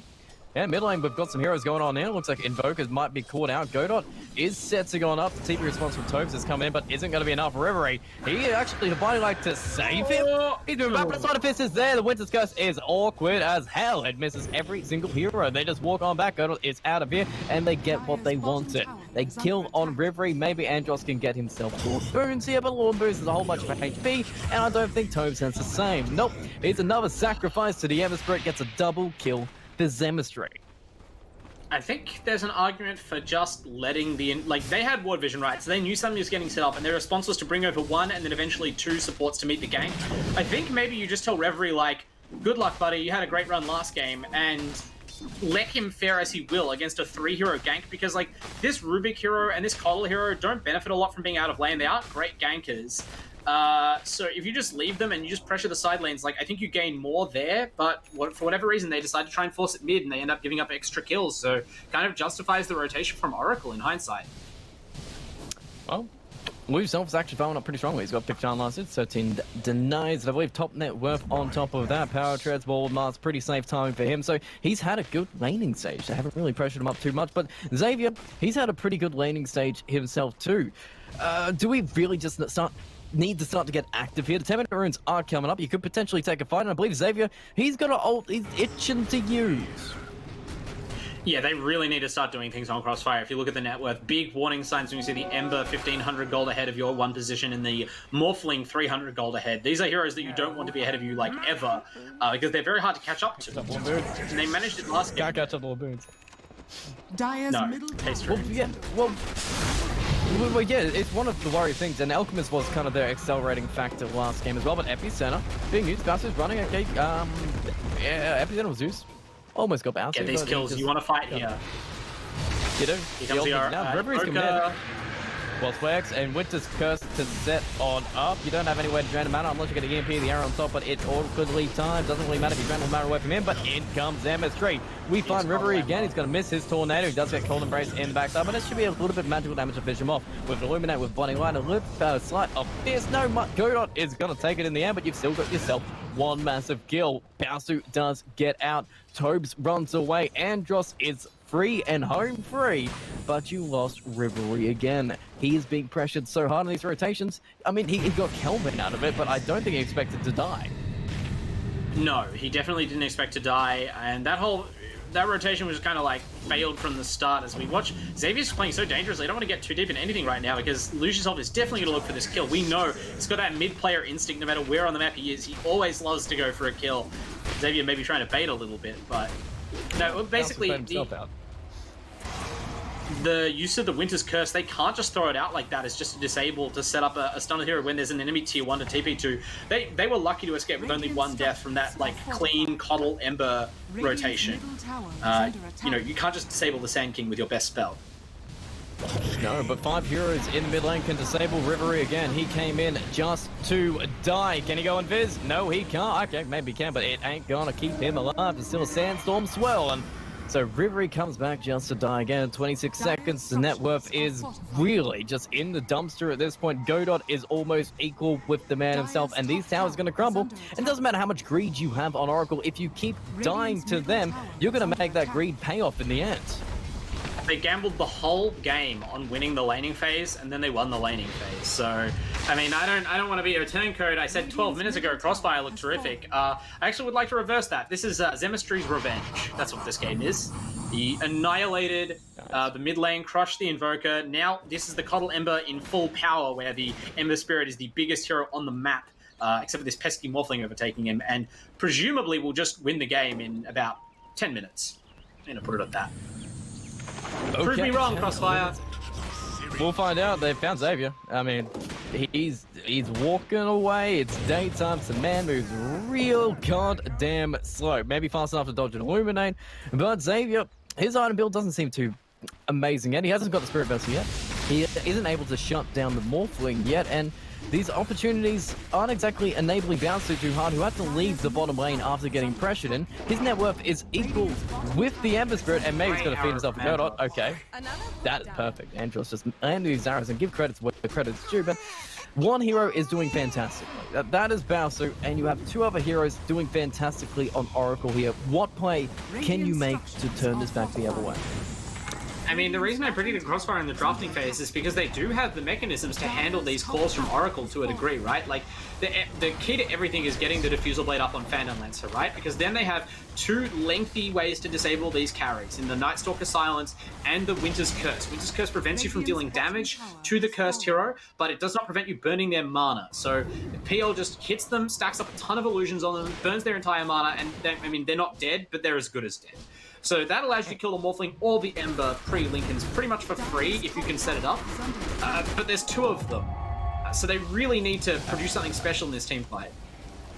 I guess we're going to find out, because Demonstry, he's almost got his Maelstrom complete. He's not going greedy in his Ember build. He's just looking to push, looking to do damage, and looking just to keep these waves pushed out, because lose yourself, he's currently farming in your jungle. He's taking your Ancient, he's taking your neutral creeps, he's taking your lane creeps, and Baosu, he's doing the same on the other side. He's just taking your jungle, taking your creeps, and Andros is actually getting some space to farm himself up. So potentially, you could turn this Mirana into a core if you're really feeling too pressured. But Rivery on the other side, he's not doing too hot. He's still behind Xavier. He's gained about 500 gold. What does he need to do? Does he just need to go gank focused from now on? Can he really risk farming up too much? Yeah, I think you kind of lose the window here. You can't really catch up the Nightstalker to these core heroes. I think the best thing you can hope to do right now is just build as defensively as possible. Let maybe your Mirana, who can farm creeps here and there, let her build something like an Atos, right, as like a controlling item. You build up, I mean, maybe you can go for a Halberd or something that'll be useful in popping Lincolns and just keeping you alive, but you really just need to make sure you're fast and tanky so you can keep the silence and the vision on these cores and just keep them pinned down. That's the whole game plan. Baosu will deal with that. 1-4. Here we go. Demonstry is back on in, but he will be silenced. Golden Breath is going to be there, but he isn't going to be able to save. Rippery is so low, and he's been seen, and it's a double kill so far. Demonstry is dominating. Everybody's running. Xavier's trying to get a kill on the backside. Baosu has joined this fight and got himself 4 boons, but he just got himself 4 boons.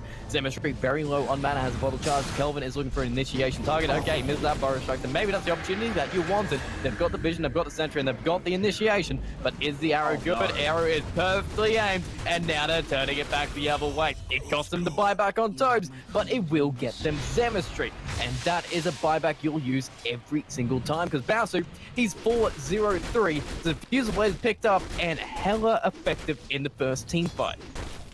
Yeah, that is a perfect example of how Baosu can out-carry two seemingly faster scaling. You know, he's had free farm and there's 2 enemy cores, but somehow he's going to beat both of them because his team can disable them. They were able to hold that Winter's Curse until the end and get the free kill on the Ember, as I described. That's a hugely impactful kill every time, as we saw last game. And I mean, it's coming down to how good Baosu has played in both these games, and I don't want to knock anyone in particular, but Calvin is using the sorry emote a lot this series.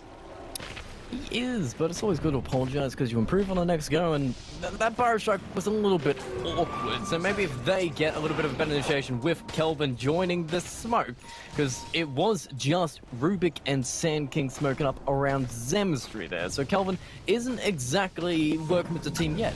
Maybe he just needs to get his item first. Maybe is it a Blink Dagger, or is he going more of a team fight focus like a Bale? Might be helpful with this game. What do you want to see Kelvin build to just help him, enable him in this fight? I want the Blink Dagger. I mean, maybe the Ags, I don't know, but I think you definitely want the Blink Dagger. The reason that he got exposed there was because he kind of wandered forward. He was late to the fight, as you said, but then, like, they still had their 3 strongest heroes up. Yeah, he's just getting kicked away. I don't think you can do much about it. River is just there to go. Still a charge. Yeah.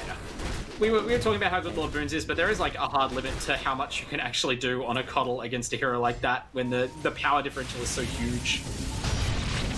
Xavier?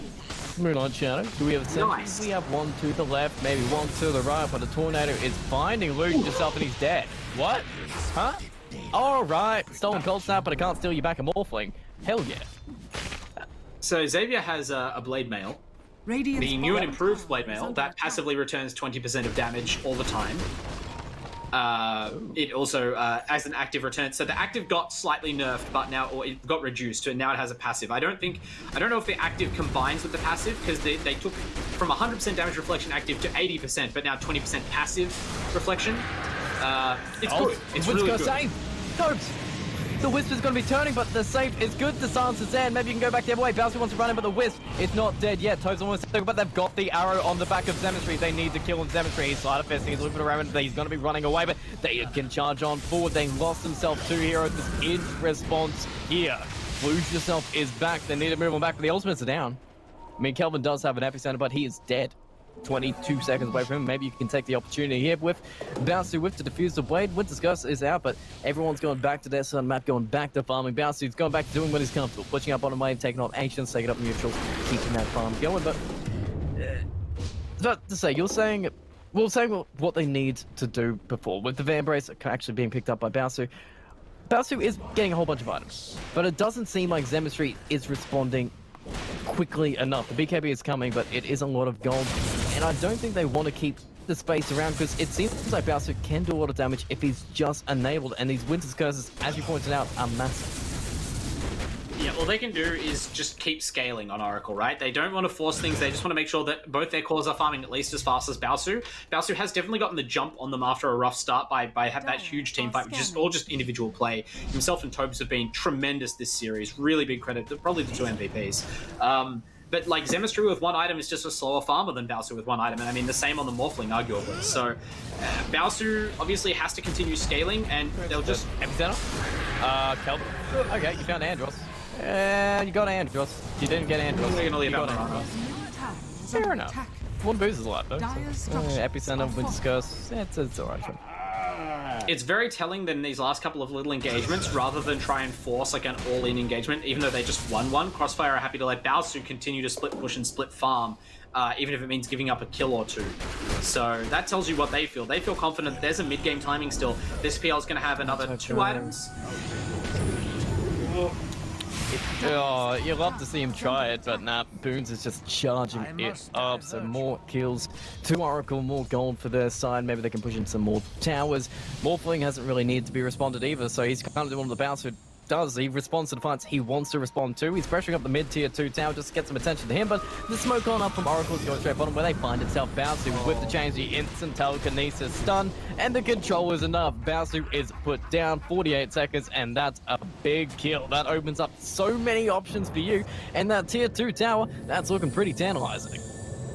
That's his first mistake of the game, if not the series. I mean, maybe not the series, but Baosu dropping the ball a little bit there. I was going to compliment him in the time that took him to get 2 kills. Baosu pushed out all 3 lanes and was back in bottom, so turbo farming with Oracle in vision. But the moment Oracle leave vision and don't have another obvious hero to go and kill, Baosu goes and hits the Ancients next to where his illusions are. Look at the vision in the Radiant jungle. The Radiant only have that 1 ward up, which is not covering the approach from mid lane where 5 heroes were, so Baosu just kind of lets them walk into him. Just makes a hard read and guess what's wrong. Yeah, it seems like he does need to pay attention to what's happening in the map. Sometimes you do get that laser tight focus, looking for the farms. If you're a position 1 carry, just constantly hitting creeps, waiting for somebody to call something out, but then you just get caught on out. And Baosu can't let that happen, because if you're looking at your other cores, look at the Invoker. He's below the Rubik. He's got 5,000 gold himself, and then Xavier, he's got 7,000, but he kind of needs a couple more items until he gets an amazing impact. And Lose Yourself, it doesn't feel like he's needed anymore. The couple of concessions that Zemistry's made on this Ember Spirit to give him an earlier timing have really paid off. This 4-man ganking machine is really just destroying whoever comes into their focus. I mean, yeah, exactly. The Crossfire lineup is so dependent on Baosu. Like, they have 0% chance of winning a fight without him, and he hasn't come to the fights. So they are just bleeding kills in return for Baosu accelerating towards the items that he feels will help him fight the dual-core lineup of Oracle. So it's kind of a race against time. Like, will Oracle get their items to just completely outscale this solo PL, or will Baosu be able to, continue farming, hit his power peak at a time when it's still relevant? I'm not even 100% sure what he's aiming towards, but I would expect, like, Manta Hard, or maybe, I don't know, Manta Aghanim seems so off, but yeah. Well, yeah, he's trying to build the Manta Heart just for that big old late game out-sustained build, but Zemistry, he's got a BKB, and as you've called it, BKB is the timing that teams want to win at, so it seemed like Oracle have the tools that they need to push down these towers, because that part, it's still 5,000 gold away. Lose Yourself is in your bottom jungle, happy to push a tier 2 tower, feeling comfortable himself. He's going to finish off that Manta himself, and then can you really stop the Morphling? Because I don't think Spirit Vessel is good enough if you can just Manta it off. And Manta's interesting. I like the BKB choice from Zemistry because that prevents you getting mana burn by the PL, which is like the lost condition for both these carries. Manta means you can't be silenced, but it doesn't stop the Night Stalker silence. It's unpurgeable, remember? And you can also get Winter's Cursed still and get mana burned to hell. Now, you can still morph, right, without mana, but you're still not much of a hero, so maybe a Linken's would have been better, but it's not a terrible choice, and you can certainly still buy a Linken's or a BKB afterwards. Well, 2-2 down top has been pushed, but right now with bottom where we found River again, level 11 Invoker. He just cast his last spell, and the tower's going to be traded in response here. 31 seconds on a death timer. It's pretty small because the man doesn't have much XP, but we're just going to respond with Zemistry top to keep Bowser back and get a free tower for ourselves. Els is really doing the damage here. You can't even stop him. Yeah, it's just really tough. The like logistics of this fight of like holding the map for Crossfire are so tough to work out right now. Even harder than last game, where like Baosu had to sort of be a core but also take all the dangerous farm and make space for Reverie. This game, making space for Reverie is not good enough. Like, you still need to. He's out there taking the dangerous farm and shoving lanes because he has to, but he is the primary carry, and that's not really going to change. So he has to be way more careful about not dying. He can't really take risky engagements to try and pull more heroes back. Calvin found. Oh, Calvin getting silenced. Calvin can't stun away, and now Calvin is dead. But he sacrifices his life for Lose Yourself, who gets away. So they really wanted the Morphling there, but they're trading it in for the Sand King. Not the ideal target, but hey, at least they got something out of it. This can still be a window, like killing the Earthshaker last game. You killed the enemy's primary teamfight initiator and/or counter initiator. They still have the Winter's Curse up. I would love for Crossfire to try and smoke maybe and look for a kill with that on one of these cores right now. Maybe even turn that into a Roshan. They need a spark like that. They need a snowball one advantage to another like they did last game. Ember has the BKB complete. Oh yeah, that's like, it is nighttime. Like, this is the timing that you want. Xavier is at his strongest. He doesn't need his ultimate to hit even harder, and if you move his up, you've got the night vision to maybe catch somebody out, but everybody else is just isolated on their side of the map, defending tier 1 towers with the Morphling. They might have an opportunity. Topes does have himself the Winter's Curse, but are they going to be able to get it? Because they're just keeping everybody in. Epicenter being wasted a little bit, looks like Sandstorm's being used. It defends towers, Demonstration going forward, trying to get Bowser, but Bowser jumps away to safety. Can we move forward, Remnant on in, trying to get some chains. Find Bowser in the tree. Can you blow him up? You've got the control, you've got the E-Blade, and he is dead. He can buy back and join the fight again if he wants, but it's going to be a long TP to get here. So everybody else needs to run. Tope so low, match damage with one adaptive strike in the back. Sunstrike is off to mark from Reverie, and now Xavier's been isolated and controlled between 5 heroes himself, just cutting down a nice one. It is night time, but it is also sleep time because he's gone away, and the control is, it's all there. Like, now they can push some towers. That was kind of one of the better responses. I mean, they could have turned that the other way, but it seemed disjointed. Yeah, I think that's just showing. Oh, hang on, Andros is gonna die here. Whoa! Calvin, a little on the bar, maybe. But somebody else they want bigger fish. Die with the Dust and Reverie. They found the Invoker. I think you would prefer Andros dies, then the Invoker dies again. Level 12. Yeah, no, that was actually big brain vision. They knew that the Invoker was ahead of him, and they just wanted to cut off his retreat. They let the Potom go. I mean, like, this is really, really smart play by Oracle. And Crossfire, I'm not going to outright even say they made any mistakes, because they didn't do anything tremendously bad, but maybe just losing a little bit of mental focus. This has been a long, tough series. They've managed to drag back game 1, but there's a reason they were dodging fights before, right? Preferring to push with Bowser, but you can't do it forever, so they feel like they need to take a fight. They just took too long moving over to bottom. You saw them get in position on the Morphling, and then the Sand King respawned and teleported to the lane, and then Oracle pinged the lane, and then every other hero moved over to the lane, and by that time it's too late to go, but Crossfire go anyway, and you see Oracle run, make a beeline at that Bowser, the only hero that matters, pop the BKB on Zemistry. I don't know whether Crossfire knew he had it or not, but they were certainly surprised. Silence from the Night Stalker doing nothing, and then Bowser instantly dies. And when you say it's disjointed, I assume this is what you mean. It took another couple of seconds for Crossfire to pull out, even though they have 0% chance. I repeat, 0 chance of winning a team fight with Bowser dead at the start like that. Maybe just waiting to see if he'd buy back, but we already knew. He's not teleporting to anything, so they end up losing more heroes because of that delay in retreating. I guess the bright side is you didn't use to buy back and die back again, so hey, that's positive. That's a little bit less gold into yours, but you can just see the gold spread between these two teams here. Baosu is literally the solo carry at this point. Everybody else has fallen off so hard. The 9k gold lead isn't the craziest amount of gold in the world, but if you're looking at the Invoker who's manning up with the Morana at about 7,000, that's not what you want to see the net worth differentiated there. You want the Invoker closer to probably where Xavier is. Absolutely. I mean, look, when I said that Crossfire had the advantage in this draft, I fully expected them to shut down one, if not both, of the enemy cores from Oracle. They shut down neither in the lane, and now things are so different. No curse. Oh no, Tobes has been found too. We can turn one kill. Okay, at least Andros is surviving for now, but Xametry is manning up. BKB's popped. He can't be stopped. If he's spell immune, Xavier is running into trees to hide out. Pops his ultimate. Looks like Andros did survive in the end. The Stolen Tornado is going to miss absolutely everybody for now, but they could potentially defend us if they wanted to. Winter's Curse is still good. They haven't stolen that. They've got a Tornado in the back and Epicenter still in the Sand King, but it seems like they're just leaving their terror away, just putting all their efforts into the high ground defense. Yeah, it's a great decision by Tobes to not... Oh, wow, the arrow maybe baiting the team. They won't go. They need... I mean, the conditions for them to win a fight are so specific for Crossfire that Oracle are just exploiting that. They kind of just run forward recklessly, and as long as they don't take a fight into the full team with Baosu there ready to jump on a stunned hero, they basically can't lose. And so Crossfire are just avoiding fights, but they are losing... Like, their window is closing as they fail to take the correct fight. It's such a vice to be trapped between. It seems like the vice that they're being trapped in is slowly closing on in because all the lanes are being pushed into towers, the camps that they have available to them. What, you've got the triangle top, but you have no vision there. You have one ward in the bottom jungle, and that is about it. What can they play? Do they just have to smoke up now, use what they can? They've still got the curse. They might not have the Night Stalker ult, but if you do have enough farm on Bouncer and a good setup from Rivery, maybe it's enough to turn some kills here.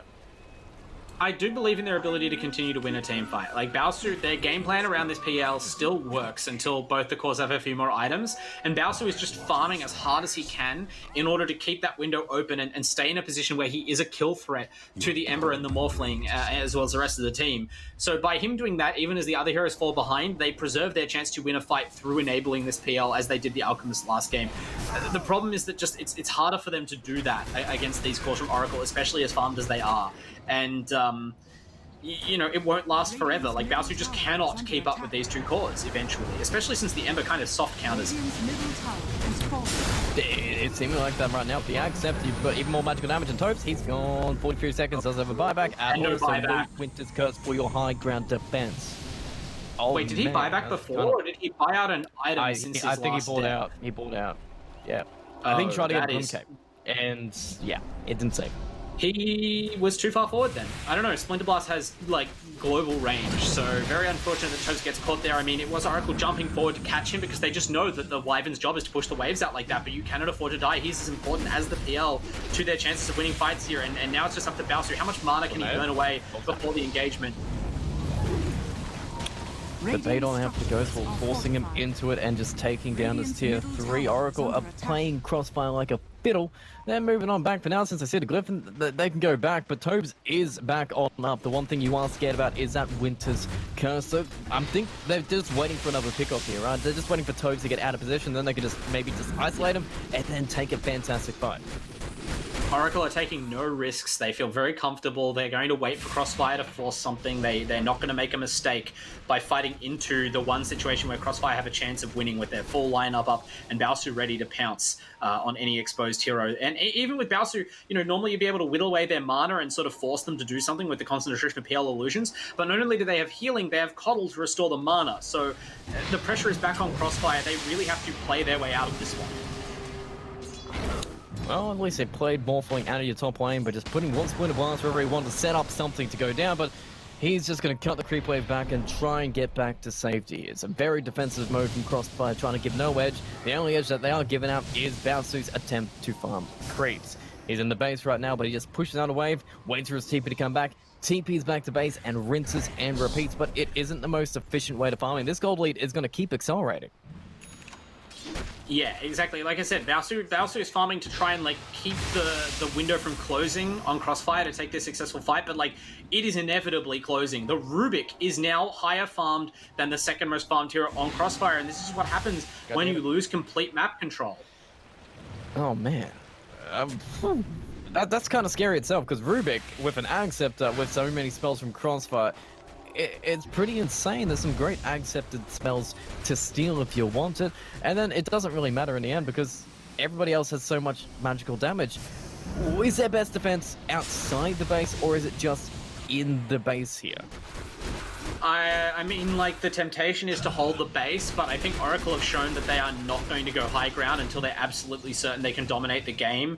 I think you need to try and catch them off guard now, especially with, like, Godot getting this Aghanims, right? The chances of him stealing something like a Winter's Curse that just will immediately win the game if you cast it on Bowser. Like, he'll mana burn himself with his own illusions and die. So there's so many risks now that I think they need to try and gamble going out of their base with this smoke and catch Oracle off guard. If they can pick off a hero to start the fight, maybe that's how they get it done. Move yourself moving forward. The man has an Ag Scepter and is becoming a Sand King constantly. He can Bow Strike for a goddamn mile and get out of your clutches so easily. So his kills aren't coming too quickly. Moonlight Shadow has already been used. The smoke has ended up being nothing. They've already scanned out the bottom area just to make sure that nobody is waiting on the high ground just to catch out. Either Kelvin or Zemetry just as the pickoff. So Oracle, they're not giving anything away. They're not going to move to your smoke. They know exactly what you want to do to deal with this, so they're not going to give you anything. They're going to go for River in backside, and he just gets out for now. So close. Very close. So the pickoff mentality is all Oracle want to do. You can see the game plan, right, from Crossfire. It's what we talked about before. They've picked a team where all 5 heroes can kill creep waves pretty fast. Like, the slowest creep farmer is Night Stalker. So they can, in theory, just defend this base forever and have these sneaky, invisible, fast-moving, high-flying heroes just push out the side lanes, hide in the trees, that sort of gimmick. Dead. But Oracle won't let them. Yep, no, Tobes is dead. He just popped out for a little bit. Actually, some of the Bowser. What is he doing? He moves forward. He does get away. Epicenter. Okay, no, wasn't going to be channeled. We are all good, but I guess it's all right. 30 seconds, not the longest time to defend your base without a Winter Wyvern, but that is still an opportunity that you can exploit. Runes are up, or Runes is already on it. Luge yourself is pushing in the top wave. They're keeping this mid wave pushing. I guess you got a bottom wave slightly pushed out here, but still, you're getting pittance of gold, just a couple coins rolling on through, and you're just getting suffocated so hard by Oracle here. Absolutely. I was going to say, it's just a continuing chokehold from Oracle. It's not so much that Tobes is dead for 30 seconds, it's that no hero except Bowser has been able to walk outside of their base and hit a creep in like 15 minutes. So, you know, Bowser is continuing to scale. He's actually staying ahead of the Ember Spirit, and I think even slightly increasing his lead, but the rest of the team falling further and further behind the enemy 4 position. They just can't hit any creeps. Yep. Any other hero that steps outside the base is dying. They have to go. Yeah, plan B. Try again. It is going back to the smoke. Smoke is broken on Bounce already. Blink away instantly. Not going to give it away. But good. They just know. There's the options for Crossfire are so few. Calvin is just sitting there to break the smoke.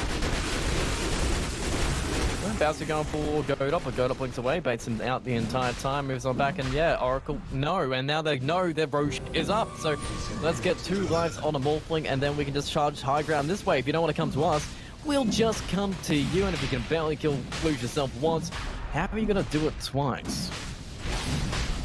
Yeah, that's a great question. I mean, in theory, you can kill him once with the Wyvern ult, but you only have 1 Wyvern ult to kill 2, 3 heroes now with the Aghanims effectively. It's going to be so tough. This could be it for Crossfire. Oracle have really tightened up after we asked them to at the end of that game 1. No mistakes this time around. I can't even point out any of them. Everybody's just TPing out, but they're not good. Oh, Zemetry! Okay! So close that TP broken. Across half the map. Just cause, you know, and you got 5 charges across the entire map. That's insane. I don't know what Icerock was thinking. Just Dragon Ball instant transmissioned onto that Night Stalker and almost killed him. So that is terrifying. I mean, and again, like, how do you get out of your base now? You couldn't get out before. Now the global Ember Spirit Police is here to punish every split push attempt. That's true. You don't have to go 5. And so is Oracle. They even got the Sand King back on Luke yourself, so anybody who shows in their lane, it's like an instant stun from downtown. It's 20 meters of stun that you cannot escape. But they will just try to escape, hide in the trees. I don't know, man. It seems like none of the plays they're making are working out, and they're just biding their time until they lose. Like, what can they do here? Can they take any control back in their game if Oracle are playing basically flawlessly? I mean, it's really hard, right? If your opponent plays flawlessly and your opponent is ahead, what do you do? It's what you pointed out, like, they're just avoiding fights until they lose. Those are the toughest Dota losses. Dota's a hard game to evaluate winning in, but it always feels like the most one-sided games are the games where the defending team can never find a fight at all.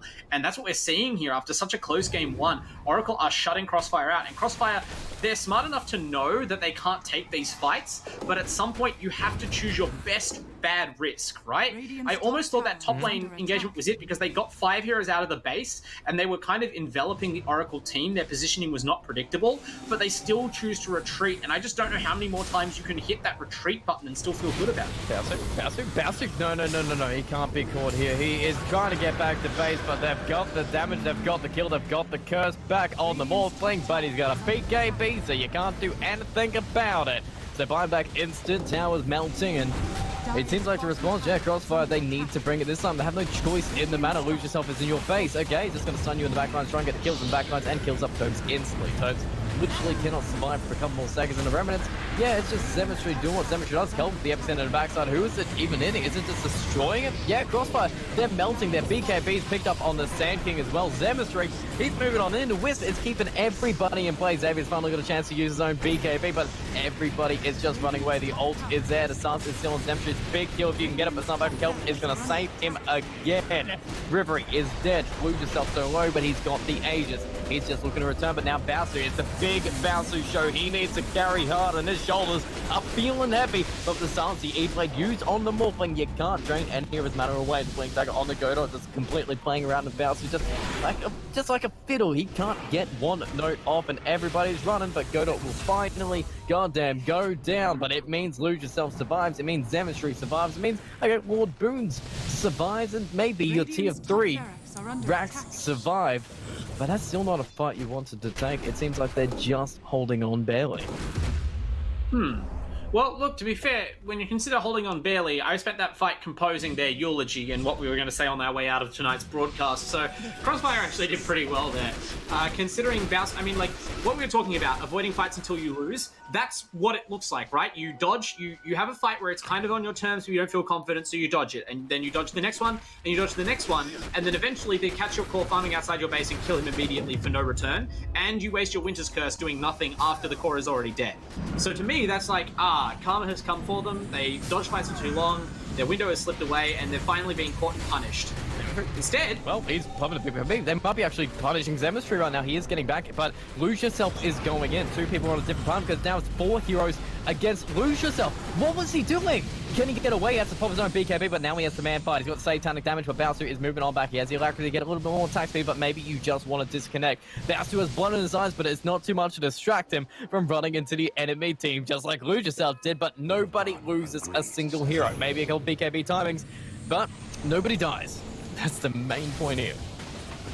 I know it's corny to say that Baosu and Phantom Lancer is a one-man army, but like in this whole series, he has picked up the entire Crossfire team and just run into the end zone. Like, if they win this series, they all better go and buy him a beer, and then buy one for Tobes. But like, it takes a lot to play this tightly when you are basically responsible for everything on your entire team except pressing Winter's Curse and whoops. Toes just dying in the mid. Why was he out there? Well, stun coming out from Wolves up. Maybe he was warding, keeping a midway pushed out so they can't do exactly this, which is called push 54 seconds without playback. High ground tower. That's not good. 50 seconds, Sunstrike coming out to, I guess, keep the creeps out. Kill the creeps, so you can't go high. They have to find an initiation on Boons. If they can, but he's like, so far back. Lose Yourself is just doing the front line. Godot is just sending his own Rubik illusions. Kelvin has Axe. He can stun everywhere. Just like Lose Yourself, he can become Sand King and stun as well, but the stun's going to miss on the bounce. Maybe he can get a second, but the stun's going to be there, but BKB is on top. Wisp between him. BKB's a popping, but Bouncy doesn't have one, so now we can be controlled. Can they get the kill though? They've got to actually push him away from the binding line. They've already taken away the Wisp, and maybe there's an opportunity you need, but Rivery is dead again. He has buyback, got a force buyback, but Zemetry is going to be trying to isolate Bowser. Bowser, Abyssal Plating to try and get to safety, but it'll just mean his own death. 125 seconds. Xavier trying to get a kill or some kind of impact, but he can't do it by himself. Bowser, their carry, the man who had all their net worth and their hopes on his back, he is gone, and all you've got left is Rivery smoked up with a few tornadoes and a Winter's Curse on the Kelvin. Kelvin dead. Is it enough to kick him out though? No, 4 heroes, 77 seconds on the Sand King, and no buyback, but to lose himself, he doesn't care about a Sand King, he doesn't need a Sand King. He finds the entire enemy team and it's just melting them apart. Make it 4 heroes. Can he get himself a Rampage in return? No, he's gonna get himself a GG in return and just chase into your fountain where you thought you were safe, but you can't be safe from the power of Oracle. Damn.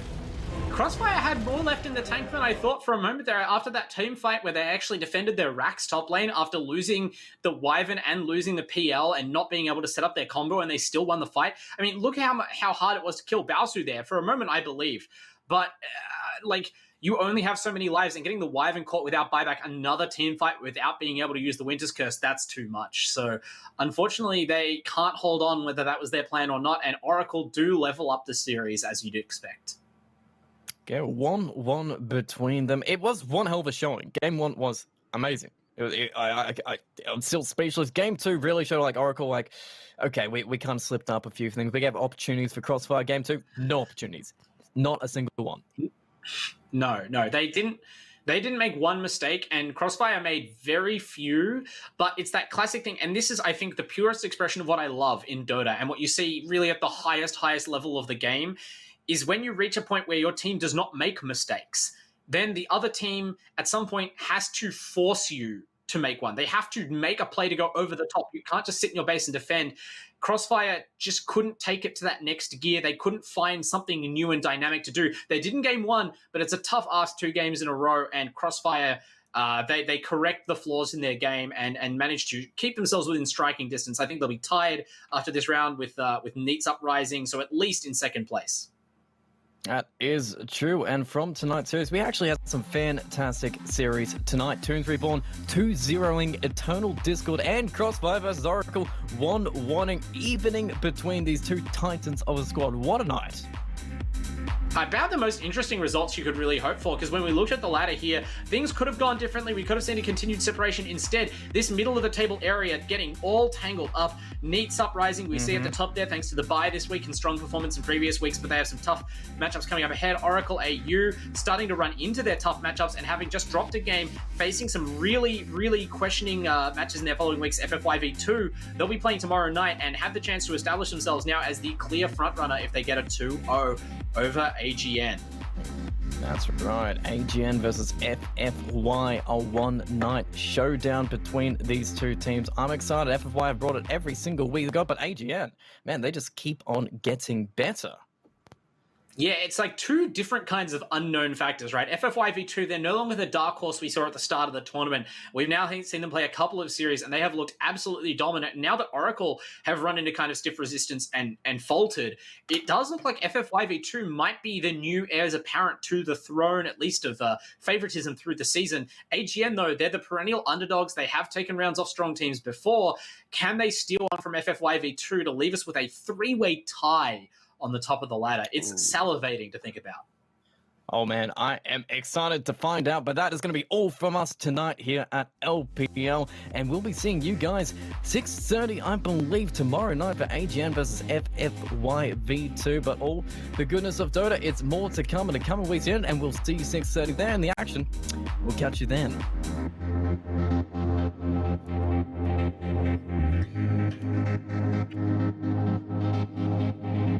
Oh, yeah, that was a longer cast we've had in a while. Oh, yeah.